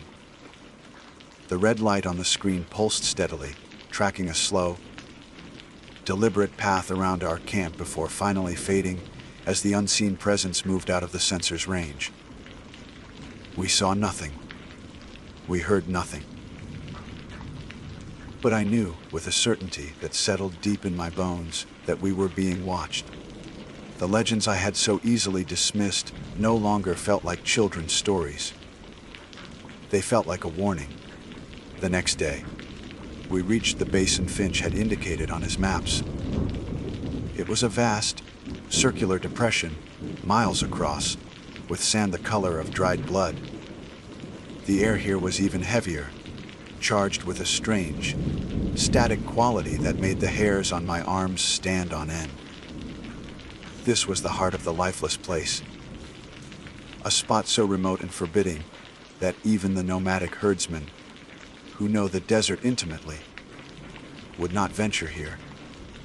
"This is it," Finch declared, his voice filled with a reverence that was almost religious. "We will make our base here."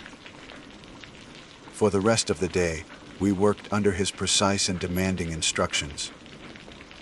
We unloaded the 4 sonic resonators and placed them in a wide circle, a quarter-mile in diameter, with our camp in the exact center. Finch calibrated each one himself, connecting them to a central control unit. He was no longer a dusty academic. He was a field commander preparing for battle. As the sun began to set, casting long, distorted shadows across the basin, he finally revealed the truth. He gathered Temujin and me by the central control unit. "I owe you both an explanation," he began, his voice steady and serious. "I am not here for minerals. What I am hunting is far more valuable. I am here for the Algoi Korkoi, the Mongolian death worm." The words hung in the still air. I stared at him, a cold dread mixing with anger. He had not just lied to me. He had brought us into the most dangerous place on Earth on a madman's quest for a myth. "The death worm is a legend, Finch," I said, my voice dangerously low. "A campfire story." "It is not," he insisted, his eyes blazing with that now familiar fire. "It is real. A creature of incredible biological interest. It is attracted to vibrations on the surface. It can spit a corrosive venom, and, more remarkably, it can generate a powerful electrical discharge, killing its prey from a distance. The stories are all true. And you want to catch one?" Temujin asked, his voice a mix of awe and terror. "In that," he gestured toward the massive, sealed crate. "Precisely," Finch confirmed with a nod. "The resonators will mimic the vibrations of a large animal, its prey. We will draw it out, lure it into the circle, and then we will capture it." He saw the disbelief and fear in our eyes. He saw that he was losing us. He took a deep breath, his face becoming grave. "This is not about fame or scientific curiosity, but Bayar," he said, his tone shifting. "This is about the survival of our species. Before I could question his insane statement, he activated the resonators. A low, deep hum began to emanate from the 4 devices, a sound so low it was felt more than heard. It pulsed through the soles of our boots, through the sand, and into the deep, silent earth. The hunt had begun, and as darkness fell completely, the only light coming from the pale moons and the glowing control panel, I had the terrible feeling that we were not the hunters. We were the bait. The hum of the resonators was a constant, physical presence. It was a sound that burrowed deep into your bones, a monotonous, rhythmic pulse that vibrated up from the soles of our feet and settled in the base of the skull. For the first hour, nothing happened. The desert remained stubbornly, unnervingly still. The only movement was the slow crawl of the twin moons across the black sky and the frantic, excited twitching of Professor Finch's hands as he monitored his equipment. Temujin stood near the vehicles, his hand resting on the stock of his shotgun, his face a pale, sweat-slicked mask in the glow of the control panel. My own rifle felt heavy and useless in my hands. What good was a bullet against a vibration in the sand? I was beginning to believe this was the final, anticlimactic proof of the Englishman's madness. We would sit here all night, deafened by his infernal machine, until he was forced to admit defeat. But then Finch stiffened. "We have a response," he whispered, his voice hoarse. He pointed a trembling finger at one of his monitors. A new waveform was appearing, a jagged, erratic line interfering with the pulse of the resonators. "It's coming from the center." My eyes snapped to the middle of the vast circle we had created. The sand, bathed in the eerie moonlight, looked undisturbed. But as I stared, I felt it. The vibration was changing. It was no longer just the steady hum of the machines. There was a new, deeper rhythm joining it, a low, rhythmic tremor that grew stronger with every passing second. It felt like a giant heart was beginning to beat beneath the desert floor. The sand in the center of the circle began to shift. At first, it was just a gentle tremor, a slight quivering. Then it began to boil. The surface churned as if the ground itself had become liquid. Temujin let out a choked cry. Finch took a step forward, his face a terrifying mixture of scholarly fascination and raw, primal fear. With a final, violent heave, the thing erupted from the earth. The legends, the campfire stories, had not done it justice. They had failed to capture the sheer, visceral wrongness of it. It was 4, perhaps 5 feet long, and as thick as a grown man's arm. Its skin was a slick, blood red, like exposed muscle, and it glistened wetly in the moonlight. It had no discernible head, no eyes, no features at all, save for a gaping, circular maw at one end, a toothless hole that seemed to pulse in time with the vibrations. It was repulsive, a blind, obscene thing that should not exist. And yet, for all its horror, it was just an animal, a grotesque worm. I raised my rifle, the sight finding the center of its writhing mass. "Don't shoot it," Finch screamed, his voice cracking. He lunged and grabbed the barrel of my rifle, pushing it down. "You'll rupture the venom sacs!" "You'll doom us all." Before I could react, the worm convulsed. A thick, yellow stream of fluid shot from its maw, arsing through the air. It hit the sand 20 feet away with an audible sizzle, and a foul, acrid smoke rose into the still night air. The sand where the venom had landed was blackened and glassy, melted instantly into obsidian. My blood ran cold. The creature coiled upon itself, its fleshy body tightening like a spring. A strange, crackling sound filled the air, like the snapping of dry twigs, and the static charge in the basin intensified. I could feel it prickling my skin. Incredible. Finch breathed, his face pale with ecstatic terror. It's generating a bio-electrical field. The legends are true. He scrambled back to his control panel and slammed a large red button.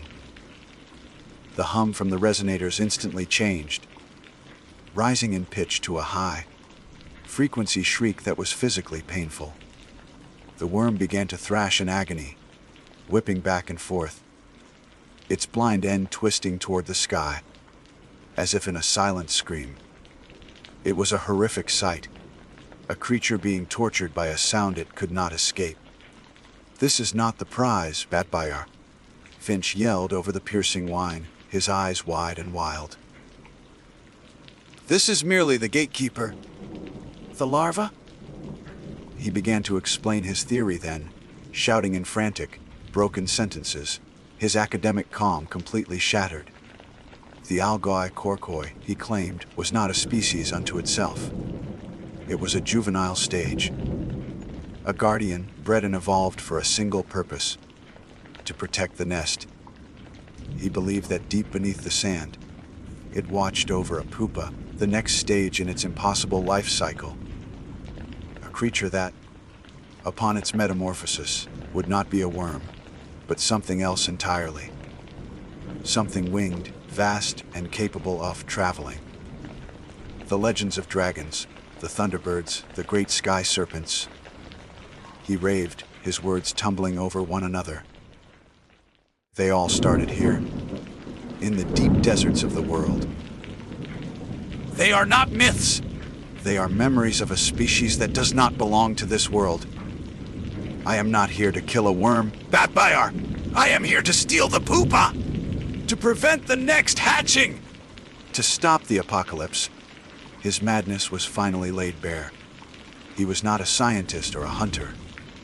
He was a would-be savior. A man who had stared so long into the abyss of mythology that the abyss had stared back and driven him insane. The worm, driven beyond the limits of its endurance by the sonic assault, chose its tormentor. With a final, convulsive shudder, it charged.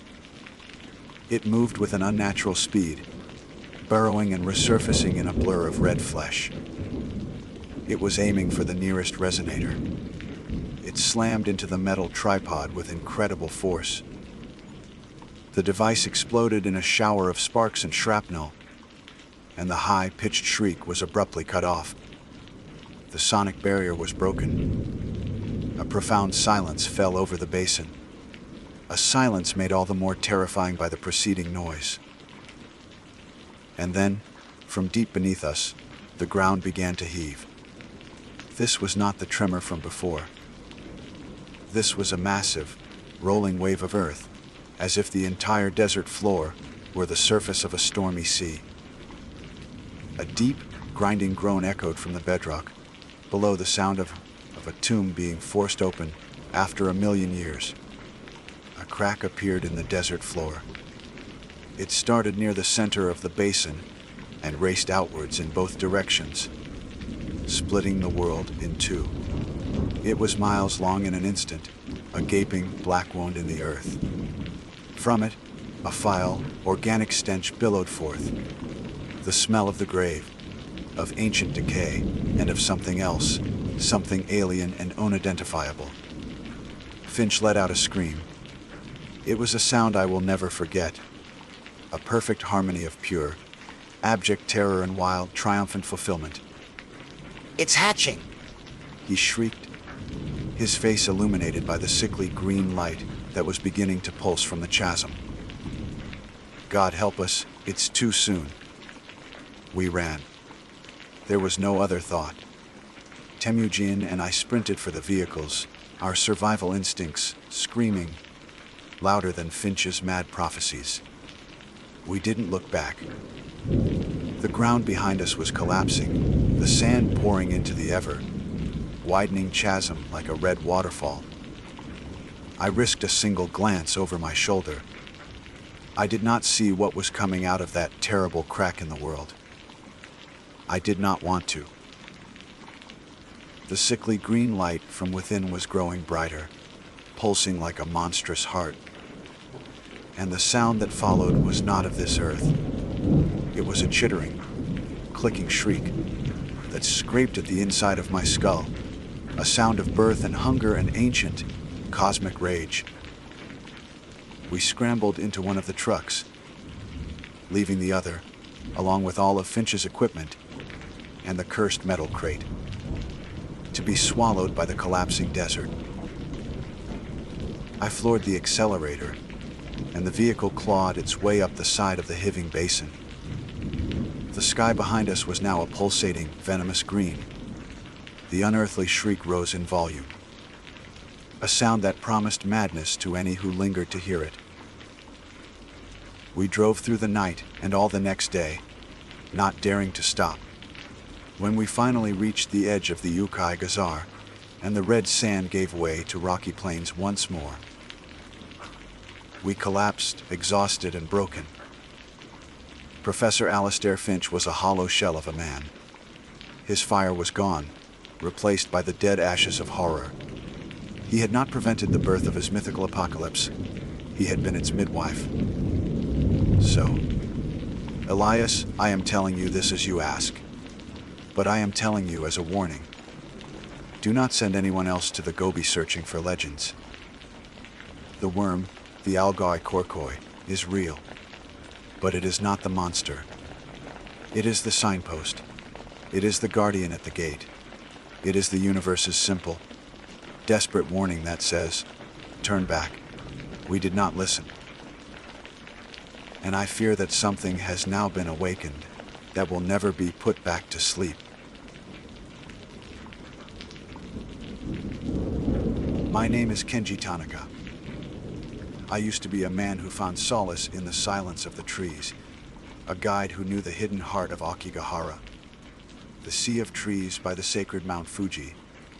For years I led people through its winding, moss-covered paths, not to the places of sorrow that gave the forest its dark name, but to the pockets of profound beauty and quiet contemplation hidden within its depths. I believed that even in a place associated with despair, there was life, resilience, and a deep, ancient peace. I showed my clients the rare orchids that bloomed in the perpetual shade, the gnarled, centuries-old cypress trees that stood like patient monks, and the volcanic ice caves that held the winter's chill deep into the summer.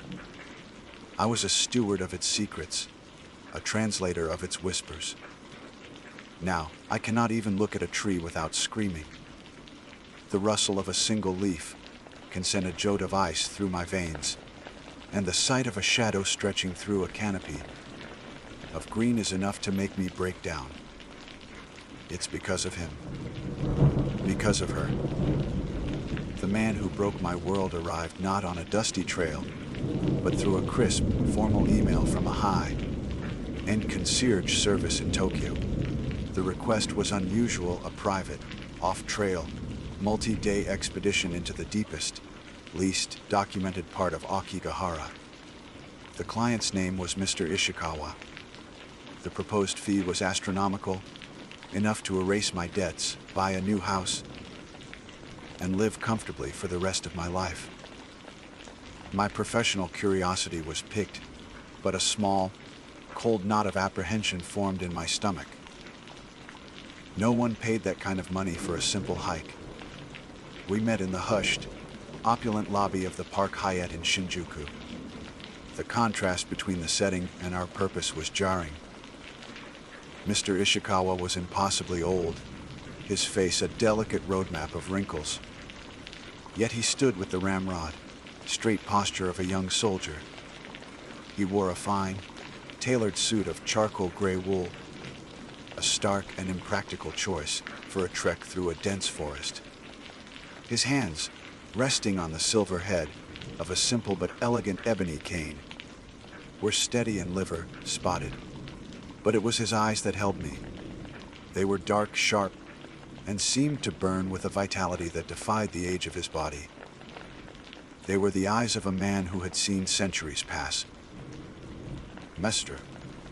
Tanaka," he said, his voice a dry rustle, like old parchment.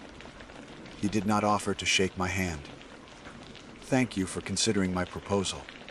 I have a very specific destination in mind." He produced no modern GPS or satellite image. Instead, he unrolled a small, brittle scroll of parchment onto the low glass table between us. It was a hand-drawn map, the ink faded to a ghostly brown. The landmarks were archaic, using names for hills and streams I had never heard of. At its center, nestled in a dense cross, hatching of trees, was a small, simple drawing of a torii gate labeled the Shrine of the Weaver's Repose. "I wish to find this place," he stated, tapping a long, slender finger on the drawing. "It is a forgotten shrine, one that my family has a long and complicated history with. The path is not on any known trail. I require your expertise to navigate the terrain." I studied the map, my guide's pride warring with my unease. The area he indicated was notoriously difficult. A maze of volcanic rock formations, treacherous ravines, and unnervingly uniform stretches of trees where every direction looked the same. It was a place where compasses were rumored to spin uselessly due to magnetic rock deposits. "This is a dangerous undertaking, Ishikawa-san," I said, trying to maintain a professional tone. "The forest in that sector is unforgiving. It could take several days." "I am aware," he replied, his gaze unwavering. "The payment I offer is not for a walk in the park. It is for your silence, your discretion, and your courage. I am not hunting for sport, Mr. Tanaka. I am fulfilling an old and heavy obligation." His words hung in the air, thick with unspoken meaning. Against my better judgment, against the screaming instinct that told me to walk away, I heard myself agree. The money was a siren's call, promising a future free from worry. I told myself it was just an eccentric, old man on a quest for his family's history. I was a professional, and this was the job of a lifetime. I should have known that some lifetimes are meant to be cut short. We entered Aokigahara 2 days later, under a sky the color of lead. The moment we stepped off the main path and into the embrace of the trees, the atmosphere shifted. The usual oppressive sadness of the forest, the heavy blanket of sorrow that clings to the air, was different. It was replaced by something sharper, more active. It was the feeling of being watched, of being hunted. The normal sounds of the forest floor, the scuttling of insects, the call of a distant bird, were absent. The silence was absolute, a vacuum waiting to be filled. Mr. Ishikawa seemed unaffected. He moved with a steady, unhurried pace, his expensive leather shoes barely making a sound on the moss and volcanic soil. My own senses, however, were on fire. Every snap of a twig under my boot sounded like a gunshot. Every shadow seemed to twist into a grotesque shape at the edge of my vision. Then we began to see the webs. At first, they were just isolated strands, but they were thicker and stronger than any I had ever encountered. They stretched between trees like silver wires, glistening with a faint, oily sheen. I reached out to touch one, and it was shockingly sticky and resilient, like a fishing line coated in glue. As we pushed deeper, the webs became more numerous. They draped from branches in thick, tattered sheets, clinging to the ancient trees like funeral shrouds. The scale was unnatural. Entire sections of the forest were draped in this ghostly silk, creating tunnels and archways that blocked out the already dim light. It was as if a colony of colossal spiders had claimed this part of the woods as their own. "I have never seen anything like this," I whispered, my voice hoarse. My job was to know this forest, and it had become utterly alien to me. Mr. Ishikawa paused, prodding a thick cable-like strand with the tip of his cane. "She has been busy," he murmured, more to himself than to me. "Her hunger must be growing." "Her?" I asked, my heart beginning to hammer against my ribs. "Whose hunger?" He turned his ancient eyes on me, and for the first time, I saw something other than stoic resolve in them. It was a profound, weary sadness. "Our prey, Mr. Tanaka. The one my family has failed to kill for 400 years. Before I could process his terrifying words, my compass, which I had been consulting obsessively, began to spin wildly, the needle dancing in a frantic, useless circle. We were lost. Not in the conventional sense that a guide can be lost, but truly, supernaturally lost. The forest had us, and somewhere in the webbed, silent labyrinth ahead, something was waiting.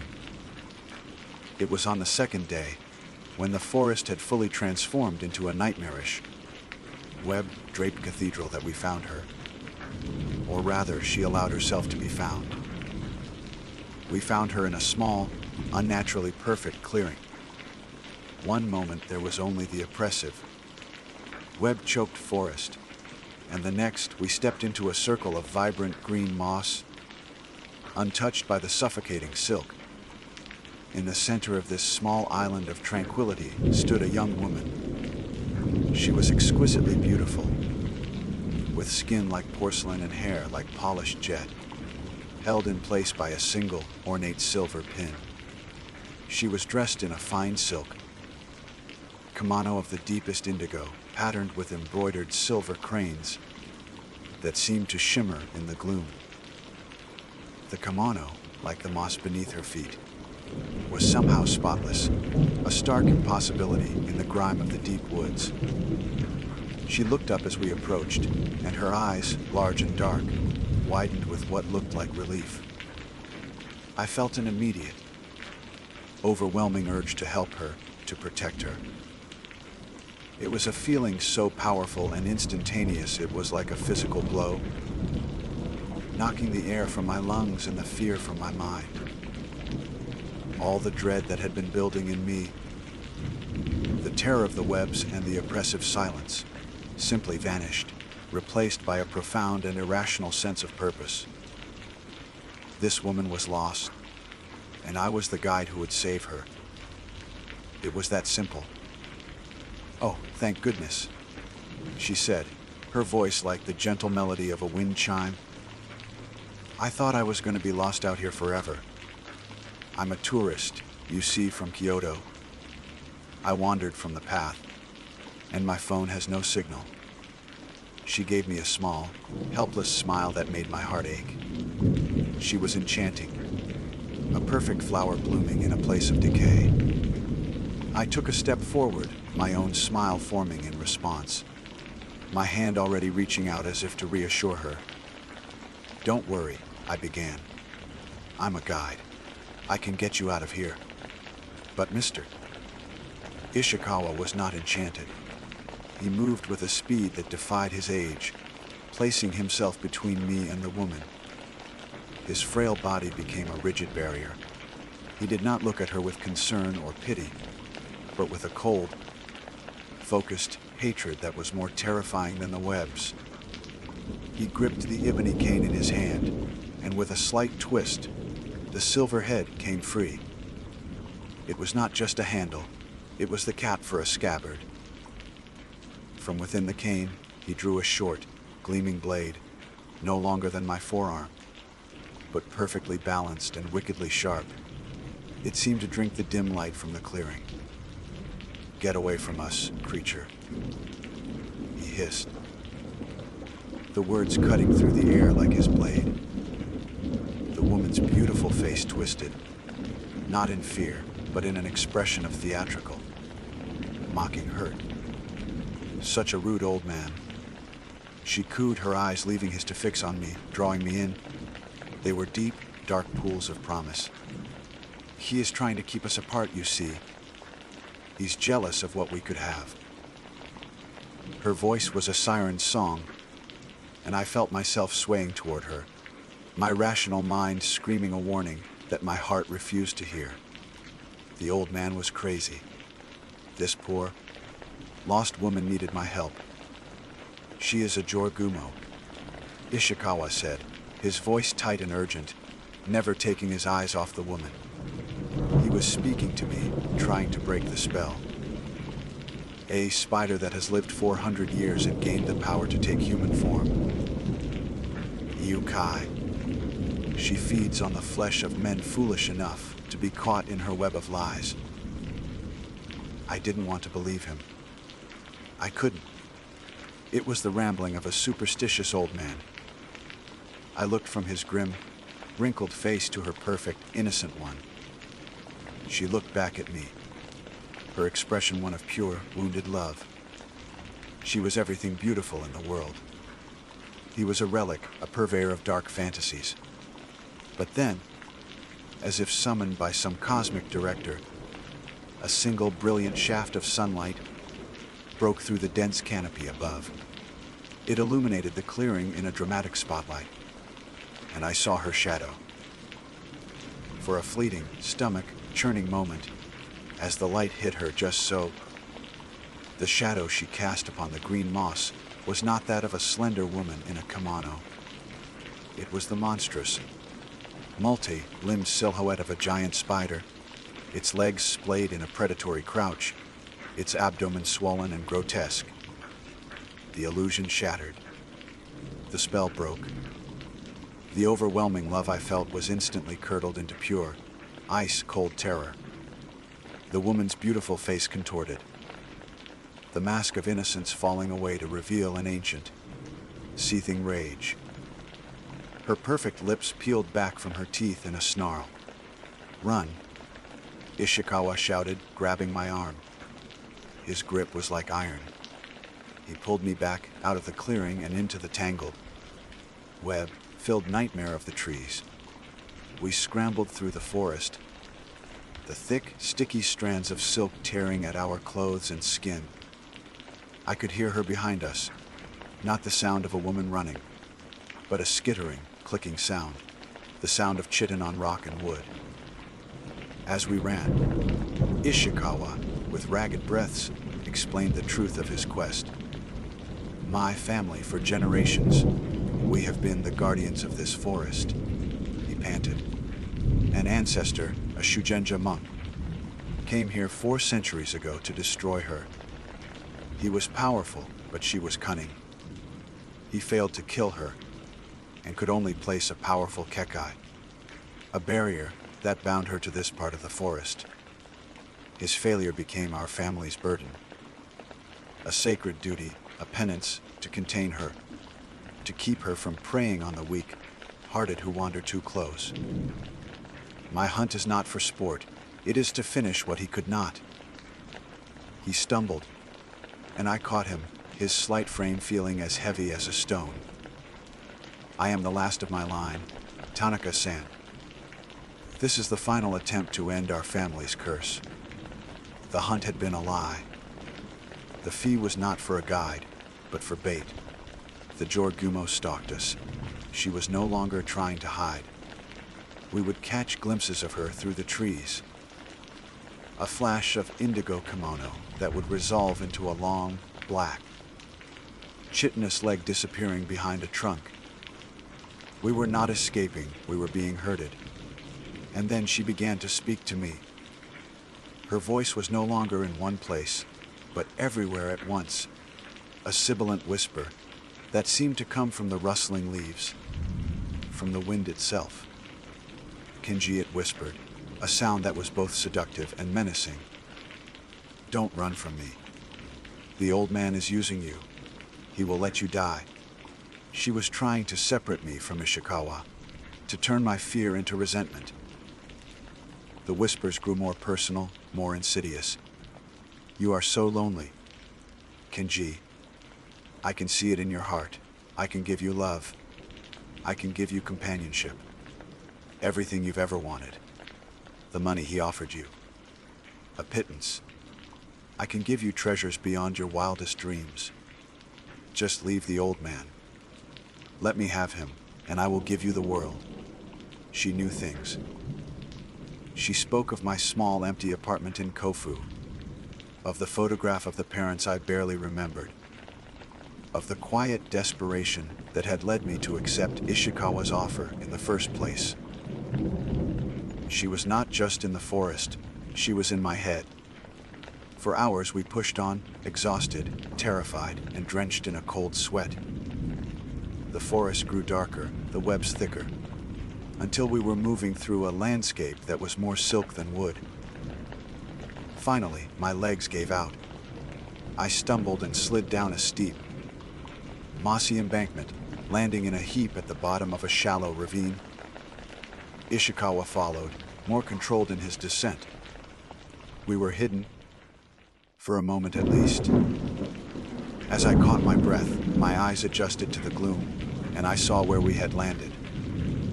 We were at the mouth of a cave, a dark maw in the volcanic rock. But it was not of ordinary cave. Draped over the entrance, shimmering with a faint, sickly luminescence, was a curtain of thick, viscous spider silk, like a waterfall frozen in time. The air that drifted out was thick with the cloying, sweet smell of rot and decay. We had not found shelter. She had led us home. The waterfall of silk blocking the cave entrance was not just a barrier, it was a membrane. It pulsed with a faint, sickly inner light, and the strands were warm and sticky to the touch. Mr. Ishikawa didn't hesitate. He raised his blessed blade, which seemed to glow with a faint silver light of its own in the gloom, and slashed a vertical opening in the curtain. The sound was not of tearing fabric, but of ripping flesh. A wet, sickening sound that made me gag. The stench that billowed out was overwhelming. A foul cocktail of rot musk and something acridly sweet, like overripe fruit left to decay. "Stay behind me," Ishikawa commanded, his voice low and steady, betraying none of the exhaustion he'd shown moments before. "And prepare your lighter. Whatever you see, do not let your fear master you. Your purpose is clear." He stepped through the opening, and I, feeling like a condemned man walking to the gallows, followed him into the heart of the nightmare. The cave was not a natural formation. The walls were smooth and coated in a thick, grayish mucus that seemed to wreathe in the low light. The floor was a carpet of the same sticky silk, which clung to our boots with every step. But it was the ceiling that drew my gaze and froze the blood in my veins. Hanging from the cavern roof like grotesque fruit were dozens of large, white sacks. They were the size of men, wrapped in layer upon layer of thick, opaque silk. They were her larder. My mind reeled as I realized what I was looking at. The final resting places of other lost souls. Other men who had been enchanted by a beautiful face in the woods. Most were still, but some of them twitched feebly. A faint, muffled groan escaped from one of the larger sacks near the back, a sound of unimaginable suffering that was quickly silenced. I saw the outline of a hand pressing against the inside of its silken prison before it fell still. These were not just bodies, they were victims, cocooned and kept alive for the creature's dining pleasure. And she was waiting for us. At the far end of the cavern, on a raised dais of rock, she sat on her throne of webs. She was no longer in her human guise. The beautiful woman was still there, but only from the waist up. Her perfect, porcelain torso was fused seamlessly to the back of a monstrous spider the size of a carriage. 8 massive, hairy legs, each ending in a viciously sharp point, supported her bulk. Her abdomen was swollen and pulsating, and multiple red, unblinking eyes burned with ancient hunger from her arachnid head, which swiveled below the human torso. The beautiful face smiled down at us, the same enchanting smile she had given me in the clearing. But now it was a mask of pure evil, stretched over a form of absolute horror. The last of the Ishikawa line. She cooed, her voice echoing in the cavern. A grotesque fusion of the melodious woman and a chittering insectoid hiss. You have grown so old and frail, and you have brought me a gift. A young, strong one. I can feel his fear. It makes him taste all the sweeter. She lunged. It was not a crawl or a skitter. It was an explosive burst of movement, a terrifying launch that covered the distance between us in a heartbeat. The fight was a blur of chaos and primal fear. Ishikawa was no longer a frail old man. He moved with a supernatural speed and grace that defied his age, his blessed blade a silver arc in the gloom. He was not just a man. He was a warrior, a priest, a hunter engaged in a timeless battle. He ducked under a sweeping leg that could have crushed him, his blade lashing out to sever a stream of sticky webbing shot from her spinnerets. He was a whirlwind of focused purpose, a dancer in a ballad of death. I, on the other hand, was just bait. I was frozen, a statue of terror, my mind unable to process the horrific reality before me.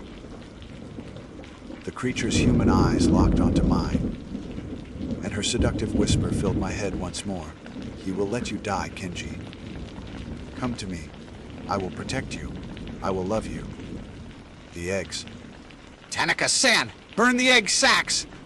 Ishikawa's shout cut through my paralysis. His words jolted me back to reality. My purpose. I looked up and saw, clustered behind her throne, a new batch of sacks. These were smaller, more translucent, and I could see the dark shapes of her unleashed spawn writhing within. Her children, her legacy. I fumbled in my pocket for my lighter, my hands shaking so violently I could barely work the mechanism. The small flame that finally sparked to life seemed pathetic, an insignificant flicker in the face of such overwhelming horror. The Jorgumo saw my intent. She let out a shriek of fury, a sound that was half human scream, half insectile screech, and turned her attention from Ishikawa to me.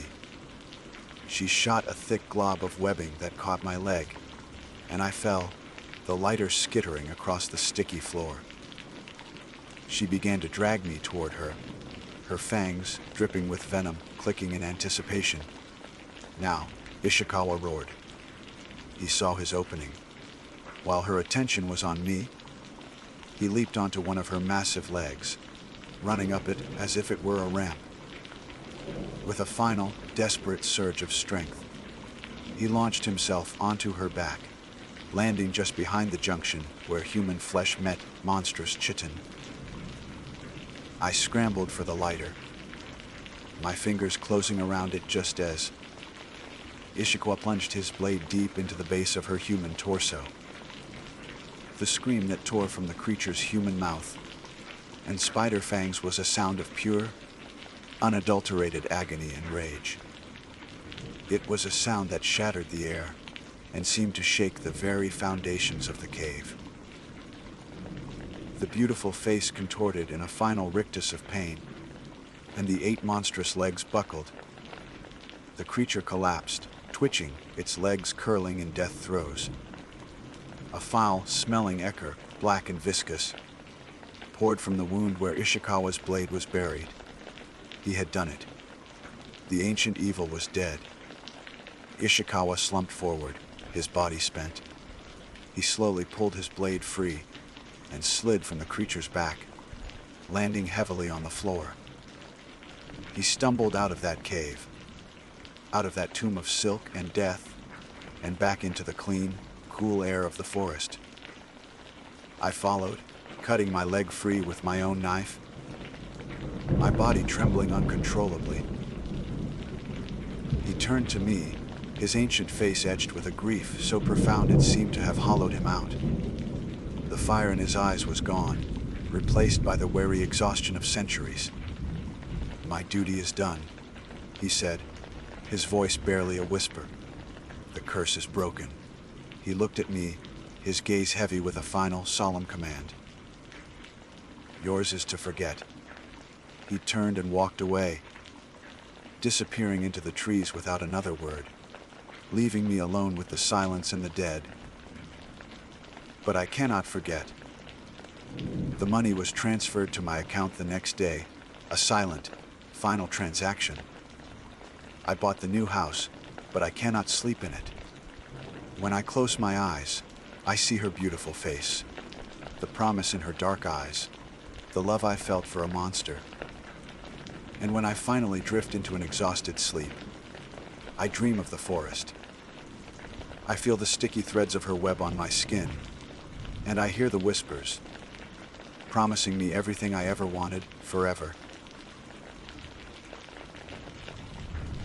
My name is Nikos Papadakis, and for 20 years, I have made my living by taking people into places they should not go. I am a guide, but not the kind you find leading cheerful tourists through the well-trodden paths of the Acropolis or the sunny beaches of Mykonos. My clients seek the raw, untamed heart of Greece, the peaks of the Pindus Mountains where eagles nest, and the winter snows can kill a man in an hour, the dense forests of the north where the Ottoman ghosts are said to still linger, the forgotten coastlines accessible only by sea. I am a specialist in geography, survival, and most importantly, discretion. When a wealthy industrialist wishes to hunt wild boar far from the prying eyes of the press, they call me. When a biologist wants to study a rare species of viper in its natural and lethally dangerous habitat, they call me. I am the man who knows the paths that are not on any map. I have always believed that the wilderness is honest. It does not pretend to be safe. A cliff is a cliff, a storm is a storm. It is people who are dishonest.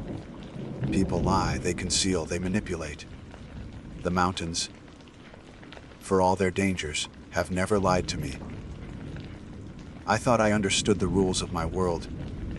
Respect the land, be prepared for its challenges, and be wary of the men you guide.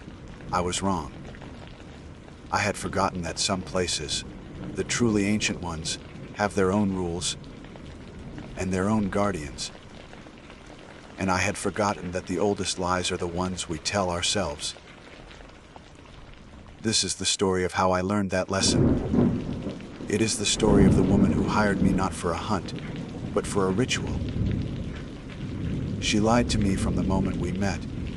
She isn't a hunter or a historian. She's a worshiper, and I was never the guide. I was the offering. Her name was Lyra Callis. The name itself sounded like old money, the kind that flows from shipping empires and echoes in the halls of power in Athens and London. She contacted me through a trusted intermediary, a man who had arranged several high-paying, high-risk expeditions for me in the past. The request was simple on the surface, yet deeply unsettling in its specifics. A guided expedition into the heart of the Lernaean marsh. My blood ran cold when I heard the name. Lerna. Even today, in an age of satellites and science, it is a name spoken in whispers. It is not a mountain range or a forest. It is a blight upon the landscape. A sprawling wetland south of Argos that the earth itself seems to be trying to reject. The stories say the water is poison, that the air is thick with vapors that drive men mad. Farmers keep their livestock miles away. No one builds there. No one hunts there. No one goes there. It is a place of myth, the legendary lair of the Hydra, the 9-headed serpent slain by Heracles. To a modern man, it was simply a toxic swamp, an ecological dead zone. But even a modern man knows to respect the places that have been feared for 3,000 years. I refused. Politely, but firmly. The area is not safe for travel. I explained over the phone. The ground is unstable. The water is contaminated with industrial and agricultural runoff, and there are pockets of hydrogen sulfide gas. It is not a place for a historical tour. The intermediary side.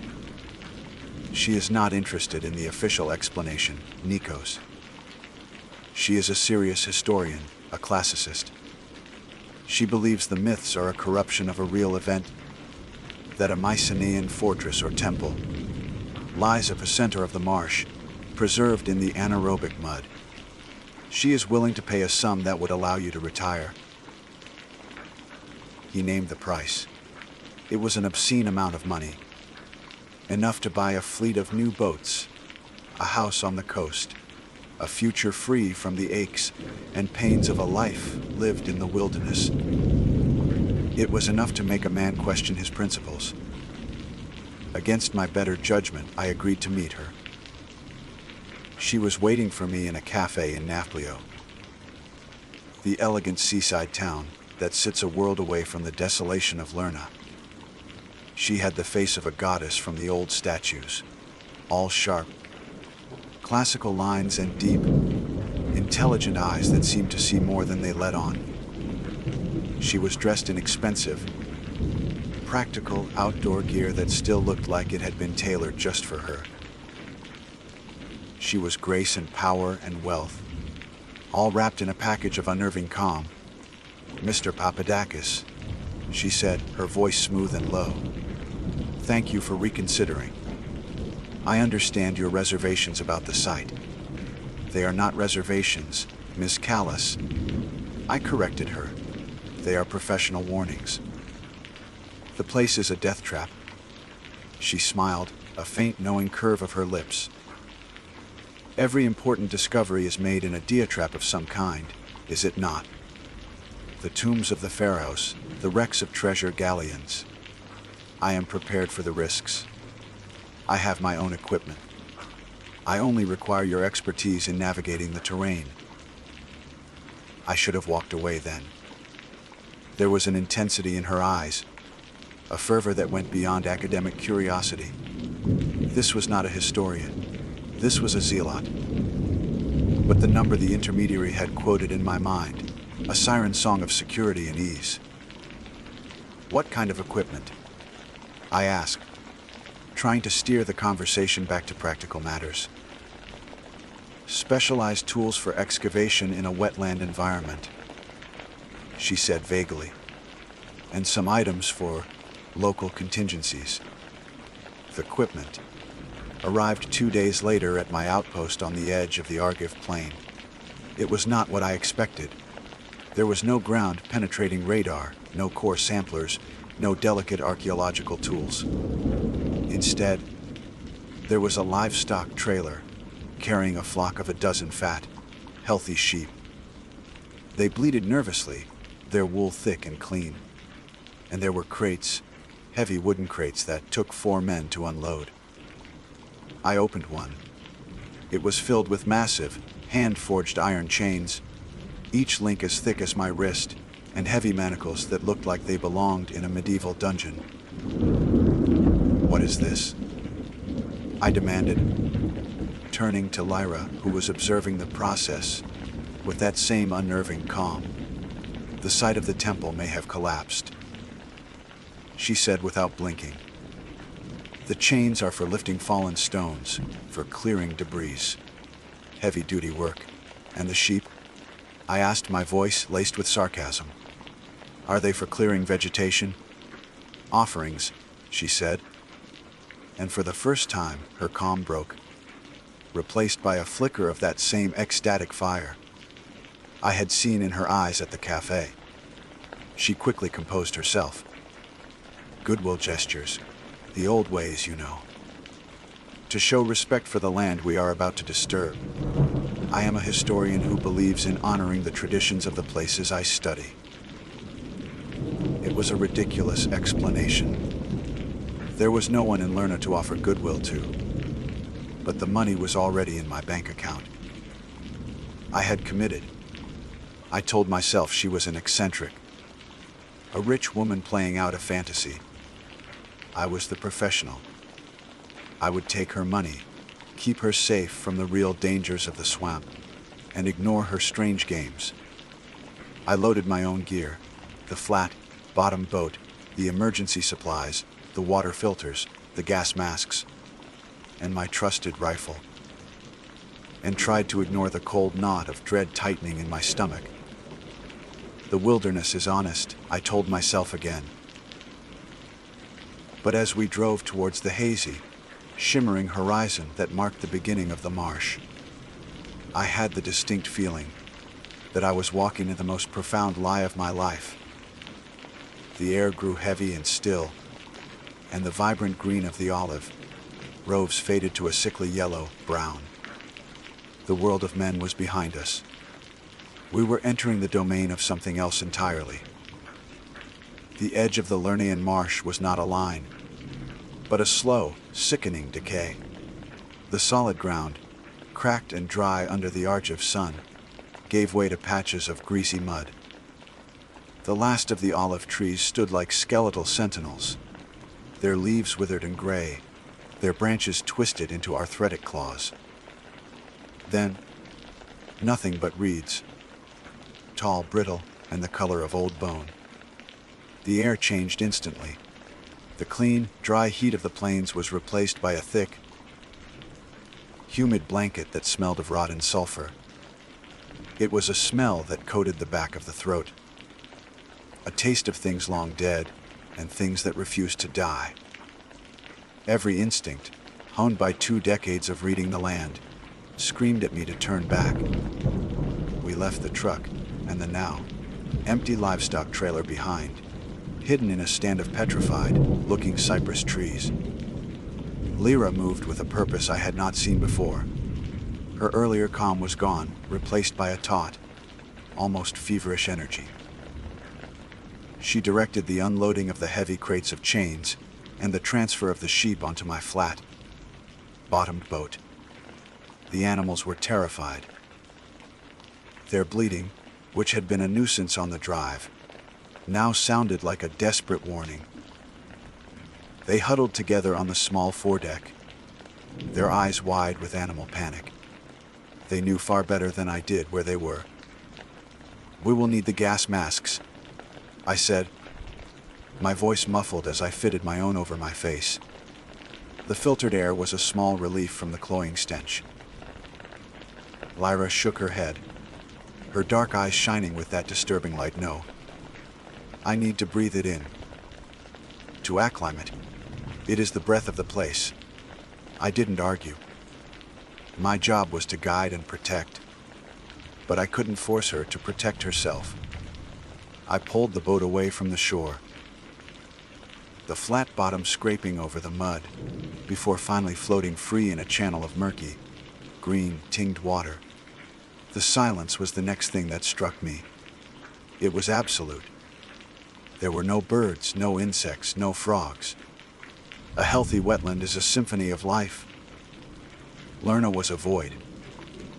The only sounds were the soft splash of my pole in the stagnant water, the creak of the boat's timbers, and the terrified panting of the sheep. The water itself was wrong. It was covered in a thick, oily scum that swirled with iridescent rainbows, like a petroleum spill. But this was not industrial. This was something organic, something ancient and corrupt.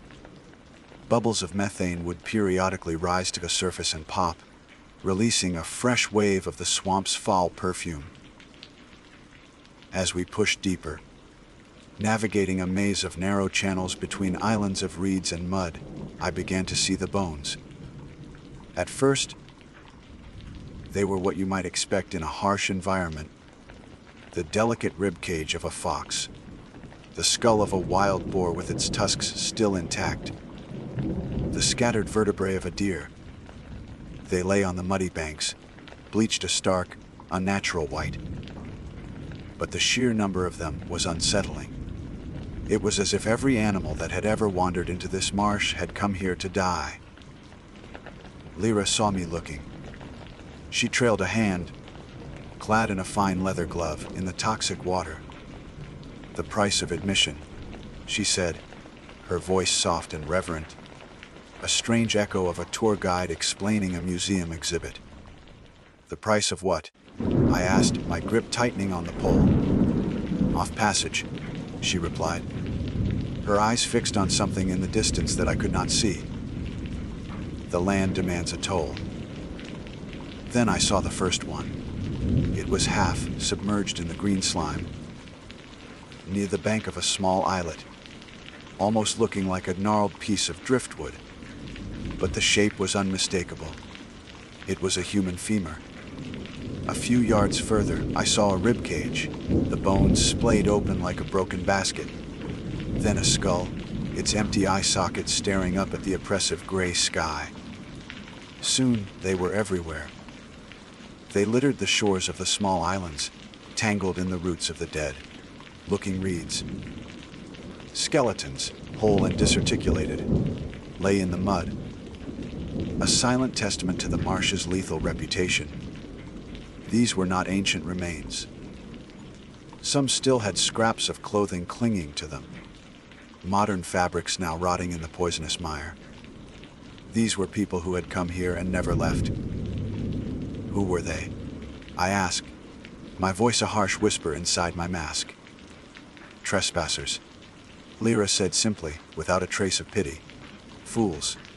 They came without an invitation. They did not bring a gift." She gestured towards the sheep huddled on the deck. "We are not fools, Mr. Papadakis. We come as supplicants." My blood ran cold. The chains in their crates suddenly felt infinitely heavier. The lie she had told me, that they were for lifting stones, was so thin, so transparent, that I felt like a fool for ever pretending to believe it. This was not an archaeological dig. This was something else. Something dark and primal. The money in my bank account felt like a curse. After what felt like an eternity, the narrow channels opened up into a vast, circular lake in the very heart of the swamp. If the channels were unsettling, this was a place of pure dread. The water here was not green, but a deep, polished black, as still and reflective as obsidian.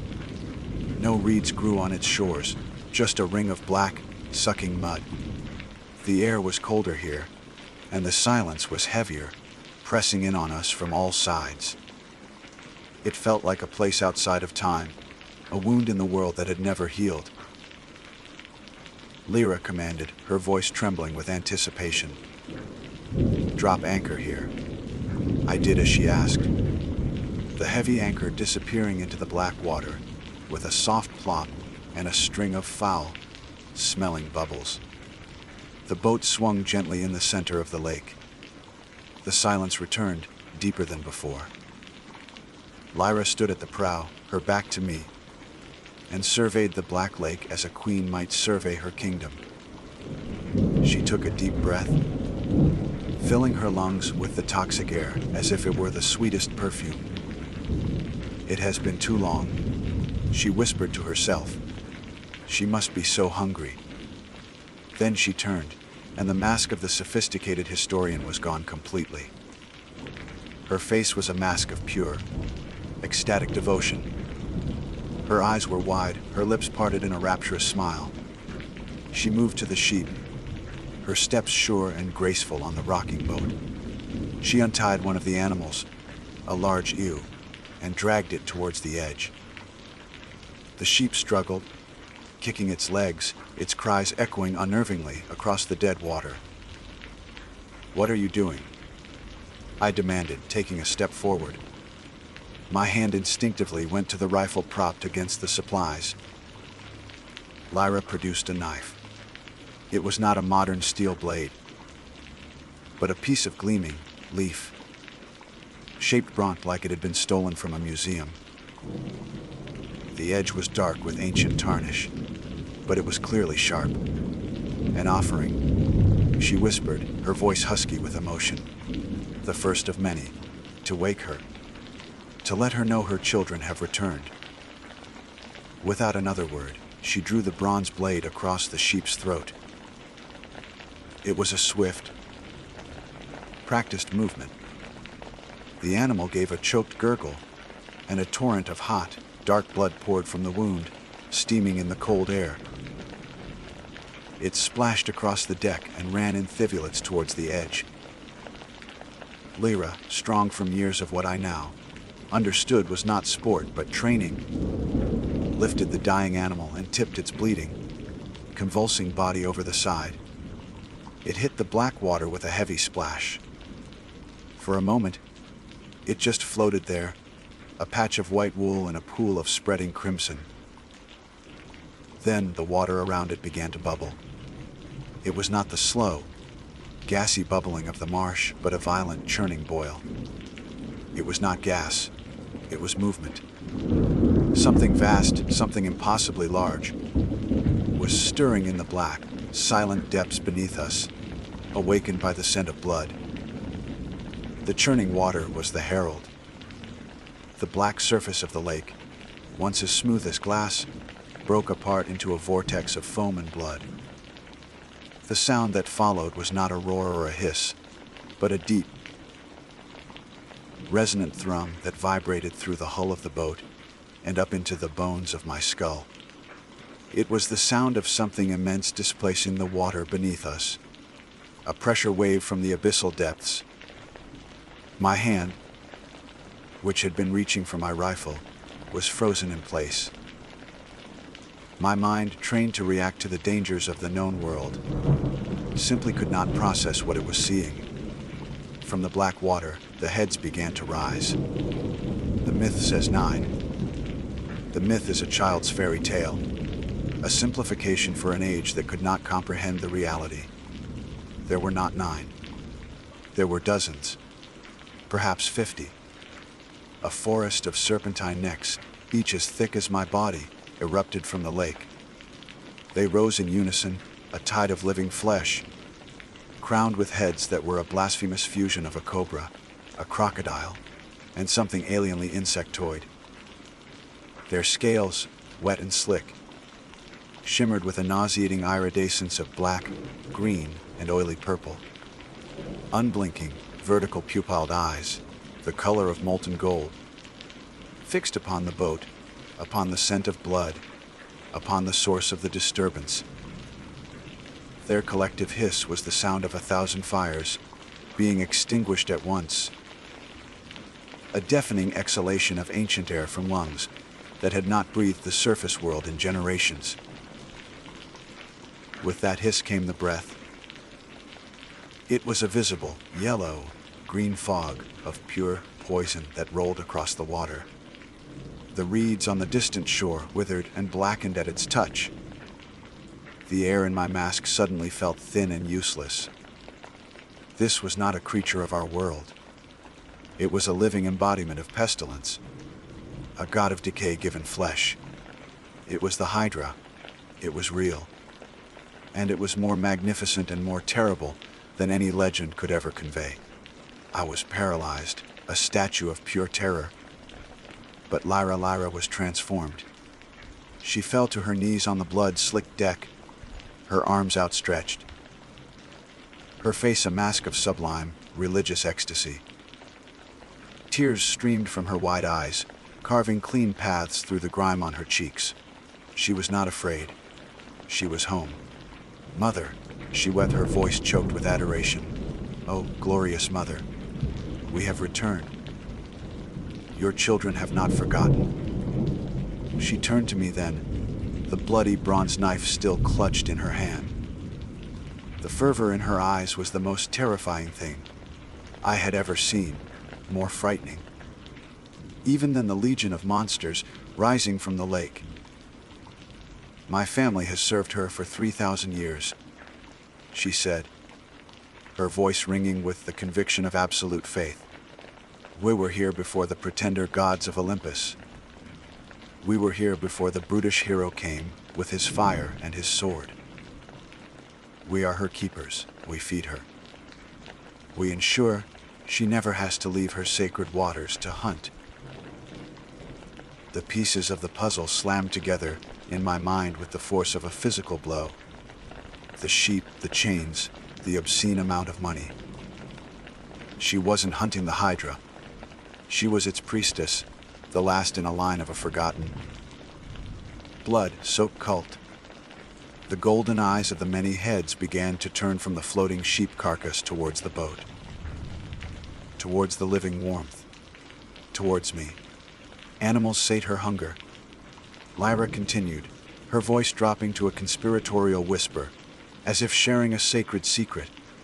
They keep the flesh alive, but she requires a different kind of sacrifice to sustain her power, her immortality.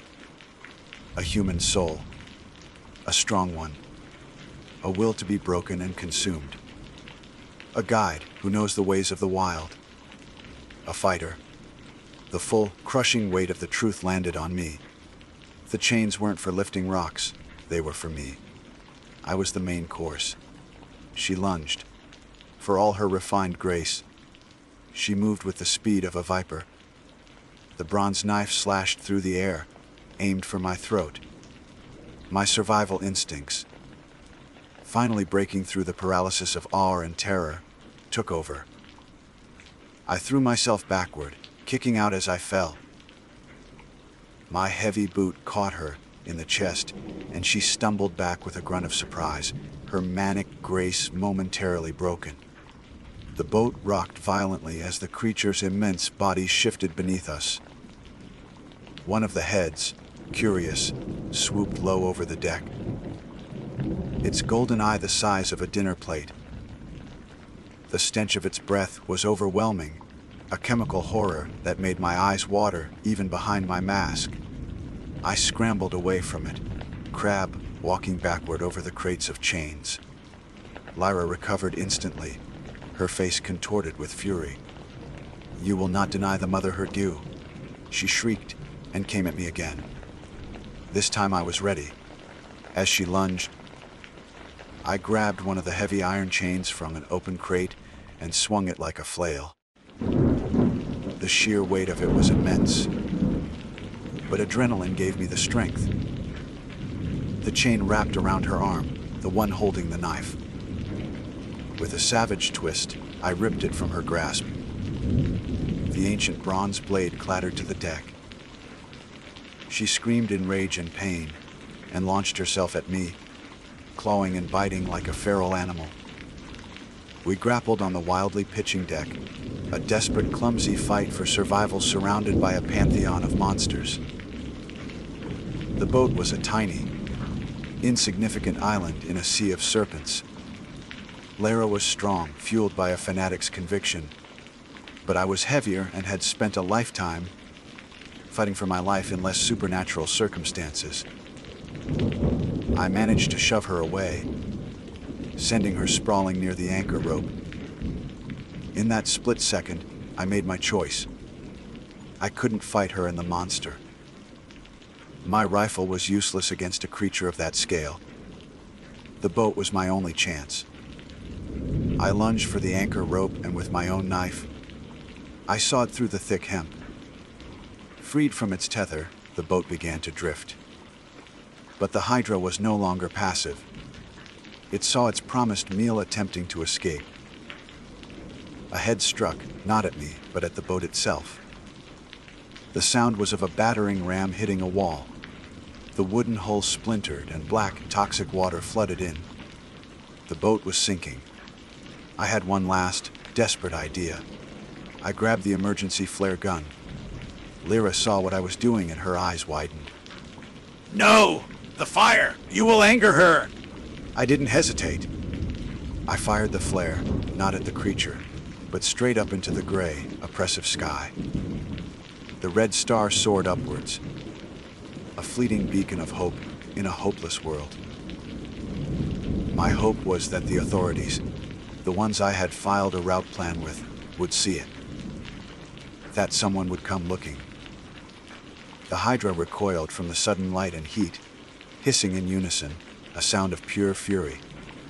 In that moment of distraction, I dove over the side, away from the sinking boat, away from Lyra, and into the cold, black, poisonous water.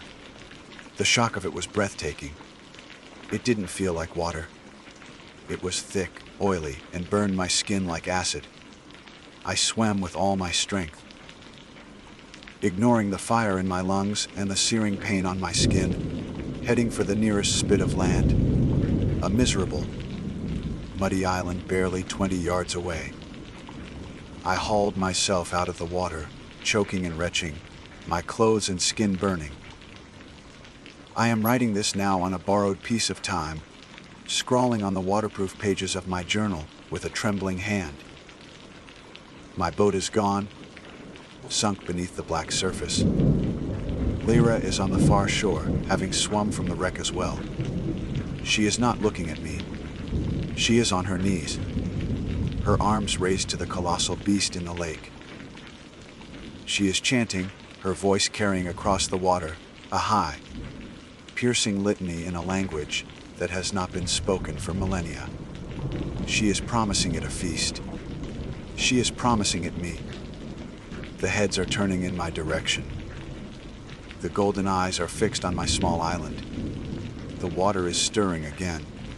I have one bullet left in my flare gun. It will be for the monster. It will be for me. The wilderness is honest, I told myself. It does not lie. The truth is, some things in the wilderness should remain forgotten. And some prices are not worth paying. My name is Elias. To the world at large, the world of tax returns, morning commutes, and weekend barbecues, I don't exist. My name is a whisper in certain circles, a password passed between men who have problems that can't be solved with money alone, though money is always the first step. I am a guide. That is the simplest term for what I do, though it's woefully inadequate. I don't lead tourists up well-trodden mountain paths or help them photograph exotic birds. I take people to places they should not go, places that have fallen off the map or were never on it to begin with. I guide them through environments where a single mistake isn't just a setback, but the last one you'll ever make. My clients are not adventurers. They are hunters, collectors, and seekers, fins that the sane world has agreed to forget. I've navigated the sunken ruins of a city in the Amazon for a historian obsessed with a pre-Incan cult, and I've tracked a beast of local legend through the Siberian taiga for a biologist who valued discovery over his own life. My job is to keep them alive long enough to find what they're looking for. Whether they survive the finding of it is often out of my hands. That's why I was in Athens, sitting in a cafe, so old the marble tabla tops were worn into smooth, shallow bowls. The air was thick with the scent of strong coffee and unfiltered cigarettes, a timeless aroma that clung to the city's ancient bones. My contracts arrive not by email or phone, but by courier. A discreet envelope delivered to a pre-arranged location. Inside is always a plain ticket, a time, a place, and a name. This time, the name was simply the architect. He arrived precisely on time, a man who seemed to defy the city's languid, sun-drenched chaos. He was all sharp angles and muted colors. His suit was a severe, charcoal gray, tailored so precisely it looked less like clothing and more like a second skin. He moved with an unnerving economy of motion, his polished black shoes making no sound on the worn tiles. He didn't look like he belonged in the grit and history of Athens. He looked like he designed the sterile, glass, and steel buildings that sought to replace it. He sat opposite me, placing a sleek, metallic briefcase on the table between us. He didn't offer a handshake or a greeting. "Elias," he said. It wasn't a question. His voice was as flat and colorless as his suit. "I've read your file. Your success rate is impressive. Your discretion, more so. My clients value their privacy," I replied, taking a slow sip of my coffee. "And their lives. I do my best to protect both." He gave a slight, almost imperceptible nod. "I have a contract. A guide service is required for a project in Crete. The objective, for official purposes, is a structural survey of the subterranean levels of the Knossos Palace ruins." I stared at him, letting the silence stretch. I knew the ruins. A labyrinth of passages, some excavated, many more still buried and unstable. It was a place for archaeologists and historians, not structural engineers in bespoke suits. "A structural survey," I repeated slowly.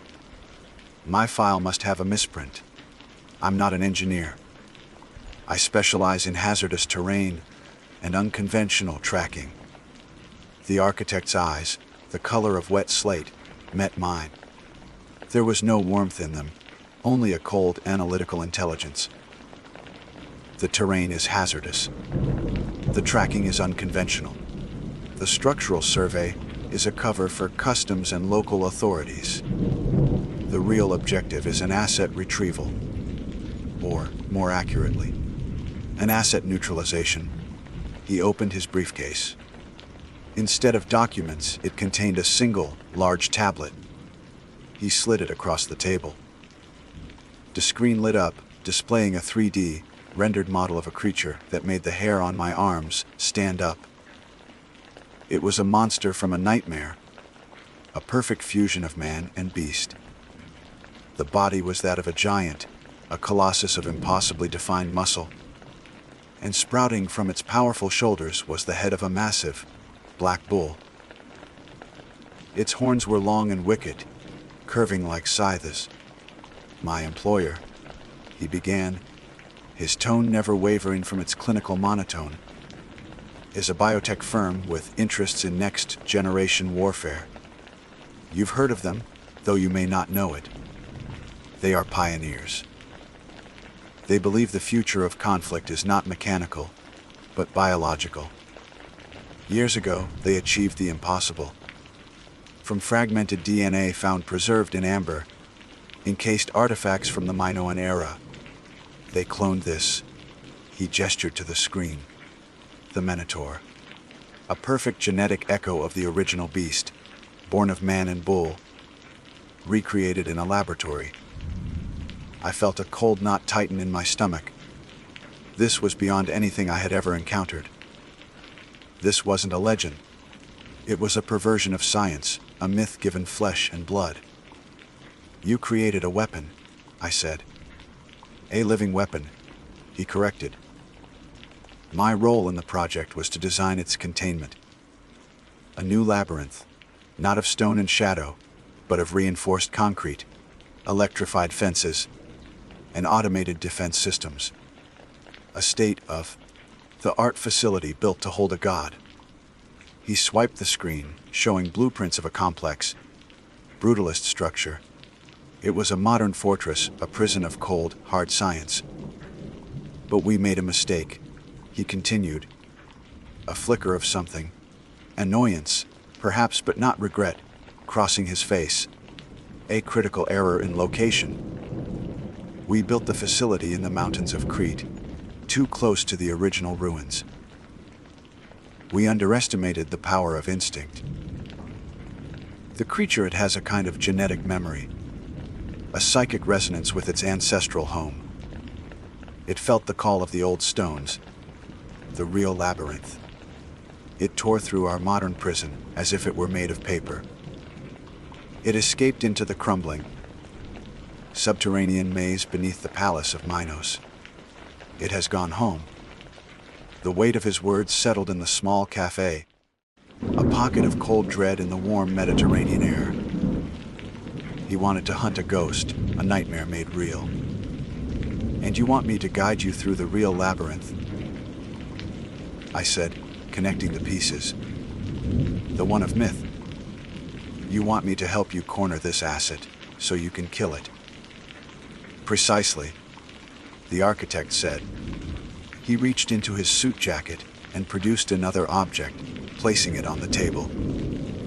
It was a long, metallic cylinder, sleek and cold. This is the delivery mechanism for the neutralizing agent. He tapped it. It's a rifle that fires custom, designed rods of super-cooled nitrogen.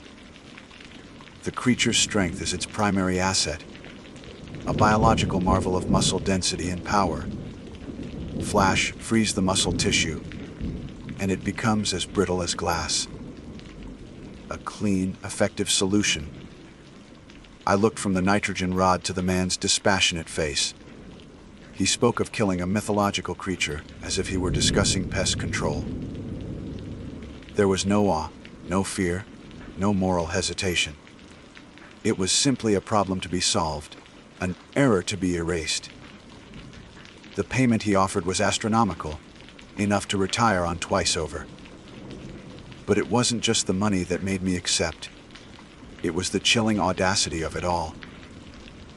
To stand in the shadow of a myth, to face a monster born of ancient sin and modern hubris. It was a journey into a darkness I had to see for myself. The contract is accepted, I said. The architect nodded, closing his briefcase. Good, we leave for Heraklion in 1 hour. Pack for a descent. We're going into the dark. The flight to Heraklion was short and silent. The architect worked on his tablet, his face illuminated by the cold, blue light of schematics and data streams. He didn't speak, and I didn't prompt him. I've learned that men like him operate in a world of pure information, and small talk is just noise that corrupts the signal. I spent the time studying maps of the NASA's excavation site, referencing them with older, less reliable charts, some dating back to the first digs in the early 20th century. The official maps showed a complex but logical system of rooms and corridors. The older charts were different. They were filled with frantic annotations, dead ends marked with crosses, and passages that seemed to loop back on themselves in impossible ways. They looked less like architectural plans and more like the panicked scrawls of a man losing his mind. We landed and were met by a black, unmarked van that drove us out of the city and into the rolling hills where the ruins lay sleeping under the Cretan sun. The tourist entrance was closed for the day, but the architect had arranged for after-hours access. A tired-looking official in a rumpled uniform unlocked a service gate for us, his eyes carefully avoiding the long, heavy cases of equipment we carried. A significant amount of money had clearly changed, hands to ensure his curiosity was suppressed. We didn't enter through the grand courtyards or past the famous reconstructed frescoes.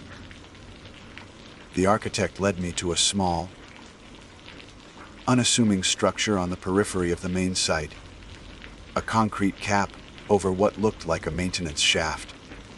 He produced a key card and swiped it through a discreet, modern reader installed in the ancient stone. A heavy steel door hissed open, revealing a dark, gaping maw that led straight down. The company installed this access point during the construction of the new facility. He explained, his voice echoing slightly in the confined space. A private entrance for monitoring seismic activity. Convenient.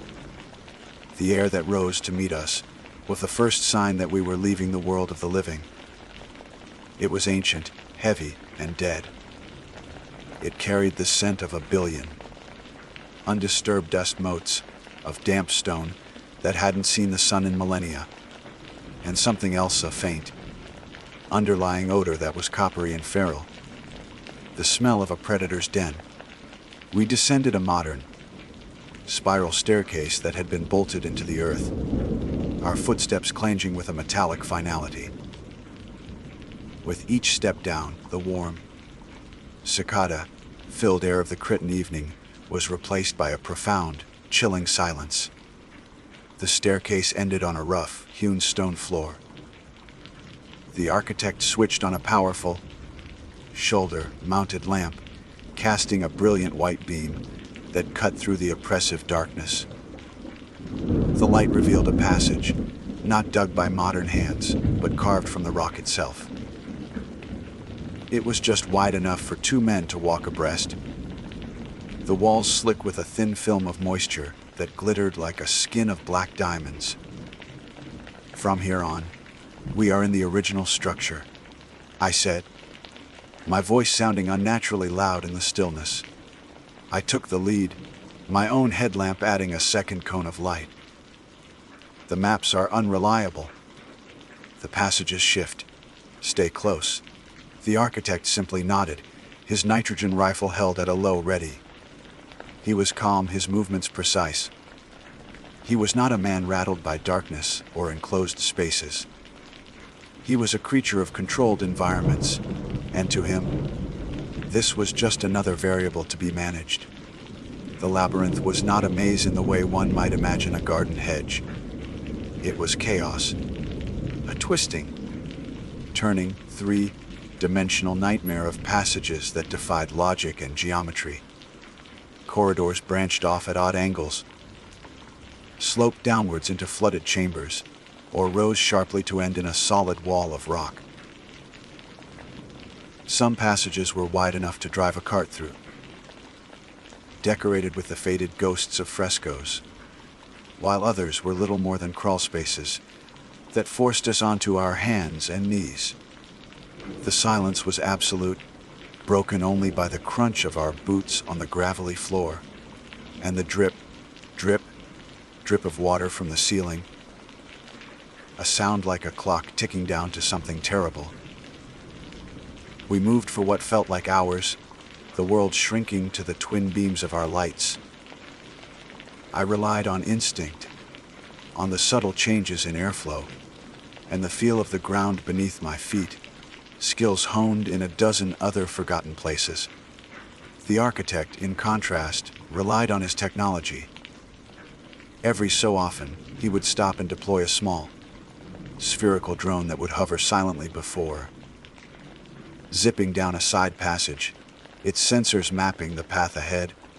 Thermal and acoustic sensors are active, he stated, his eyes fixed on his wrist, mounted display. No biological signatures detected beyond endemic cave fauna. It knows we're here, I said quietly. An animal that's smart, that powerful. It doesn't need to see us to know it's being hunted. The first real sign came an hour later. In a wide, circular chamber where the ceiling had partially collapsed, leaving a mountain of rubble in the center, I saw them. Tracks.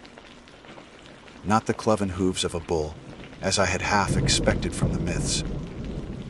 They were the prints of bare, man-like feet, but they were huge, easily twice the size of my own. The impressions were deep in the packed earth, speaking of an immense weight. And beside them, I saw something else that made my blood run cold, the distinct drag marks of something heavy, something metallic. Look, I said, shining my light on the ground. The architect knelt, his expression unchanging. He ran a gloved finger along the edge of one of the drag marks. Reinforced steel. He murmured. It must have torn a section of its cage door from the frame and dragged it along, using it as a weapon, perhaps, or a shield. The thought of the beast, not just a mindless brute, but a thinking creature capable of tool use, was profoundly disturbing. We followed the tracks deeper into the maze. The coppery smell grew stronger, thicker, catching in the back of my throat. It was the smell of a slaughterhouse. Soon we found the source. A side chamber, small and cramped, was smeared with blood. The mangled carcasses of several wild goats were strewn across the floor, their bodies torn apart with a savage, contemptuous force. This was not the work of an animal killing for food. This was a display of rage. It was then that we heard it for the first time. It wasn't a sound that traveled through the air, but one that seemed to vibrate up through the soles of our feet. A deep, guttural rumble that was too low for the human ear to properly register. The drones in the architect's pack whirred nervously. "Subsonic vocalization," he said, his eyes scanning his display. "It's close, maybe within 500 meters. It's not moving. It's waiting." The labyrinth seemed to press in on us, the darkness no longer empty, but filled with a malevolent presence. Every shadow seemed to writhe. Every drip of water sounded like a footstep. My hand rested on the hilt of the heavy knife at my belt. A useless comfort against the thing we were hunting. We rounded a sharp bend, and the architect's light caught something that made us both freeze. Scrawled on the wall in what looked like dried blood was a symbol. A complex, geometric pattern. A double-headed axe. The labries. The ancient symbol of the Minoan palace. But it was drawn with a furious, desperate energy. And below it, scratched into the stone with a piece of sharp metal, was a single, wavering line. And then another, perpendicular to the first. A cross. A crude, human prayer in a monster's lair. Genetic memory. The architect breathed. A hint of something that might have been awe in his sterile voice. It's not just the place it remembers. It's remembering what it is. Before I could process the implication, a roar shattered the silence. This was no subsonic rumble. This was a full-throated bellow of pure, unadulterated fury mixed with a scream of human agony. It was a sound of tormented intelligence, of a being trapped between man and monster, and it was close. Dangerously close. It came from just around the next corner. The architect raised his rifle, the weapon humming as the nitrogen system activated. "Asset has engaged," he said, his voice dropping back into its ice, cold, professional calm. "Prepare for contact." There is no way to prepare for a monster. You can track it, study its habits, and devise 100 ways to kill it. But you cannot prepare your soul for the moment it appears. The roar echoed down the narrow passage, a wave of sound so powerful it felt like a physical blow. It was the sound of a collapsing world, a symphony of rage, pain, and a terrifying, human-like sorrow. We flattened ourselves against the damp stone wall as dust and pebbles rained down from the ceiling. The architect was a statue, his rifle already shouldered. The weapons hum a counterpoint to the monster's cry.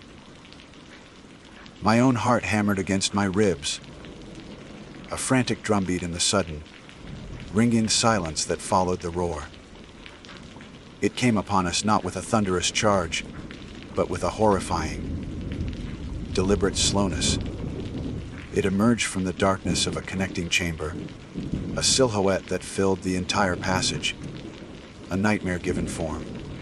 The light from our lamps washed over it, and I had to fight the primal urge to scream and run. It was a giant. The body was that of a man, but swollen to impossible proportions, a landscape of corded muscle and thick, scarred flesh. Its skin was pale, almost gray, like something that had never seen the sun. And the head was that of a massive, jet black bull, with horns so wide they scraped against the stone on either side. But the true horror was its eyes. They were not the simple, brown eyes of an animal. They were shockingly, unmistakably human, and they were filled with a tormented, ancient intelligence that was far older than the few years this creature had been alive. It stared at us, And in that gaze, I saw not just a desire to kill, but a need for us to understand why it was killing us. It wanted us to witness its agony before it ended ours. The architect was a professional. He didn't flinch. He didn't hesitate. Target acquired. He breathed, his voice a cold whisper of static in my earpiece. He fired. There was no loud report, only a sharp hiss, like a striking snake. A thin, silvery rod shot across the space between us and slammed into the creature's left shoulder. The effect was instantaneous and grotesque. The point of impact sizzled, and a web of crystalline white frost spread across the muscle tissue. The Minotaur roared, a sound of shock and fury, and the smell of ozone and frozen flesh filled the air. It looked down at its shoulder, at the flesh that had turned as white and brittle as porcelain, with an expression of bewildered betrayal. Then it charged.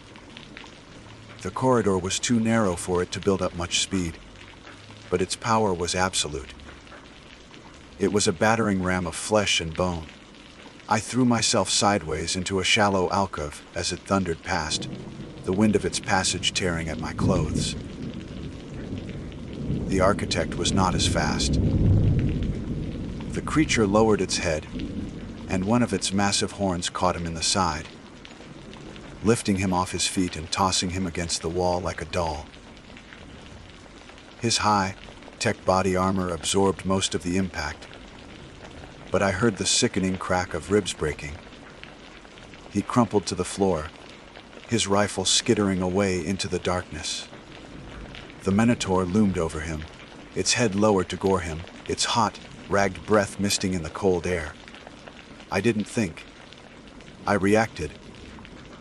I drew the heavy flare gun from my belt, a last-ditch piece of equipment for signaling in deep caves, and fired it directly into the creature's face. The magnesium flare ignited with a blinding, white-hot intensity, turning the subterranean darkness into a momentary, artificial noon. The creature screamed, a high-pitched sound of pure agony, and reared back, clawing at its human eyes. It was a tactical victory, but a spiritual defeat. I had blinded a monster that was already trapped in an eternal darkness.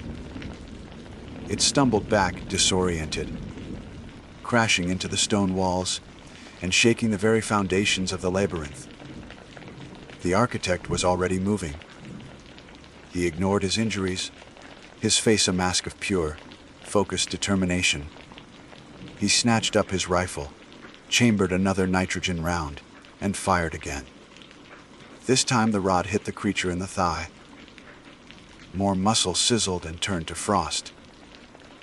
The Minotaur bellowed and staggered, its powerful leg now a fragile, frozen liability. It could no longer charge. It was wounded, crippled. What followed was not a battle, but a cruel, one-sided hunt. For the next hour, we played a game of cat and mouse in the twisting, maddening corridors. The architect, despite his injuries, was relentless. He laid a trail of thermal traps, small disks that, when triggered, would erupt in a localized field of intense heat, further disorienting the cold, blooded creature. My job was to use my knowledge of the labyrinth, my caver's intuition, to predict the beast's movements, to flush it out of hiding, and to drive it towards the architect's ambushes. We were a brutally efficient team, a fusion of ancient instinct and modern, merciless technology. The final confrontation happened in the heart of the maze, a vast, circular chamber that the first excavators had called the Hall of the Double Axis. The ceiling soared into darkness, and the walls were covered in faded frescoes of bull leapers and forgotten goddesses. The Minotaur stood in the center, leaning against a broken pillar. It was a pathetic, tragic sight. Its body was a patchwork of frozen, shattered flesh and bleeding wounds. It was breathing in ragged, painful gasps. The piece of steel it had dragged from its cage lay at its feet, a useless, discarded tool. It knew it was over. As we entered the chamber, it made no move to attack. It simply watched us, its intelligent, human eyes filled with a profound and wary sadness. It looked at the architect, the man who had designed its first prison, and then it looked at me. It was a look that stripped away all pretense, a look that asked a silent, damning question. The architect raised his rifle for the last time. He took his time, aiming for the center of the creature's massive chest. "Asset neutralization protocol complete," he said as if closing a file. He fired. The final nitrogen rod struck true. The creature stumbled backward. It looked down at its chest, at the rapidly spreading frost, with an expression that was almost surprise. It opened its mouth, but no sound came out. It simply collapsed, its immense weight hitting the ancient stone floor with a ground, shaking thud that echoed through the labyrinth like a final, dying heartbeat. The great beast, the monster of myth and science, was dead. Silence descended. The architect calmly walked over to the body, checking for vital signs with a detached, clinical air. He then looked at his watch. Asset neutralized. Contract fulfilled. He pulled out his tablet, and a moment later, a notification pinged on my own device. The payment in its entirety had been transferred. There was no sentiment, no reflection on the horror he had unleashed and then methodically destroyed. It was just a job, a line item on a corporate budget. He turned to me. "My transport is arranged. Your services are no longer required. You will be escorted back to the surface." I looked from his cold, impassive face to the tragic form of the dead Minotaur. And in that moment, in the deep, silent darkness of the labyrinth, I realized something. The architect and his company, with their sterile suits and their bottomless bank accounts, they were the real monsters. They took the nightmares of the past, the sins of myth, and gave them a new, sterile, corporate life, only to hunt them down when they became inconvenient. The Minotaur was a tragedy, a creature born of hubris and trapped in a maze it didn't create. But at least it was honest in its fury. At least its rage was pure. I couldn't say the same for the men who hunt in suits. I am staying in Crete. I sent one last, encrypted message. "Elias, the job is done. The asset is neutralized. But I'm not coming back. Wire the payment to the usual account and burn this address. I can't go back to that world. Not after this. Someone needs to watch the watchers. Someone needs to hunt the hunters. And in the shadows of these ancient stones, I've found a new purpose. I've found a new labyrinth. And this time, I know who the monster is."